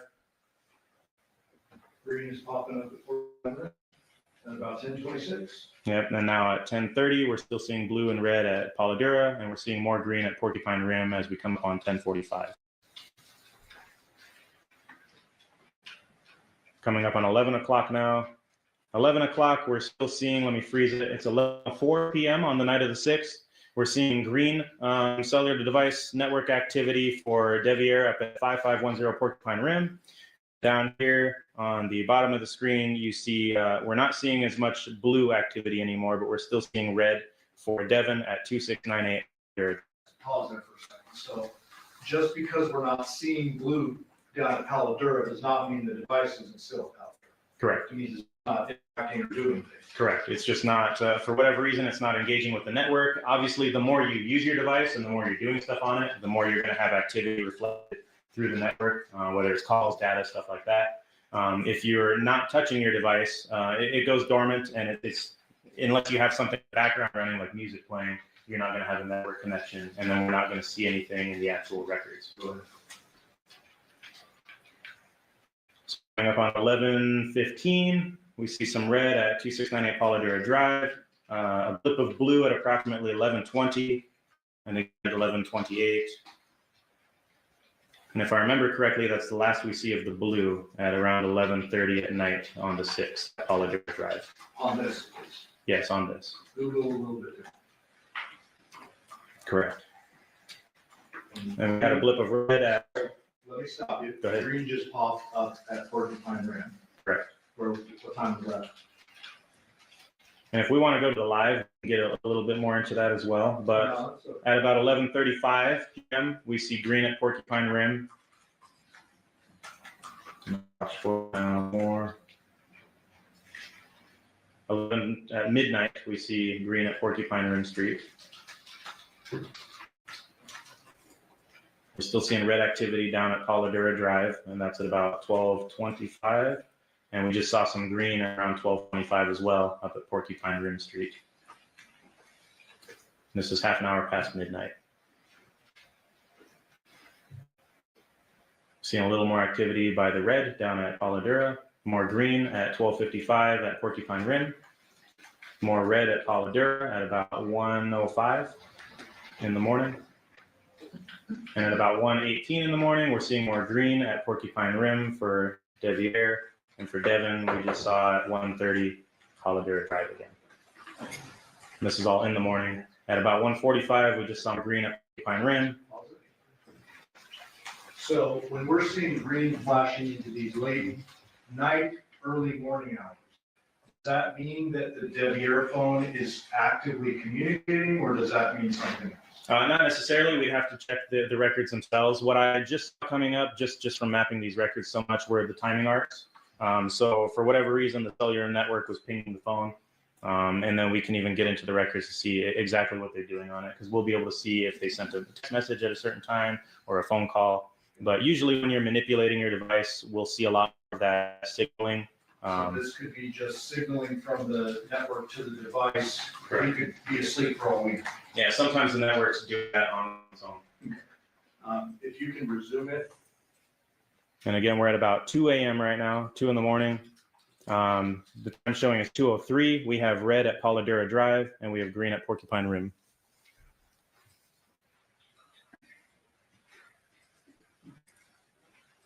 And I'll hit play again.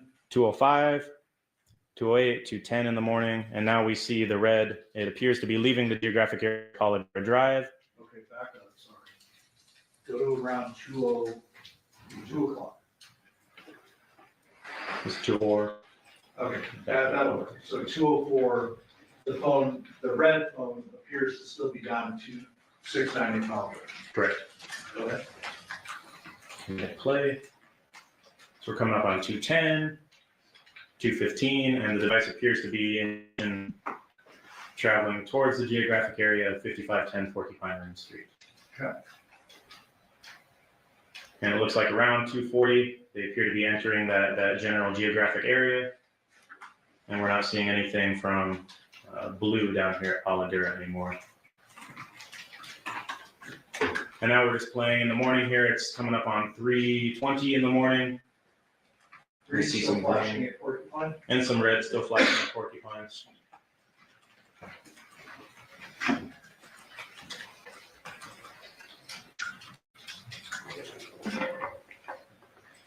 Can you note that when the green flashes at Porcupine? You don't need to stop it. Just Yeah, at approximately 4 a.m. at green and red, both appearing at Porcupine Rim Street, and it's continued into the early hours of 4. We're coming up on 4:30 now, and we still see more red flashing at Porcupine Rim. 4:40, we saw some green flashing at Porcupine Rim. Again, without going into the records, you don't know if that's just passive activity on the phone or active activity. Correct, it's just all activity has been met. And then we're coming up on 5:30 in the morning now. We see some red flashing and some green flashing at Porcupine Rim Street.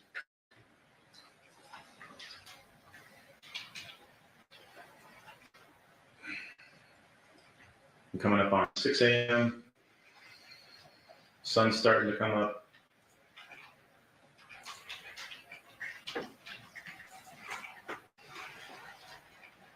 We have some red flashing around 6:30 and some green flashing around 6:30 in the morning at Porcupine Rim Street.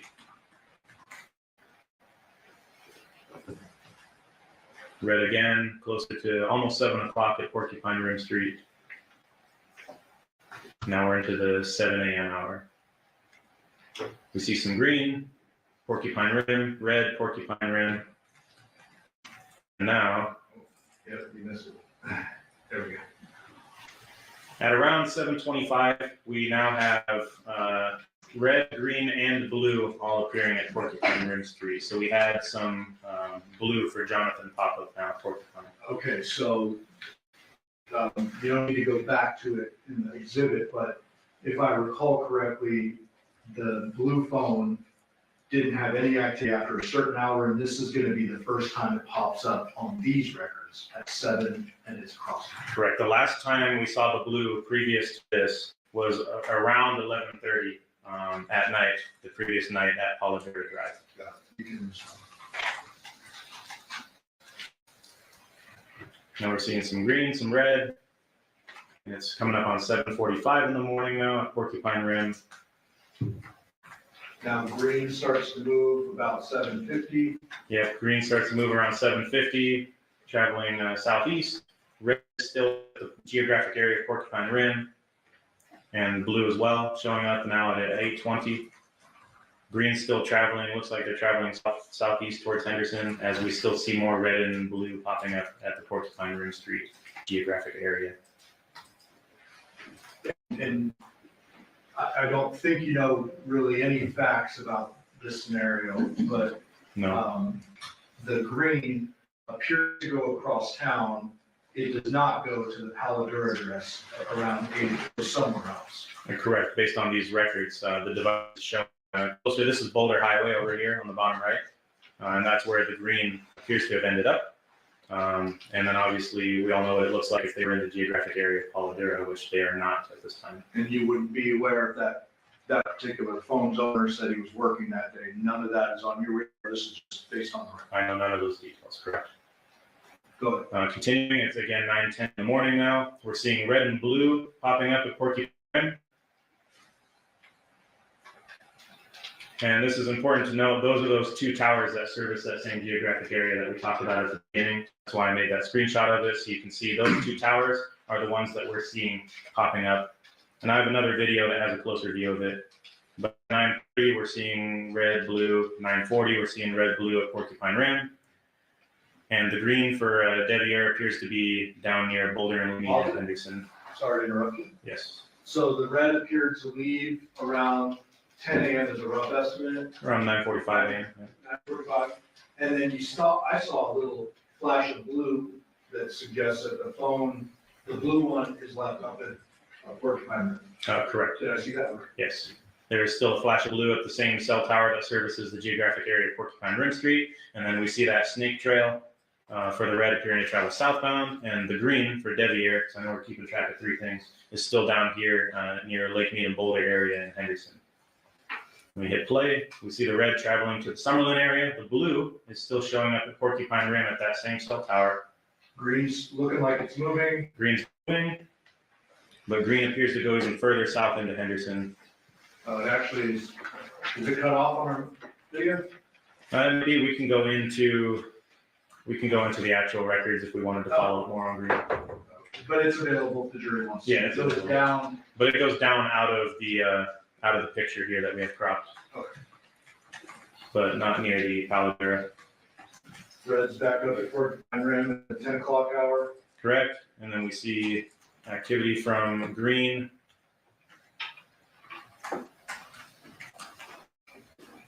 And now we're coming up on 11:20 a.m. Green looks like it's moving back toward north. Yeah, we're getting some timing measurements from green based on cell towers in the Henderson area. And we see red traveling back down again around noon. You see green still in that Boulder Lake Mead area, and then you see the red landing at noon at the Paladera Drive address. And then you can see the green still over here. To note, you might have seen those gigantic arcs from the green. Remember, those were timing advance. It could be anywhere along that arc. So not necessarily if it's showing an arc coming close to an area of interest, we can't say for sure whether or not it's actually on that line. It could be all the way across the city at the other end of the arc. And these places where the green has all the crisscrossing, Yes. on the map, your map encompasses almost the entire Las Vegas Valley, correct? Yes. So it looks a couple inches away, but here we're talking about like a distance. Oh, these are, several miles. Between Paladera and where this location is, yeah, correct. All right, and we're coming up on 12:30 p.m. Red still showing up at Paladera Drive at approximately 12:50 p.m. Green still showing activity somewhere near Boulder Highway. And then green appears to be moving north back towards the Porcupine Rim geographic area. And we saw a flash of blue as well around 1:20.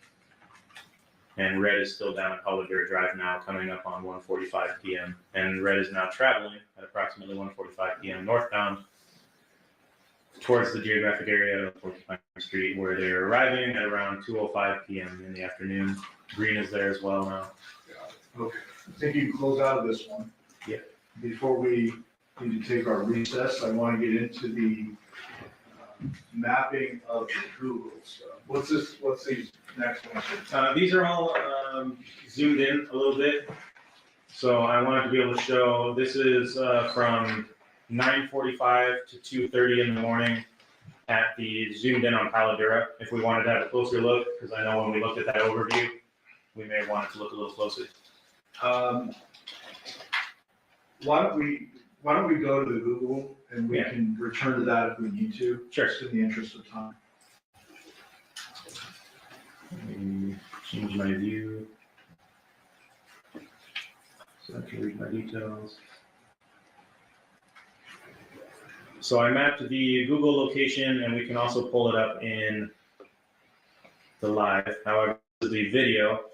So what I have here, and would you like me to explain a little bit about what it is? Yes. So from those files with step 1, step 2, step 3, where the detective requested location data from Google, they sent them back. We looked at the sheet. It shows the latitude, longitude, and the approximate radius. In the specific record that's mapped here, it's only Wi-Fi locations. So there are no GPS locations.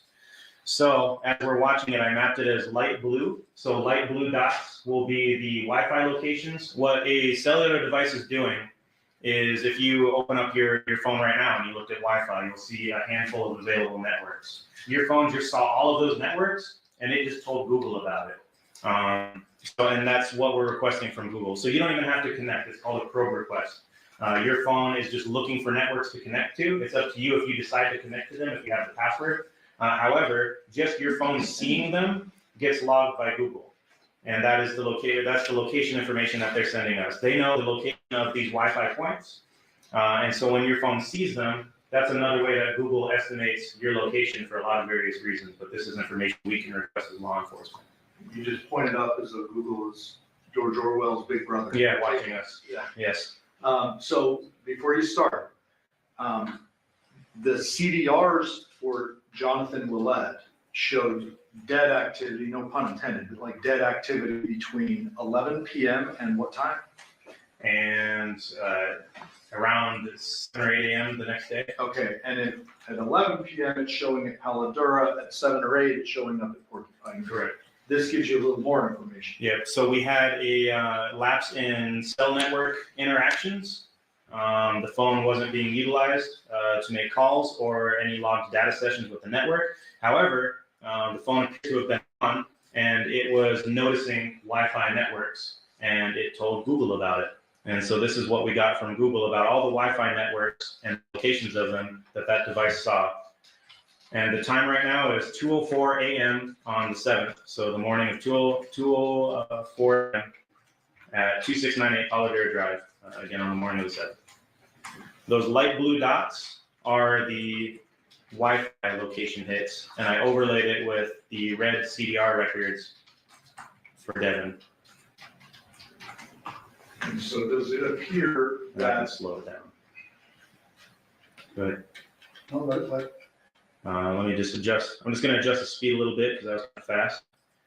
But again, the light blue down at the bottom right, and the red is the CDR network records. The light blue is the Google records, and I mapped them and played them together. that's at 2:04, 2:07, 2:09. It appears that the Google Jonathon Willette device is moving away from the scene in the same path that the red Devyn Michaels device is. Correct, around the same approximate times. And the green is still popping up at 45. Correct. And those blue dots are the known Wi-Fi access point locations that Google knows about that the phone is seeing. And then at about 2:45 in the morning, I zoomed in just so we can see it a little bit better. We have the red CDR records showing the geographic area of Porcupine Rim, and Wi-Fi is a bit more precise just because it doesn't go as far. And the Jonathon Willette number appears to have landed at Porcupine Rim about 2:45. Yeah, and it's been there. And then you can see all the dots are showing at. Wait. You said it's been there. It landed there at 2:45, right? Correct me if I'm wrong. It's just showing up in the record. This is in the morning at 2:52 a.m. And throughout the night, that green for or I'm sorry, I was talking about Devyn. Yeah, but for the blue for Jonathon landed there. Landed there at 2:45 around the same time as the Devyn Michaels. Yes. So Devyn Michaels CDR records and the blue location data from Google for Jonathon landed there at around 2:45. And in the meantime, the green has been consistently hitting it Porcupine Rim. Yeah, and that's what you'll see pop up, which is why I was mentioning it there. But zoomed in, it looks like Google doesn't tell us the Wi-Fi network that it's connecting to, only that it's connecting to a Wi-Fi network that is seeing one. But it appears to believe that it is one that is at that location. Because it's the blue dot is directly on your little Correct. yellow house that are court's indulgence.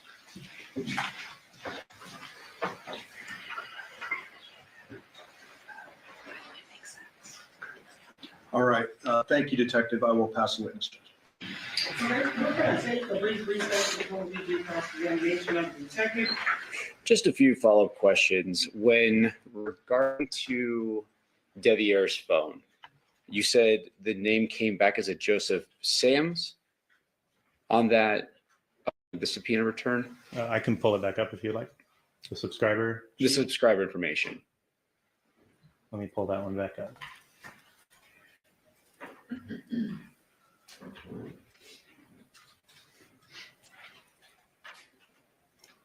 Correct. So Devier, the phone number that I was provided of 707-628-1336 for Devier, the subscriber name is showing Joseph Sands. And like you stated on previous, on direct, you're basically just given a file and you say, track these phones. Correct. And it's tracking the phones, not a person's movement. Correct. Only the device itself. So if a device is left at home, we're not going to catch that person because the device is at home. Correct. You said a couple times, I think a few times on direct, and I kind of just touched on it, that you don't like to know too much about the case or as little as possible. Correct. And basically you're given instructions by a detective superior to say, these are these numbers, I need to track them, trace them, and then you do that through your software. Yes. Did you have any more involvement on this case in collecting evidence though? Yes. You canvassed around the area of Porcupine Rim, correct? Correct. You visited, I want to say it's about 17 locations. Yes, that sounds about right. Surveillance cameras. Yeah, so I was tasked with trying to canvass surveillance video for all the businesses on the nearby street corner. So you're not like a guy in the chair in the back office. You're actually out doing the work, and you still go back and review it when it's given to you of what they want. Well, now I am the chair in the back office. Back then, I was actually transitioning into the role that I am now. So I was still partially involved with the street side of it at that time. So you actually had more information about this case than just, here's a file, track this phone. Yes. You knew because you were out in the field, you were tracking down videos and evidence at this time of this incident. Correct.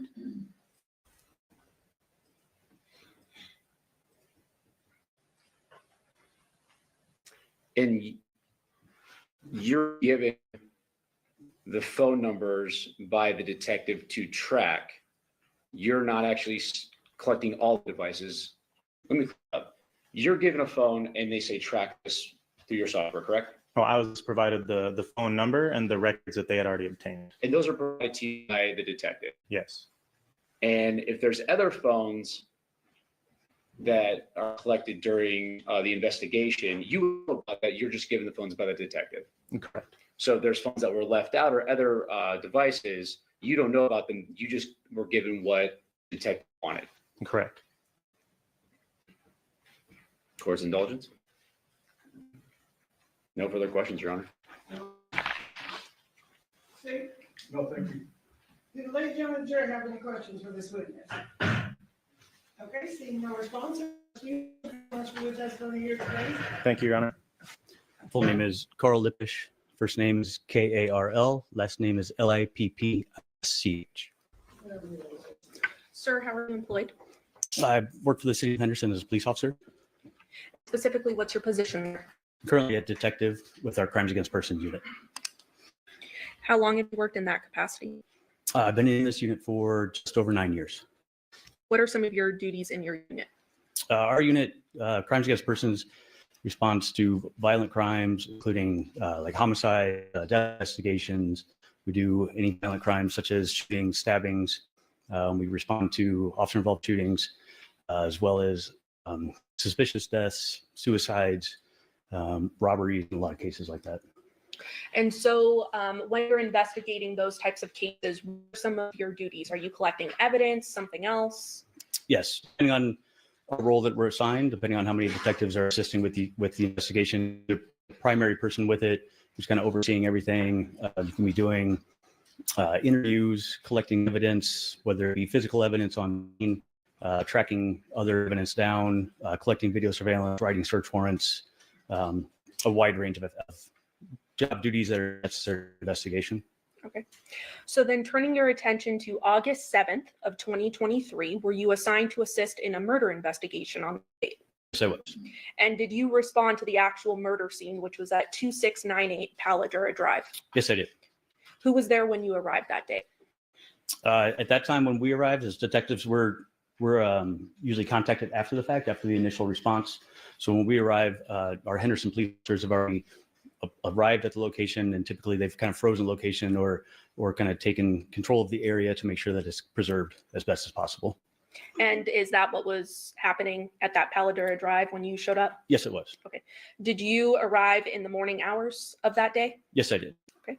And who did you arrive with? At that time, I don't remember exactly who in my squad was all on duty, but I believe Detective Ozawa and I were both working that morning. I know my sergeant, Sergeant Slattery, and then I believe the rest of our squad, as well as CSAs, were called to respond as well. And can you walk the ladies and gentlemen of the jury through what you did at the scene when you arrived? When we arrive on a scene, especially something of this magnitude, we will meet as a squad initially, and then we will get with whoever the on-scene ranking officer or like lieutenant or sergeant is for the patrol squad. They will typically have a brief that they can provide to us, give us as much detail or information as that they have, which would include involved parties, locations, if there's vehicles involved, details that are pertinent that they've already learned once we arrive at the scene. And then after that has been conducted, we'll then get together as a squad and we'll determine our jobs and responsibilities. Once that's done, we could also end up doing like a walkthrough of the scene to then be able to kind of get a feel for what exactly we're looking at. So talking about this specific scene on August 7th, 2023, you arrive, you get a briefing like how you just mentioned? Correct. Okay, so some initial details that the first responders provide to you, is that correct? That's correct. Okay. And then after getting that information, what did you physically do?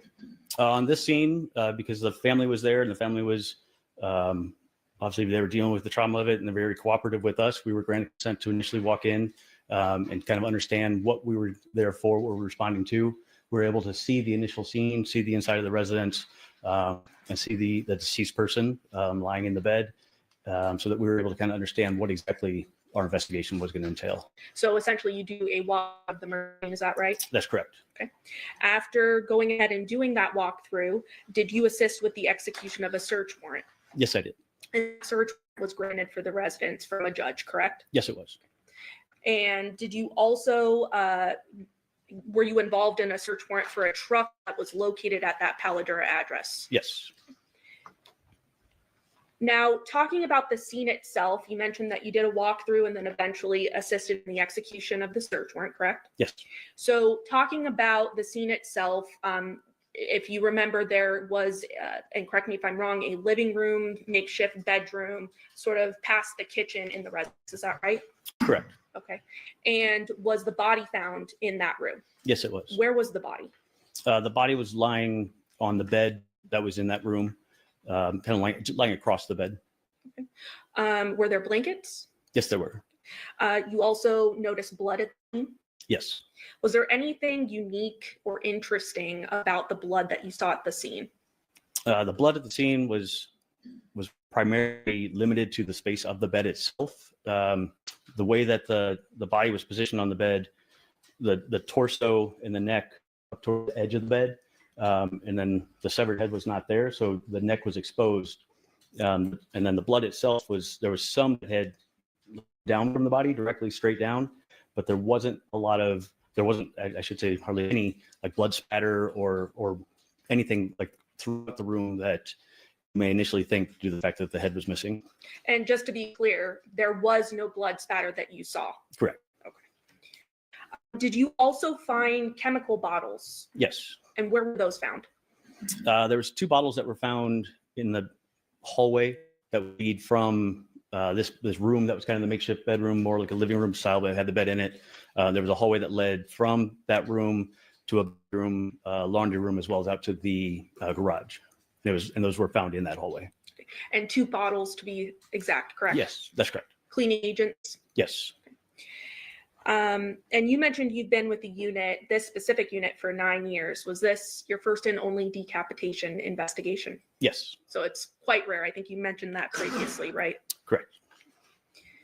Ultimately, then, after you conduct this initial execution of the search warrant walkthrough, are you then assigned to canvass sort of the surrounding neighborhood of the residence for video surveillance. Yes, I assisted with that. And that essentially becomes your larger role in the investigation, correct? That's correct. Then after canvassing for video surveillance at that Paladura address and the neighboring community there, did you then assist with the execution of a search warrant at a 5510 Porcupine Rim? Yes, I did. And after assisting with that at the 5510 Porcupine Rim, you then begin to review all of the videos that were ultimately collected from the canvases, correct? Yes, and the canvas took several days, just in terms of the amount of, yes. And all of these little, I guess, yellow thumbtacks there, are those the residences that were canvassed and the area that was canvassed for video surveillance? I believe so. Do you have a reason to dispute that that's the area? I don't, other than just the number of, or the specific addresses. I'm not sure what they are, but I believe that those, I mean, I know that we canvassed those entire area. Okay. So So you had members of the team with you camping as well. It wasn't just you. Correct. Is that why you're hesitating a bit? Yes. Okay. But you as the collective went ahead and canvassed this entire area with these thumbtacks here. That is correct. Okay. And then I also had mentioned permission to publish states 11. We have here another map showing the 5510 Porcupine Rim address, was some canvassing, as we mentioned, in that location as well, correct? That's correct.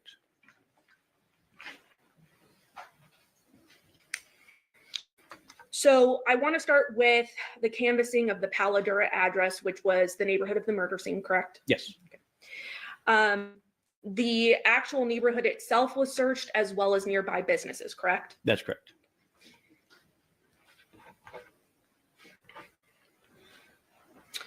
During your review of the surveillance footage that was obtained, were there certain videos that ultimately became important as part of the investigation?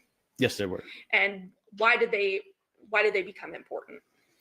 Because we were able to identify specific vehicles that were involved with our associated people to this. And specifically then, the vehicle located at Paladura was a truck with a trailer attached, is that right? Correct. It was the 2020 white Chevy truck. Belonging to Jonathon Willette? That's correct. And then also a vehicle of interest was a 2017 Nissan Armada belonging to a Devyn Michaels, correct? That's correct. And then at the Porcupine Rim address, there was also a white work van, as well as a blue Honda vehicle that was in the driveway, both belonging to a Devyn Willette. Correct. And so knowing those vehicles, that's why when you're reviewing the surveillance video, you have those vehicles in mind to see if there's any evidentiary value, correct? That's correct. So ultimately, you're able to collect from various addresses according to that map, but specifically, you obtained a video from 2696 Paladura Drive, correct? Yes. And that would be the house next door to the murder scene at 2698, correct? That's correct. Then also 2697 Paladura Drive. Correct. 2701 Paladura Drive. Yes. A Chevron at 201 North Pecos Road. That's correct. 2699 Fampon Court. Yes. As well as 6621 Gray Juniper Road, which would be ultimately near the Porcupine Rim address, correct? That's correct.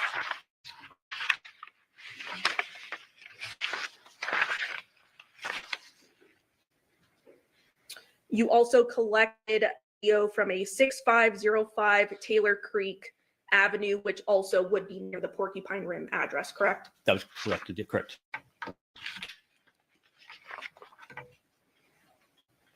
And Your Honor, at this time, I believe between the parties stipulating, the state would like to move for admission of the surveillance video marked exhibits 622 through 630.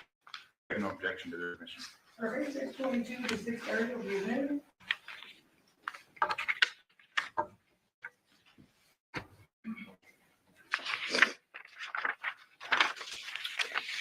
So I want to start with the house next door to the murder scene. That would be at 2696 Paladura Drive. Is that right? Yes.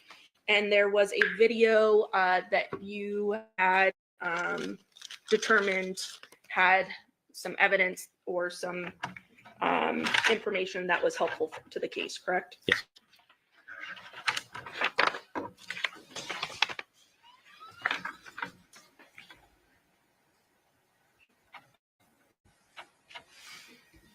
Permission to publish? Permission granted.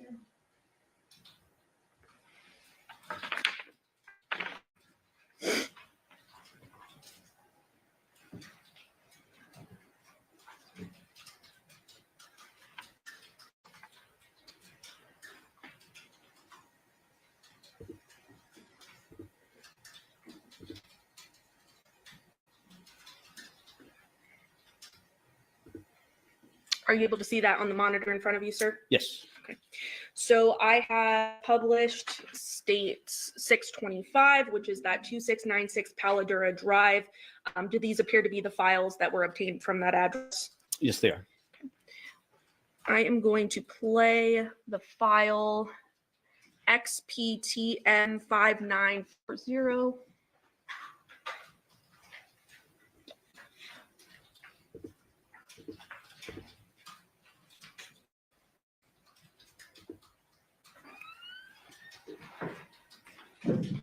And I'm going to pause it here. Before I start playing this, I just want to talk a little bit about this video. So it looks like there is no date and timestamp on this video. Is that correct? That's correct. Okay. But you were ultimately the individual that collected this video, correct? Yes. And so when you collected the video from the homeowner or the individual that lived at the home, you were able to see on their phone what the date and timestamp was. Is that right? That's correct. So even though we don't have date and timestamp on here, we have your testimony of what you saw on their phone, correct? Correct.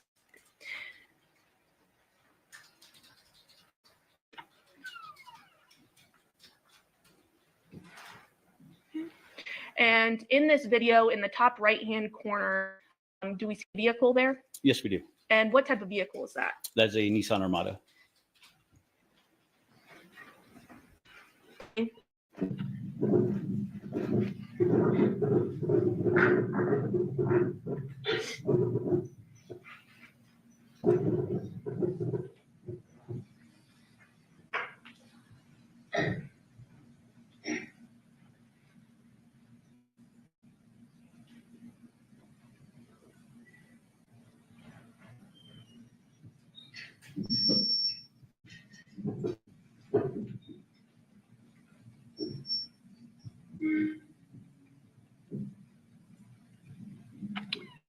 I'm going to stop at 35 or 36 seconds. What do we see there in the top right-hand corner, sort of past the Nissan Armada? What you're seeing there is Jonathan's 2020 white Chevy 2500 truck. It's distinctive because of the two flags that are displayed in the back, and then he has the trailer connected to the back that he's towing as well. Playing at 36 seconds.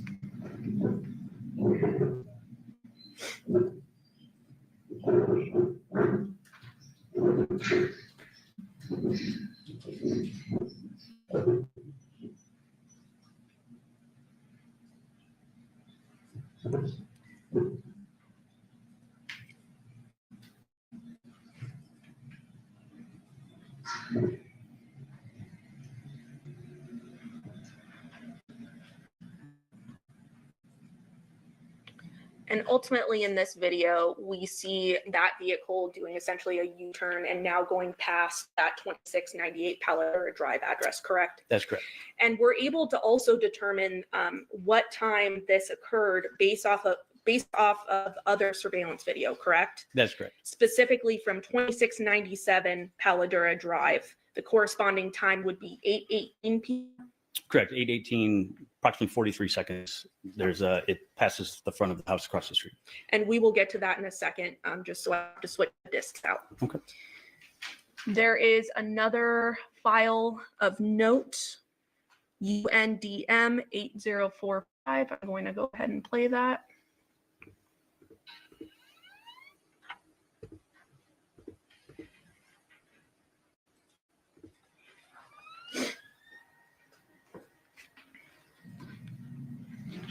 And and stopping it there. Again, we see in the top right-hand corner. We see the same Nissan Armada. Playing.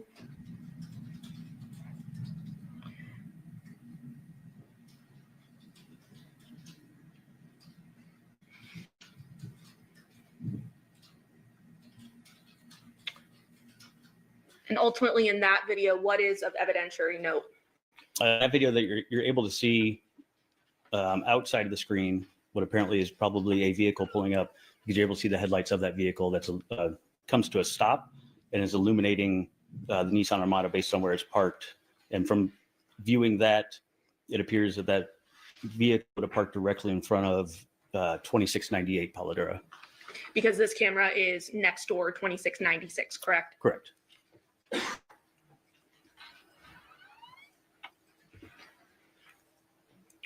Now UCUF 1169 publishing.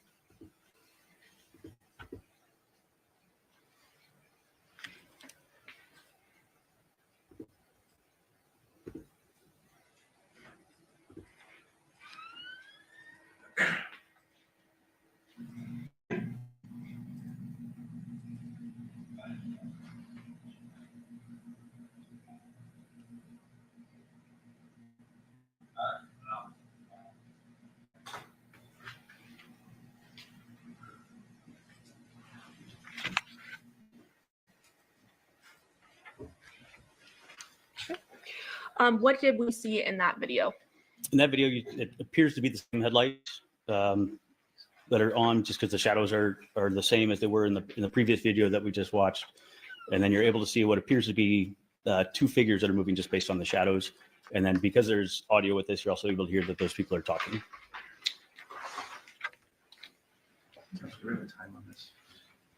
Were you able to determine the time frame of this video? The determination on this time frame was based off of another camera when the truck returned to the neighborhood. So this would be at approximately 22:12. And that would be PM? Correct.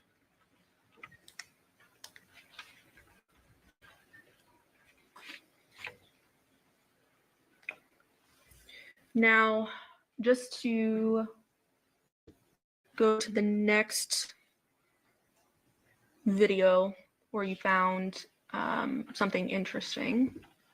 ALN M6052 publishing.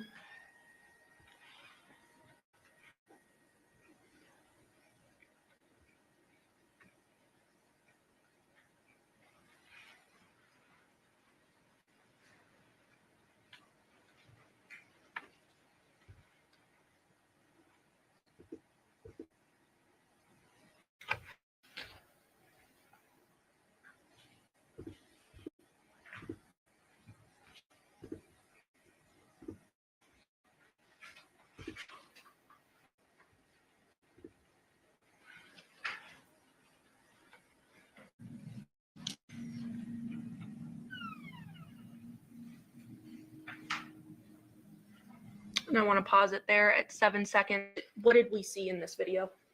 We saw the flash of the rear lights on the Nissan Armada, which is often consistent with someone unlocking a car. Playing again.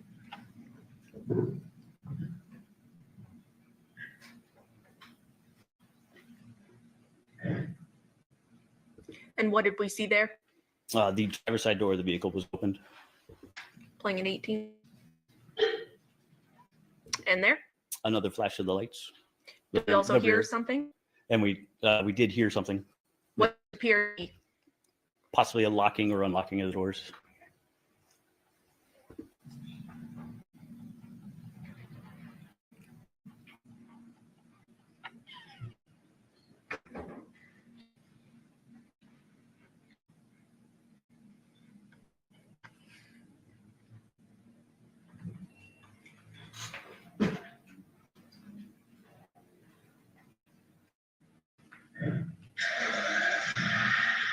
And what do we hear there? But there we hear the engine of the vehicle starting. Okay. And did it appear that someone entered the vehicle prior to the start? Correct. It appeared that somebody entered into the driver's seat.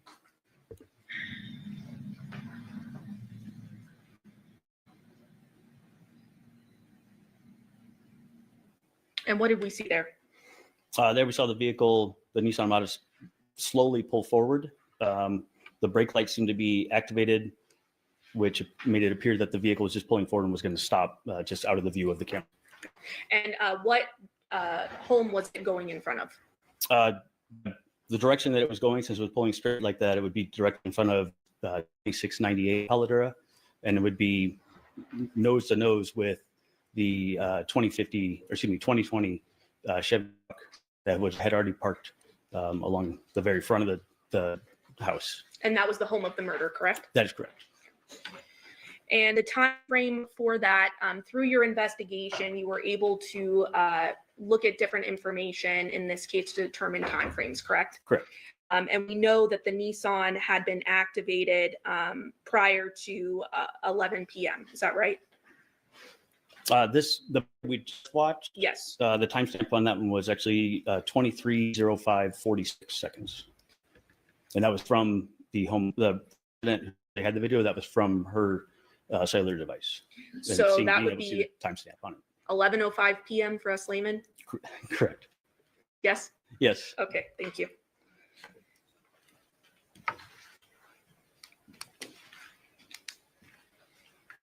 Okay. Now going to FE 4489FC file, publishing.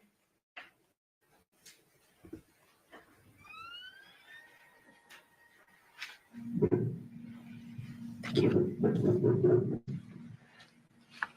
I'm gonna pause it there. What did we see there? We saw lights flashing from when you're looking at the screen from the right out of the screen, but it illuminated the screen, and consistent with what we had seen earlier with somebody activating the car, like unlocking or locking a car. Playing.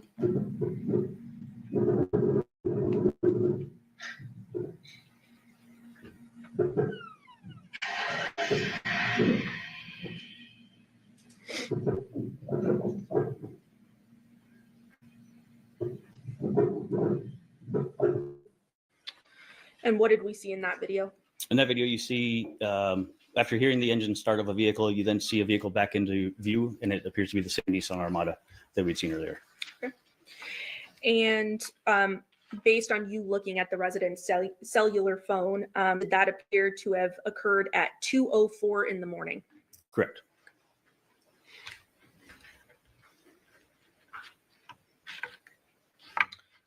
And just to orient us,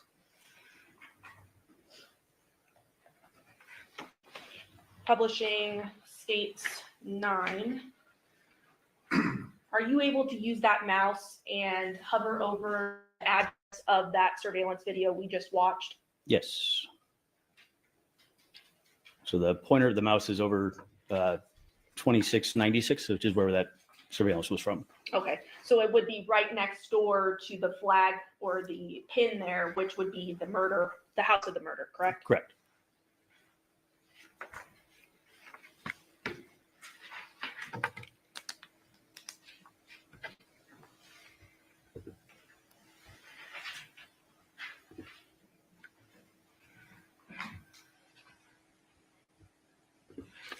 Now, the next address of importance was a 2697 Paladura Drive, correct?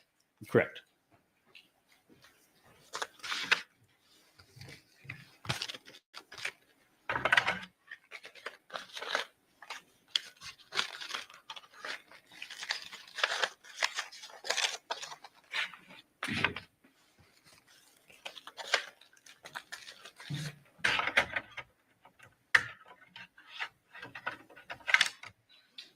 Using that same map,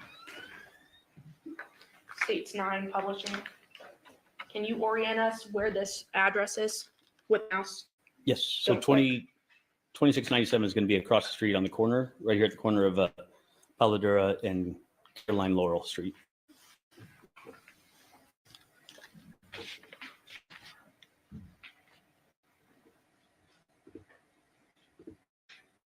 Publishing states 626, excuse me.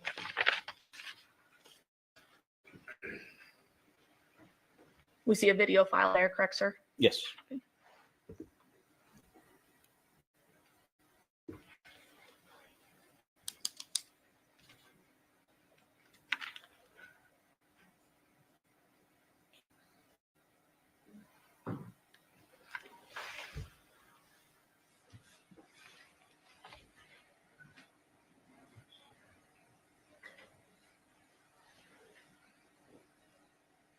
And here we're focusing sort of at the top center of the screen, right? That's correct. And ultimately what we see in this video is a vehicle do a U-turn at the intersection of Paladura Drive and Carolina Laurel Street, correct? That's correct. And we have a date listed there as August 6, 2023. Yes. And what time?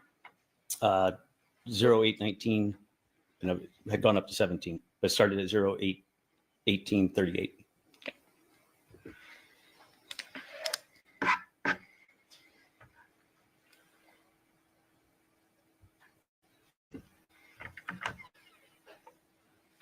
Next, turning to 2701 Paladura Drive.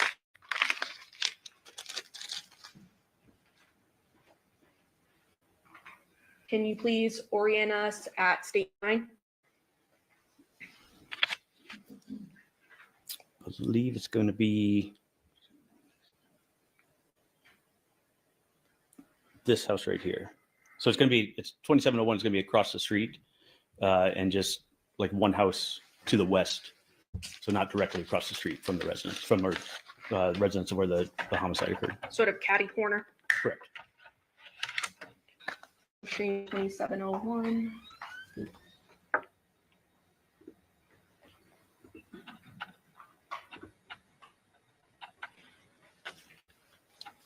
Specifically 627.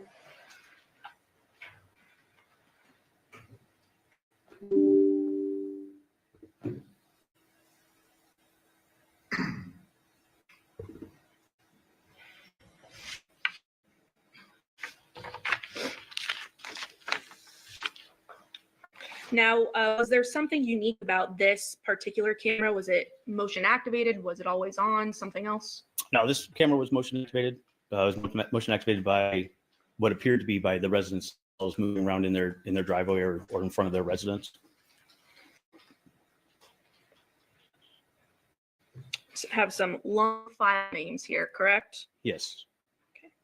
So I'm not going to play every single video, but the members of the jury will have time to review those if they'd like to, but there were particular videos that showed interesting things. Is that right? Yes.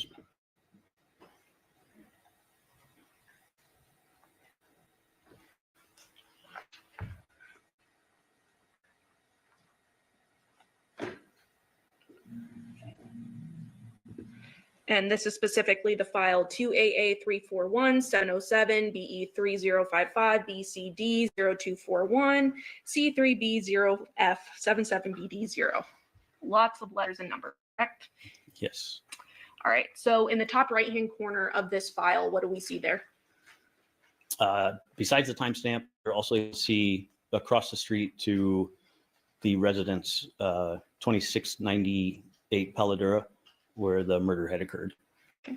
And what date do we see there? It's 2023-0806, so August 6th. And what time? 18:26:58. And can you do the math for me, what time that would be? 6:26, almost 6:27 at night, or in the afternoon, evening. 6:27 in the evening? Correct. Play.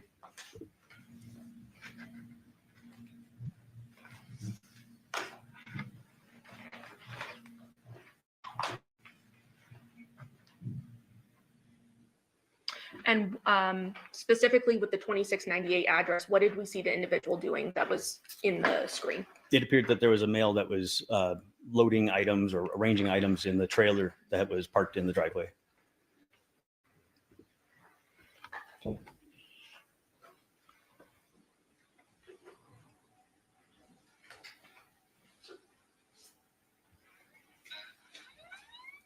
Turning to the file ending in 105DD, starting with FC4.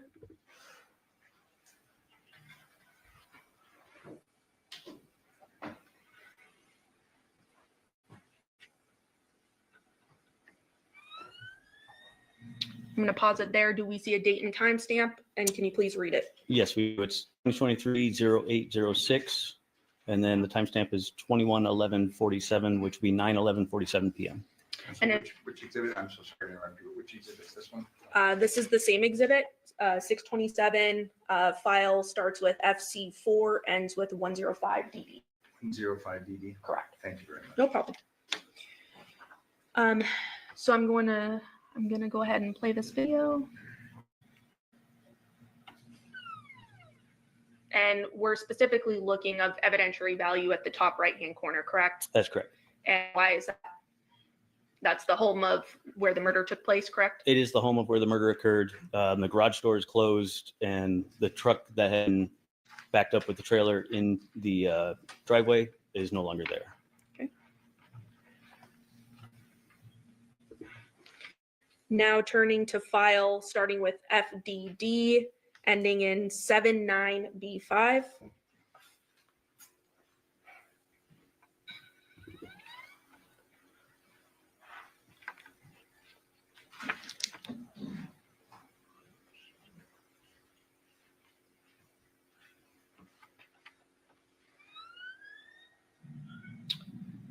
Pausing there.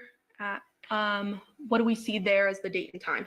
Date and time is going to be 2023-0807 for the date, and the time is going to be 080954. So 8:09 in the morning. Thank you. That one's a little bit easier. What do we see in the top right-hand corner? So we're able to see in the top right-hand corner is Jonathon's truck is now parked on the roadway in front of the residence with the trailer still attached, and it's parked facing essentially opposite direction of traffic. You're also able to see that the garage door is partially open. But the significance that I saw from this video is the fact that the truck is parked consistent with what we had seen in the video from the residence directly next door, the 2696 house, where we had seen the headlights that had arrived during the night and then the two shadows. So that would kind of corroborate the fact that he had parked his truck in that manner that night when they had arrived.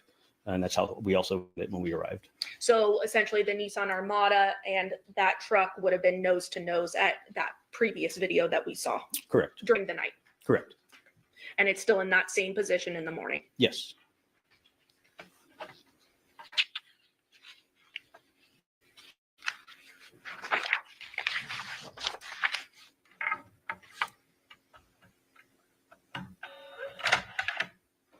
Okay.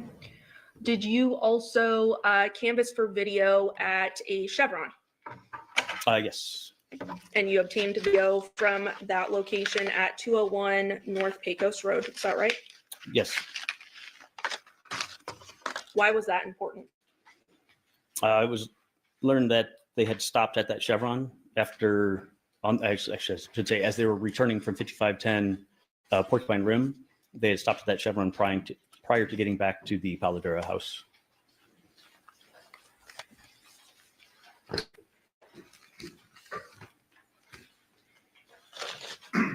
Publishing 622.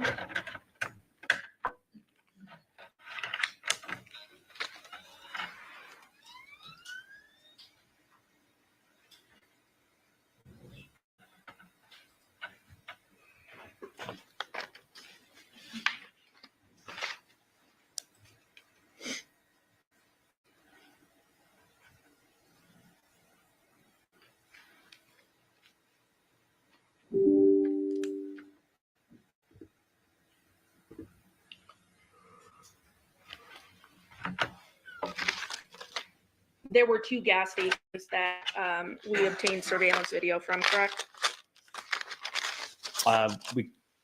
The gas station that I was aware of that we collect video was the 201 North Pecos Road, and that was the Chevron Terrible Hearst. Publishing 623.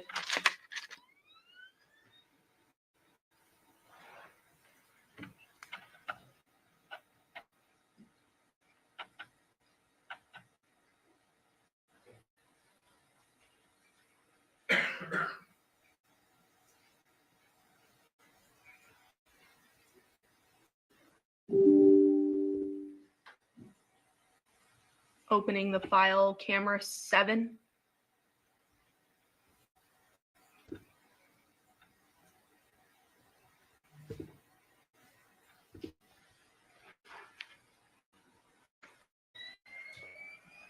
And I'm just going to pause immediately.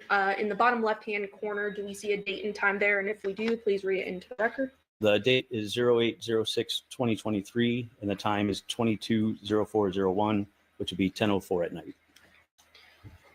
Playing.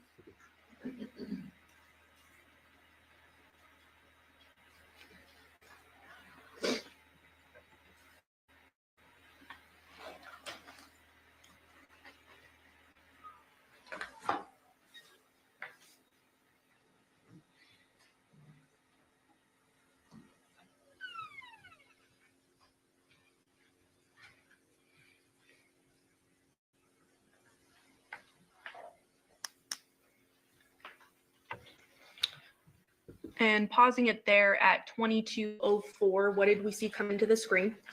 We see the white 2020 Chevy truck towing the trailer.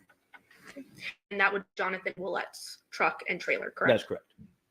Playing.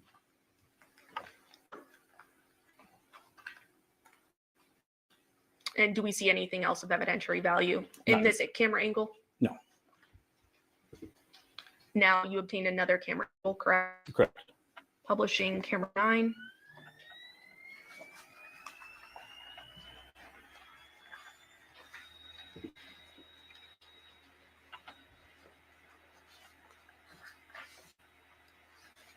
Pausing there.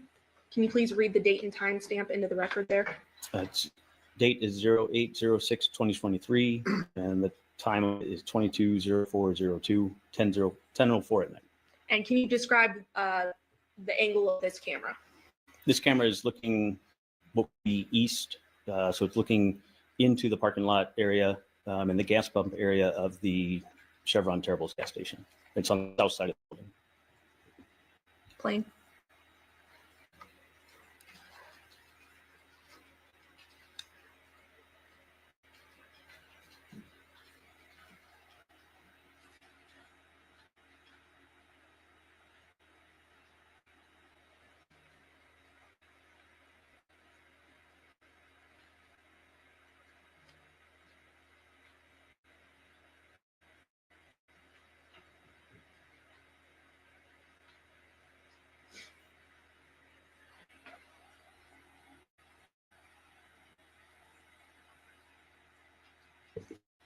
Pausing there at 22:04 and 41 seconds. What do we see there? The white Chevy truck with the trailer belonging to Jonathon.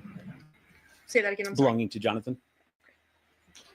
And it's sort of parked in between these two sets of palm trees. Correct. It will stop and park right between us. And the actual store belonging to the Chevron, would that be to the left of the screen? Yes.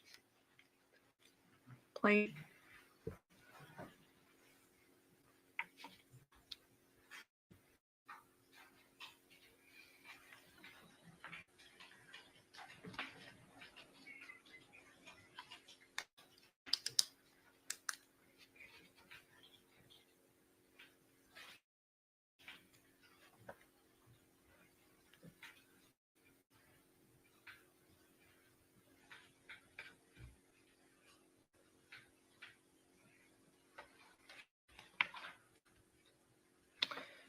And we see someone getting out of the passenger side of the vehicle, correct? That's correct. As well as the driver's side? Yes. Passenger appears to be female. Correct. Driver appears to be male. That's correct. And now they are walking towards the actual Chevron store. Is that right? Yes.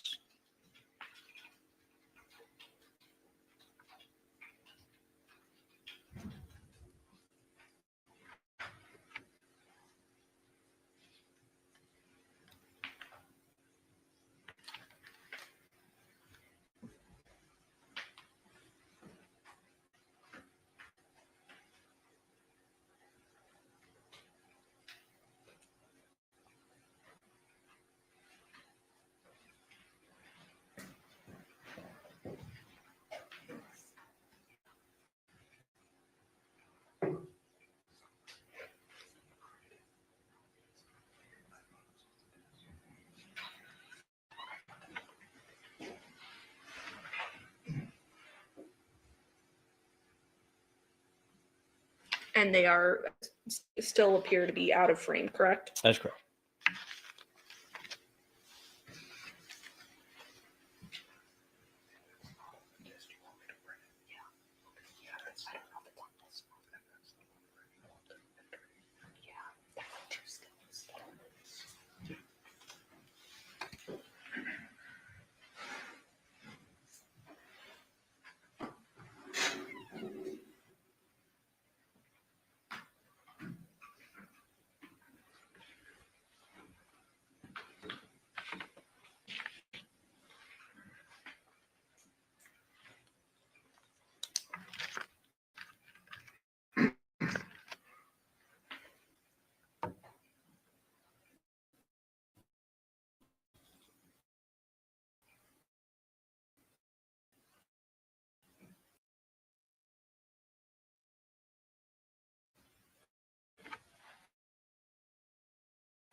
into the video.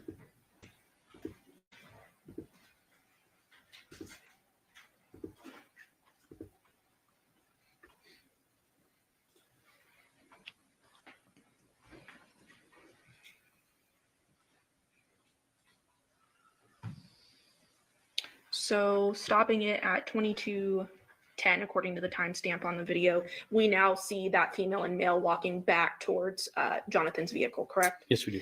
And that's about 5-ish minutes since they left to outside of the screen, correct? Approximately, yes.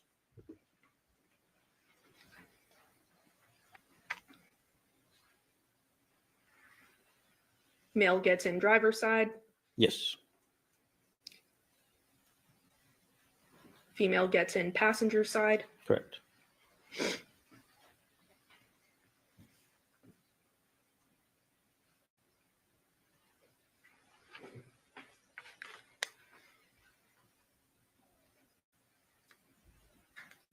Lights on the vehicle activated, correct? Yes.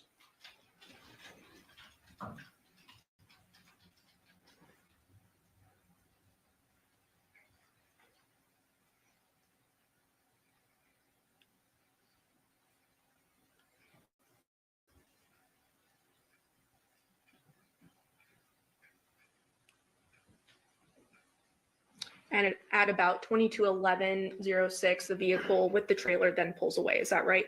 That's correct. It pulls And it- forward and it's going to proceed over to Windmill Parkway. It's going to turn right, which would be westbound on Windmill Parkway, which is going back towards the Paladura neighborhood.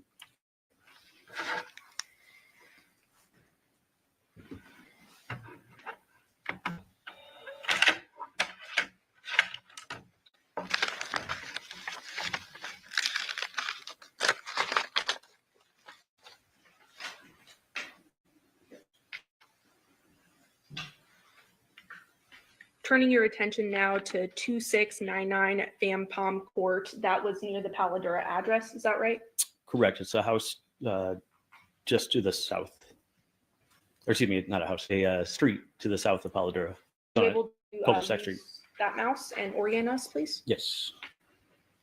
So this cul-de-sac street right here is Fan Palm Court, and 2699 is the house at the end of the cul-de-sac right there. So it would essentially be the street on the parallel, the street beneath the Paladura address, right? That's correct. And you received a video surveillance from that, correct? Yes.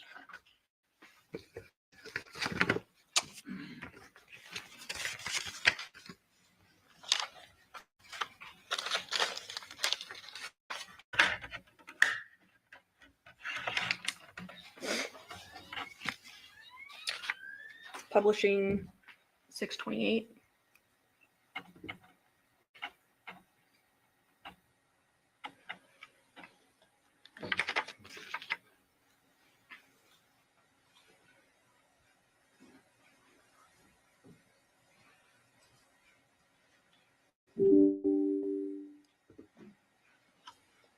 I'm going to play file ending in 324.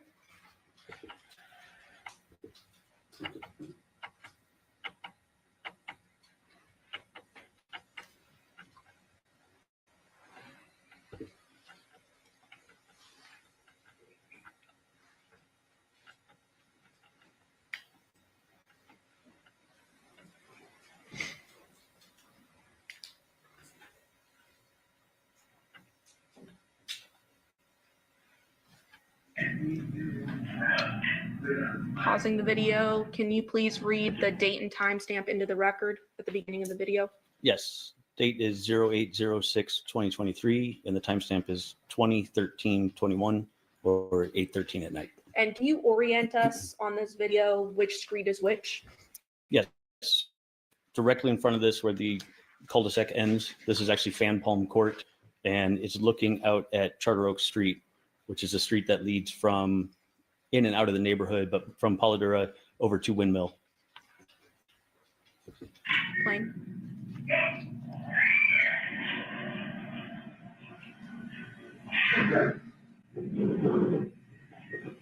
I'm gonna scrub.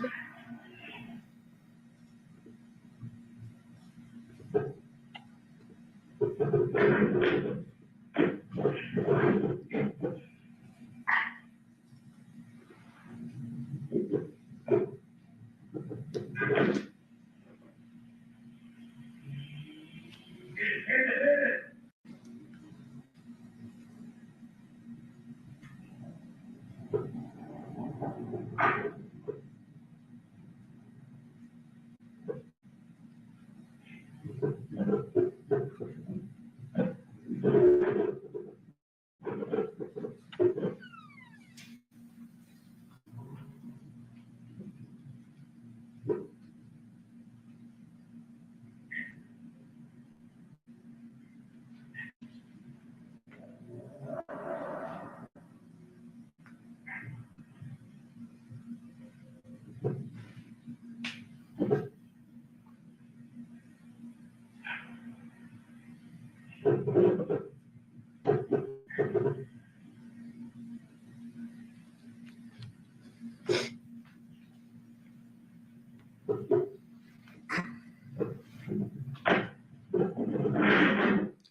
gonna pause there at 20:19:45. What do we see towards the top of the screen?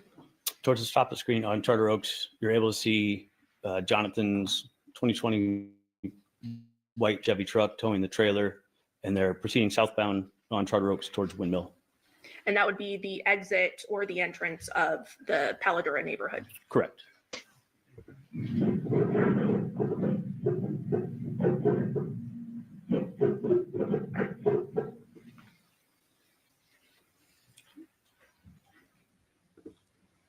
Publishing the next file ending in 441.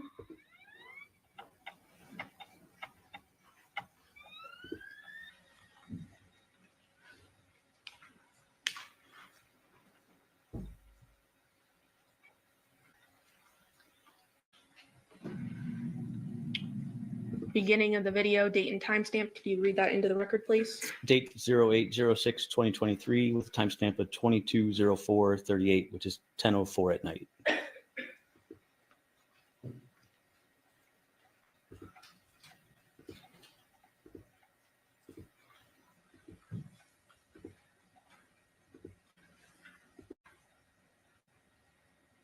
And play the video starting at 22:11 and 16 seconds.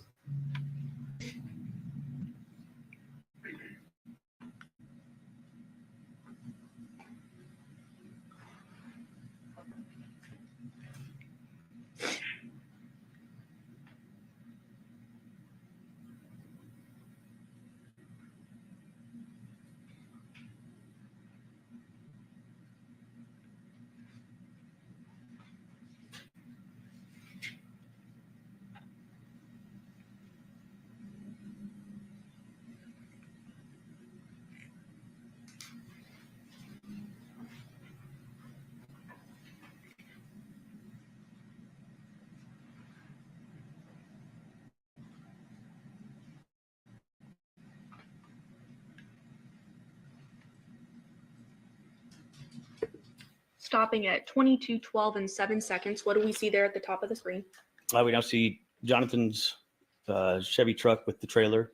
However, this time he's now driving northbound, and this coincides with coming from the Chevron, coming up Windmill, turning onto Charter Oaks, and this will be the direction going back to his house as he's going towards Paladura. So he's now entering the neighborhood, correct? Correct.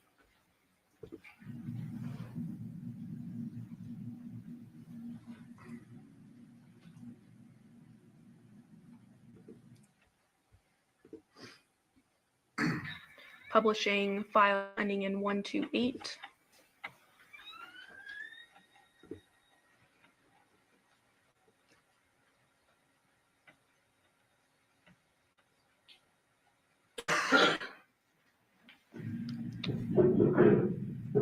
Can you please read that date and timestamp into the record? Yes, date's gonna be 08/07/2023, and the timestamp is 02/01/26, so 2:01 in the morning.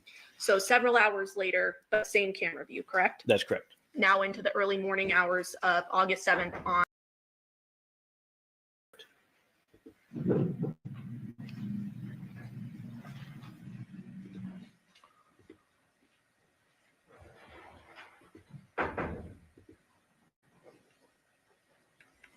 Playing at 2:04, 3 seconds.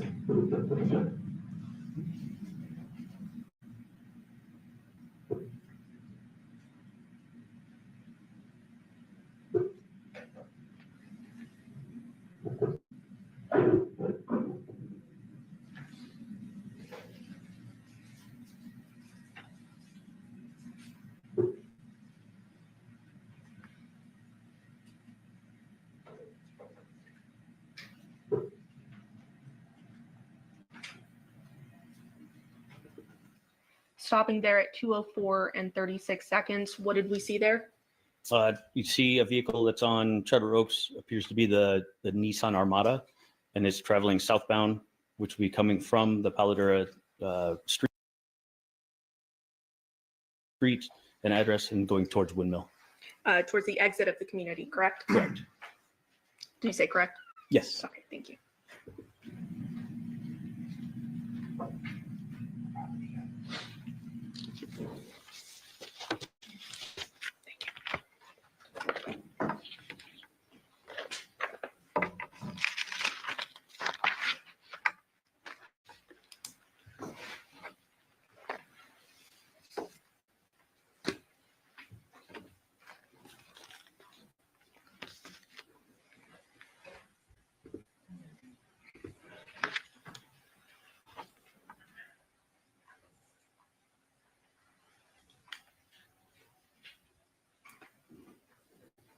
Now at 2:17 Charter Oaks, ultimately we see an activation as well, correct? That's correct.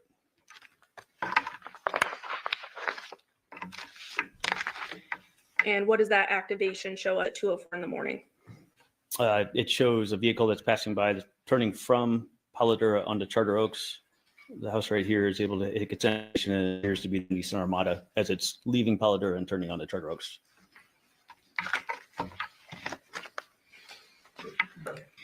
And did you also canvass for video at 2699 Basalm Pear Court?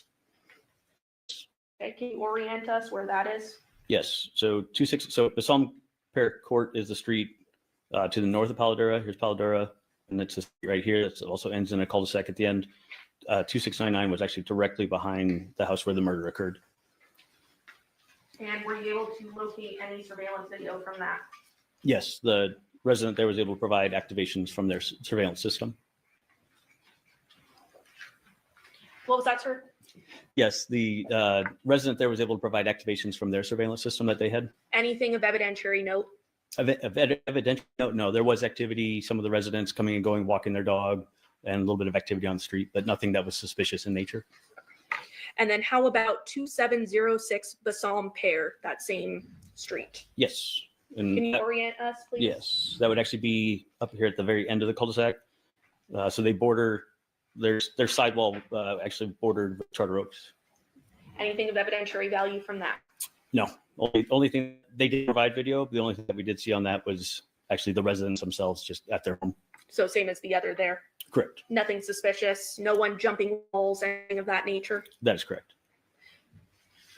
No odd vehicles coming through? No. Now, did you also canvass the African Violet Street? Yes, it was canvassed. Can you please orient us on that? Okay, so African Violet is going to be the roadway up here. Has a cul-de-sac down at the east end of it, and then when you come up to the west, it actually comes up to Charter Oak Street. Of evidentiary value from that? No, there was not. There was video was provided, but there was nothing suspicious. Just homeowners and the vehicles that belong there.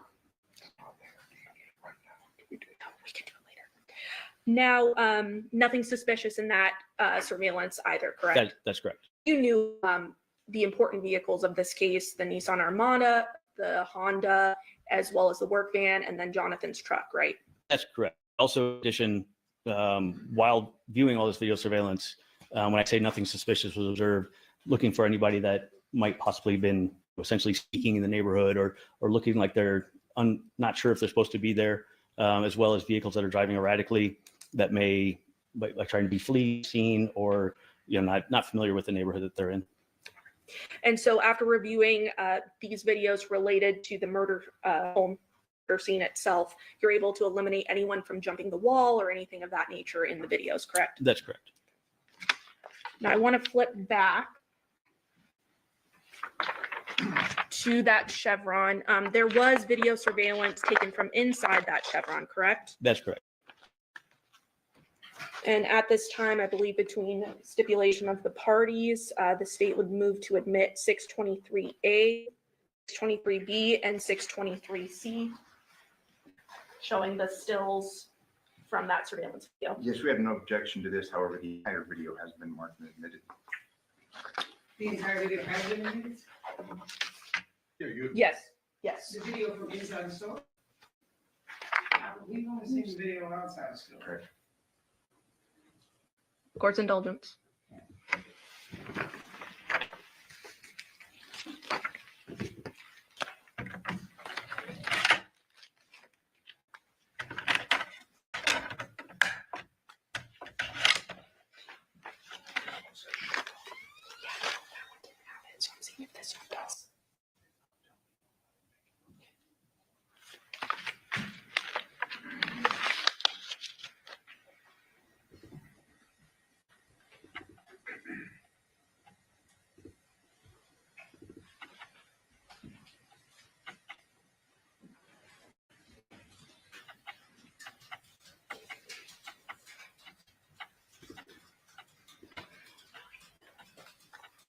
At this time, Your Honor, we have not admitted the full video just yet. However, we will be doing so, but these are just stills from the video. So the state is for admitted. No objection. There's no objection to the stills which are the number to be. Specifically 623A, 623B, and 623C, Your Honor. Permission to publish. Showing you 623A. Does this appear to be a still from the surveillance video obtained from the Chevron? Yes. And what do we see in this video? This video is showing the doorway, the entrance to the actual convenience store itself. And here you're able to see Devyn and Jonathon entering the store. And is there, what is Devyn wearing in this photo? In this, she had a white tank top, blue shorts, and then dark, appears to be Nike athletic shoes. And is there something on her shoulder? Yes. What's that? Like a backpack style purse bag. So then showing me 623B, is that a close-up of that backpack style purse? Yes, it is. And the blue shorts and white tank top, correct? That's correct. 623C, just another angle of that being the store, correct? Yes.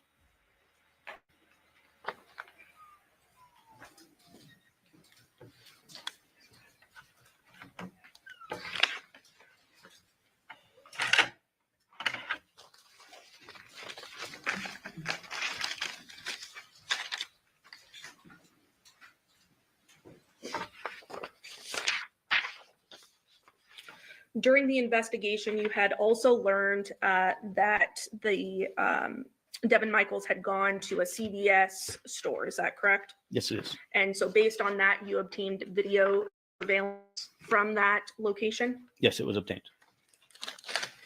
Publishing 624. Specifically 8320 Cheyenne Ave, correct? Yes.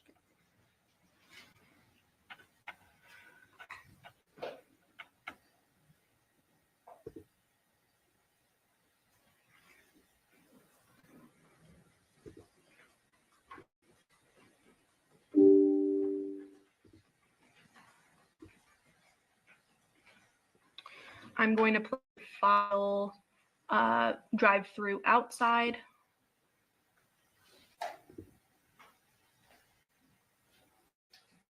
And do we see a date and time stamp there? And if so, please read it into the record. The date 08/07/2023. Timestamp is 2:28:00 a.m.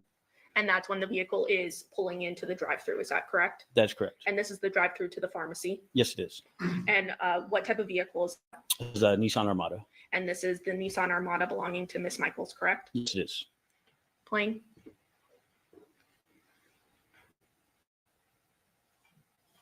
Do we see, what do we see inside the vehicle? You see female in a white tank top in the driver's seat, and she's the only subject or person that you can see inside the vehicle. So no other individual visible inside this vehicle, correct? That's correct.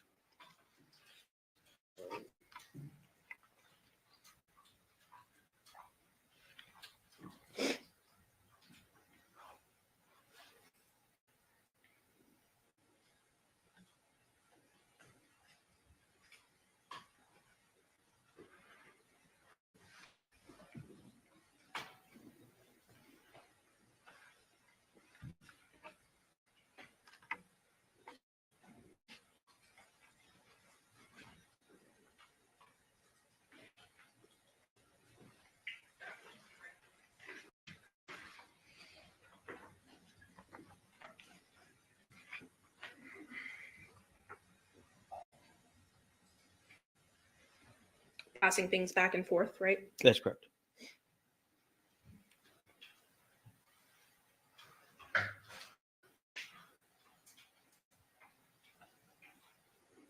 And the vehicle is now leaving that drive-through at approximately 2:30 in the morning on August 7th, correct? Yes. Now, you had mentioned that you also canvassed for video at and around the 5510 Porcupine Rim address, correct? Yes, it was canvassed. And that address had evidentiary value because that is the home of Miss Michaels, correct? That's correct. And what was the purpose of canvassing around that neighborhood? To see when her car would come and go, as well as any other vehicles associated to that address, so that we just see the activity that occurred and match it up also with the other video that we'd already collected and reviewed. Publishing. States 11.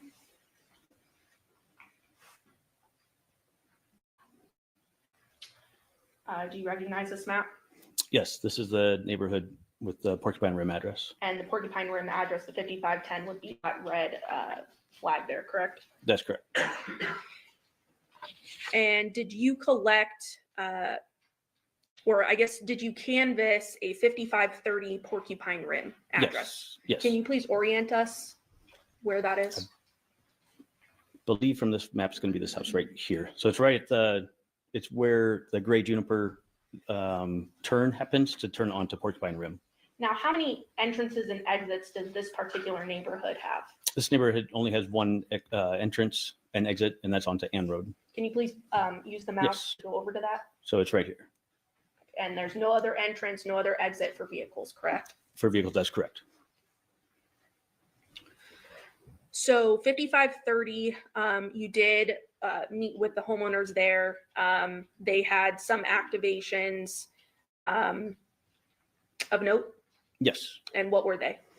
They had two specific activations of note, one of which occurred at roughly 21:01 hours or 9:01 p.m., where the John's Jonathan's truck and trailer arrived in the neighborhood and turned in front of that street, in front of that house to travel down the street towards the 5510 address.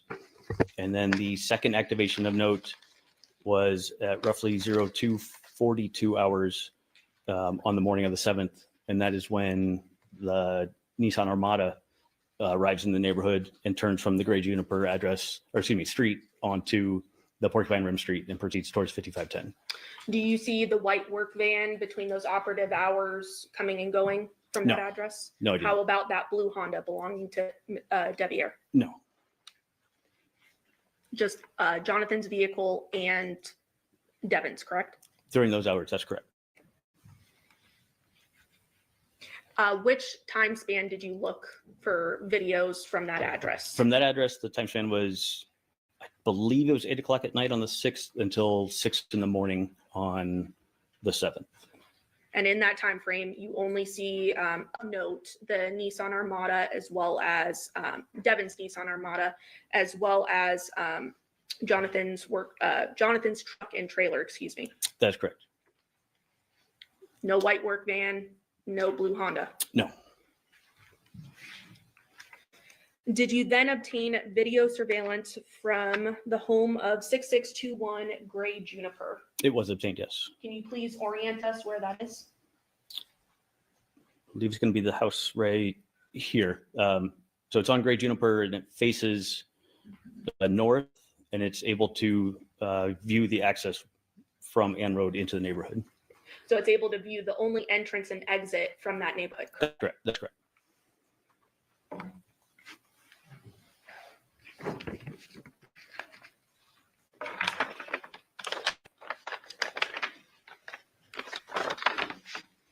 And just moving back to 5530 Porcupine Rim for the record.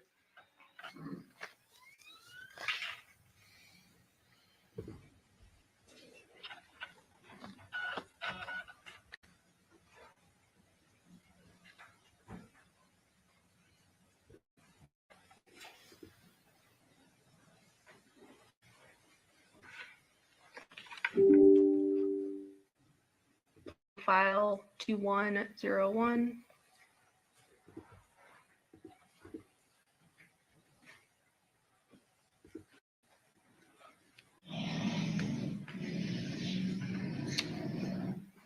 And I believe bottom right-hand corner, we have a date and time stamp there. Is that right? Yes. And what does that read? 08/06/2023 for the date, and 2101, I believe 36 is the seconds on it. So 9:01 at night. And what did we see in this video? You were able to see Jonathan's truck and trailer as it turned from the Gray Juniper onto Porcupine Rim. So essentially coming from entrance exit street, essentially. Yes. And turning the corner onto Porcupine Rim. That's correct.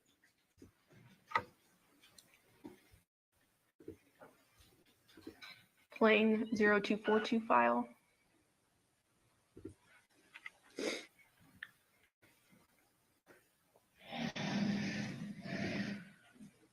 Can you tell us the date and time stamp there? Date's gonna be 08/07/23 with a time of 02/42/50, so 2:42 in the morning. And playing from the beginning, what do we see there? And there you see the Armada is traveling from the entrance of down Gray Juniper and turning onto Porcupine Rim and going towards the 5510 address. Devyn's Nissan Armada, correct? That's correct.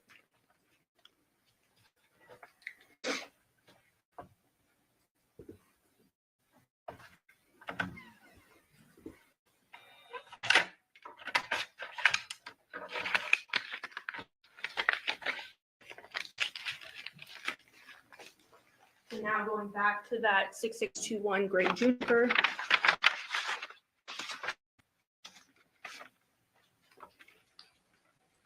Publishing for the record 629.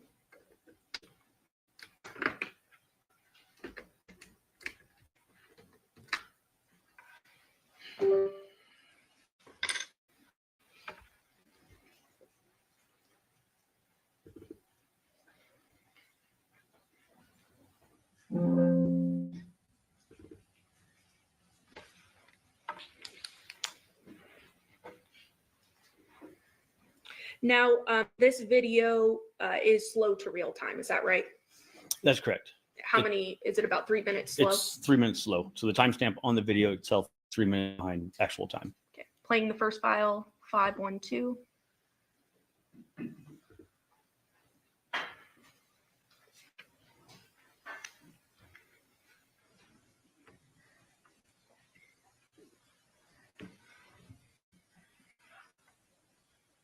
We have a date and time stamp here. Yes, the date's gonna be 08/06/2023 with a time of 08/05/19 p.m.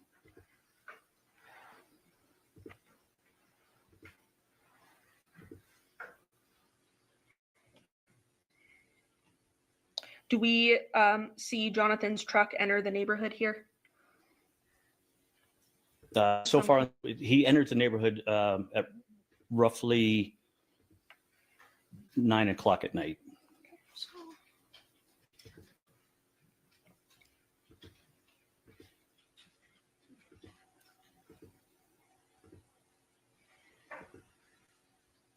I apologize. On this one, it'll actually be, because of the 3 minutes slow, it will be at 8:57 on this, based on the timestamp on video. And that's because it's 3 minutes slow, correct? That's correct.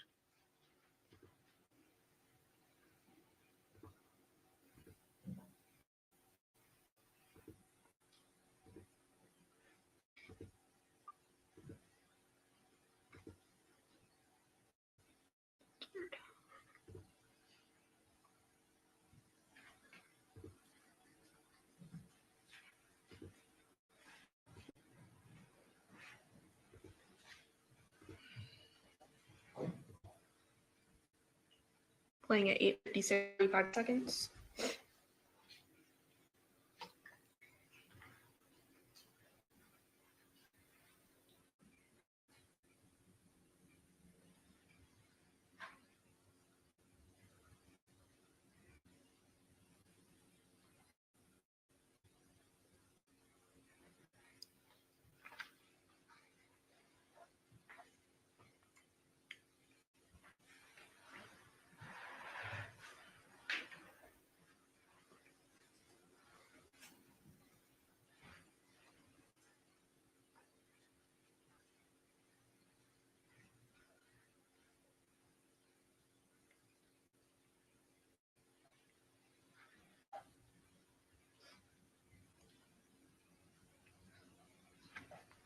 There at 8:57, 36 seconds. What do we see?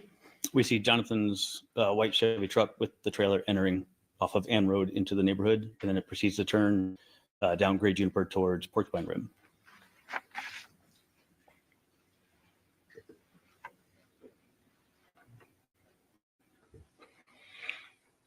Playing 1002.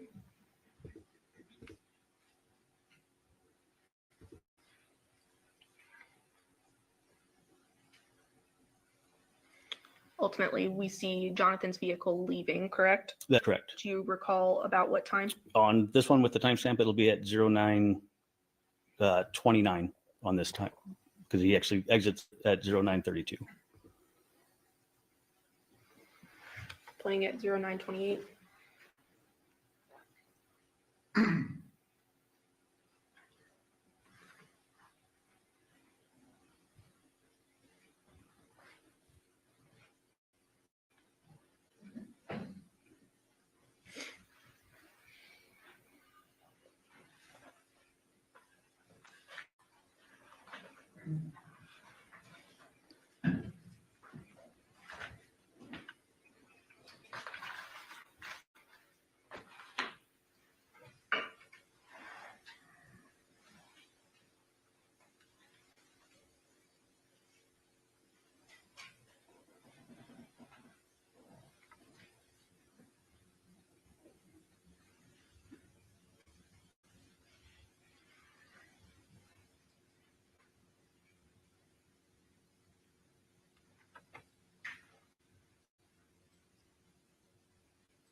We see headlights there at 0:29.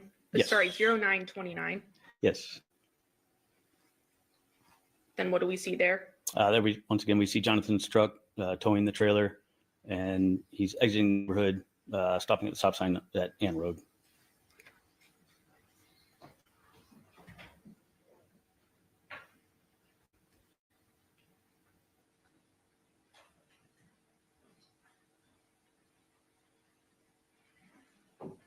And then after waiting for traffic, he does proceed turning left on Ann Road.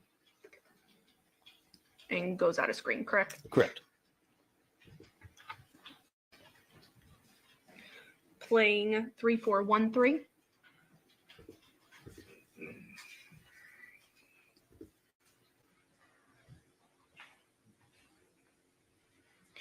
What's the date and timestamp for this? 08/07/2023 is the date, and 02/34/20 a.m. is the time.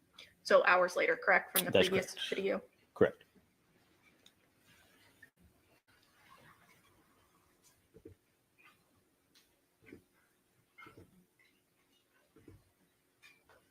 And in this video, we'll see the Nissan Armada, is that right? Yes, we will.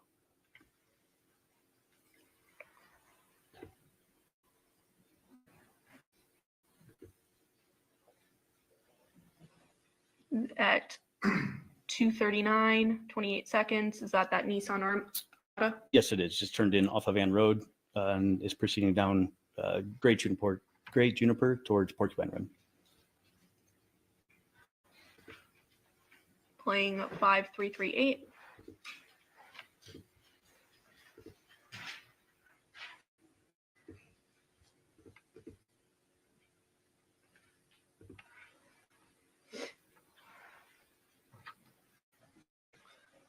Date and timestamp on this one? Date is 08/07/2023 with a time of 06:53:48 seconds.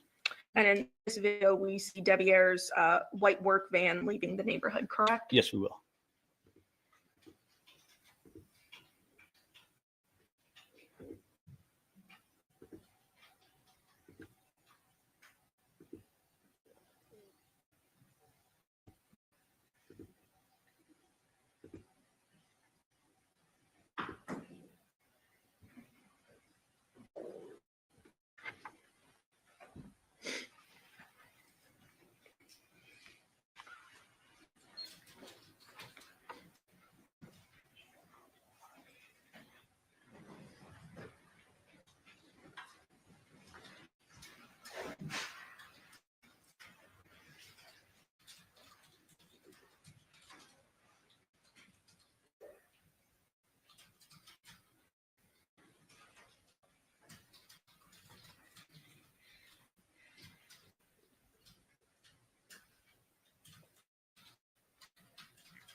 there at 7:31:54. What did we hear?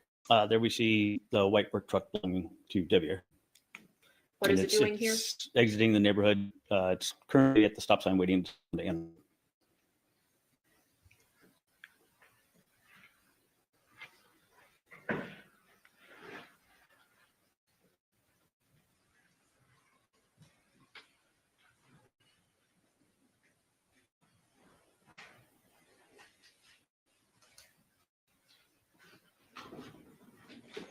And then it proceeds to turn left on Ann Road and out of view.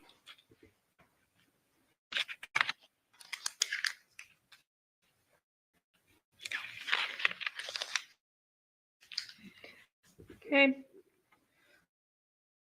At file.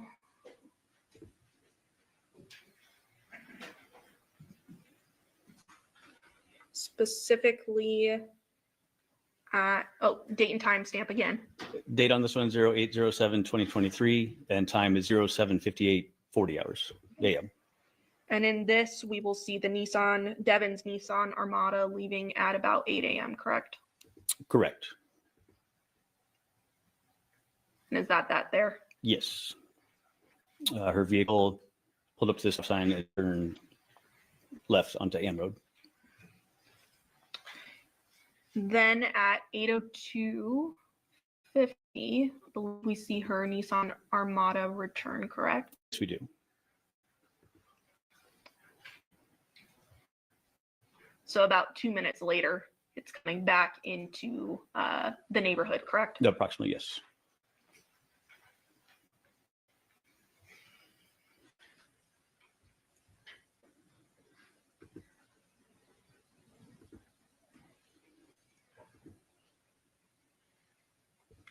(8:02:48). Correct. You see it turn from Ann Road into the neighborhood, turns left on Gray Juniper and proceeding towards Porcupine Rim. And on this date, on August 7th of 2023, do we see trash cans in the road there? Yes, we do. So it appears to be trash day, is that right? Yes. Then fast forwarding, same video to about 8:08.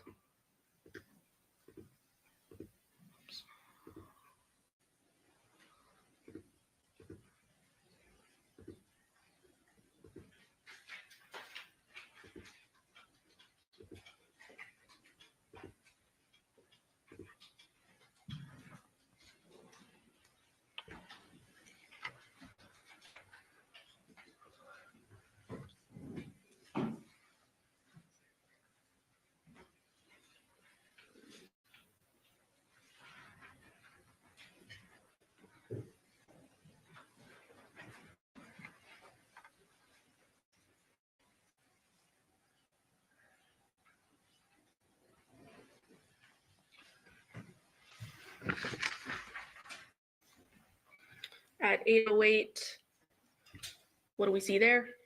We see Devyn's Nissan Armada just turned from Gray Juniper. It's up at the stop sign, about to turn onto Ann Road. And so a few minutes after it had just come into the neighborhood, it's going back, correct? Correct.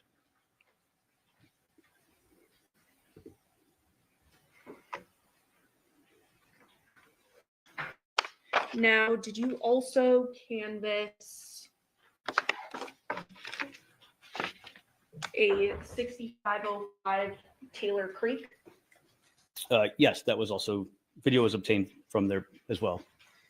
And that will be related to Porcupine Rim, right? Correct. Okay. Can you orient us on there? Yes. So the house that you're talking about is this corner house right here. Again, where you can have kind of a line of sight to 5510 Porcupine Rim. And I don't know that I moved to admit this. Your Honor is now moving to admit state 660. No objection. Publishing.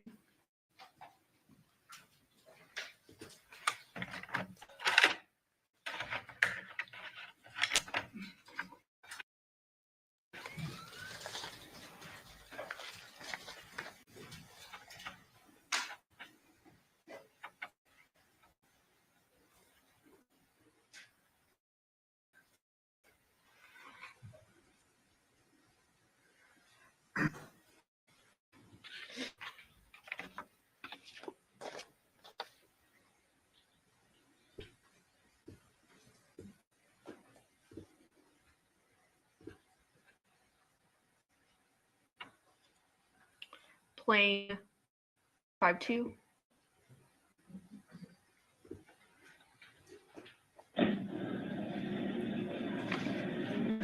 Is there something, oh, sorry, date and time stamp at the bottom right? Could you read that into the record, please? Yes, the date's going to be 08/07/2023, and the timestamp is 06/2056 in the morning. Is there something of evidentiary value that we see in this video? Yes, so from this video, you're able to see 510 Porcupine Rim. Specifically, you're able to see parked in the street is Devyer's work truck. And parked at the corner, you're able to see the stop sign and the street sign. And so it kind of gives us an orientation on where his truck is parked. And you can also see behind the truck, you can see the Nissan Armada in the driveway. Can you please, I don't know if you're able to hover with the mouse of the van so we know where we're looking. So the white van right here is the work van. Playing.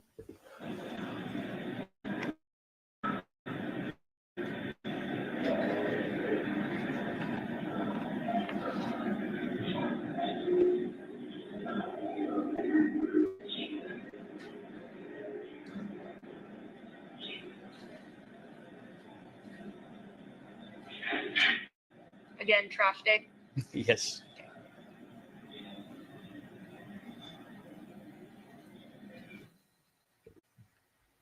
Playing 2506.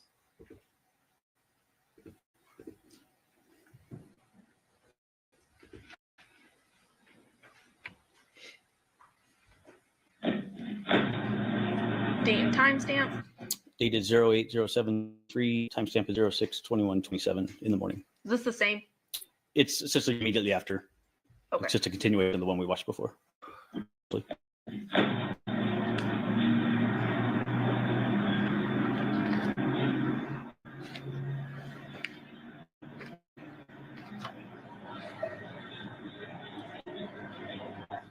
And again, seeing Devier's work van, correct? That's correct.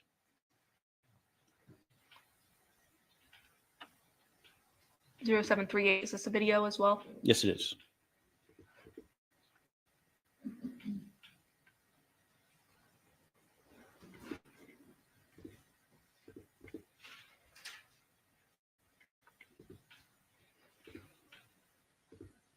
Now, I don't see a date and timestamp on this video, but is this another situation where you were able to determine the date and timestamp when looking at the video on the homeowner's device? It's also embedded in the name of the video itself.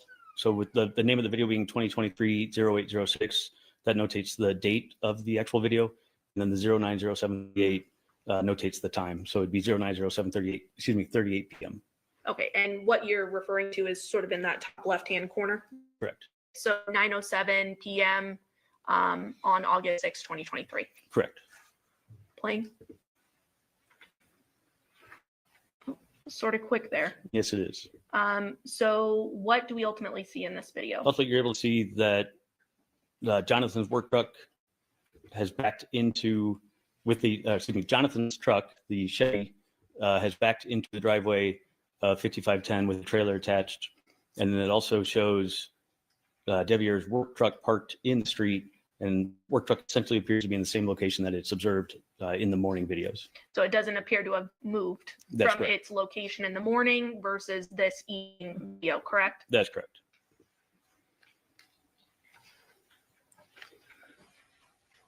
Now, as part of the overall investigation in this case, showing states 11, there's a Rebecca Road here, which would be the backside of that 5510 Porcupine Rim residence, correct? Correct. And that street was canvassed for video, correct? Yes, it was. And video obtained nothing of evidentiary value, nothing suspicious, anything like that, correct? That's correct. I was informed that there were no cameras that were observed on those houses. The houses are also more, essentially, if you want to call them custom lots, so they're larger lots, so there's less homes as well, so less opportunity for their cameras.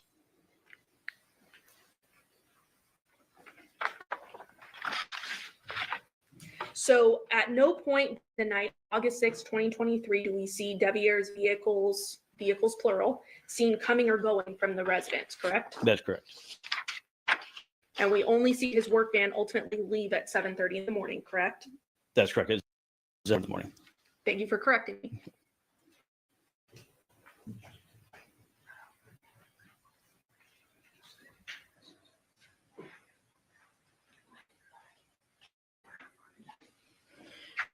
And just to say it's 11, hammer home, there is only one entrance and one exit, correct, to this Porcupine Rim neighborhood? Correct. So in order to enter or exit, you have to turn from the road on this little connector street, which then puts you directly onto Gray Juniper. And then ultimately Porcupine Rim, correct? Correct. If you drive eastbound on Gray Juniper, this curve right here, the road turns into Porcupine Rim.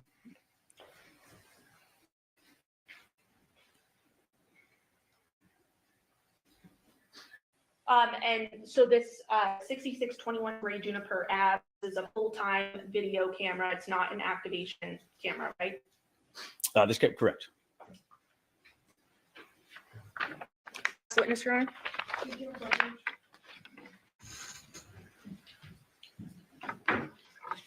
Mr. Question, we are going to take our 90 test and we'll do cross-examination. Please remember, tomorrow is a holiday, so the court is closed tomorrow. So we will not be in session tomorrow, and we'll be back on the weekday. During this recess, you must not discuss or communicate with anyone, including fellow jurors, at any time regarding this case or its merit. Either this phone, email, text, internet, or other means of communication. You must not be broadcasting the news or media channels to help you with the case. You must not do any research, social media, or the internet, or easy representation. You must not make any investigation, test, the case, create any action of the case, or any other way investigate or learn about the case on the or trust your opinion regarding this case. We'll be in recess until Wednesday at 11 a.m. All rise for the jury.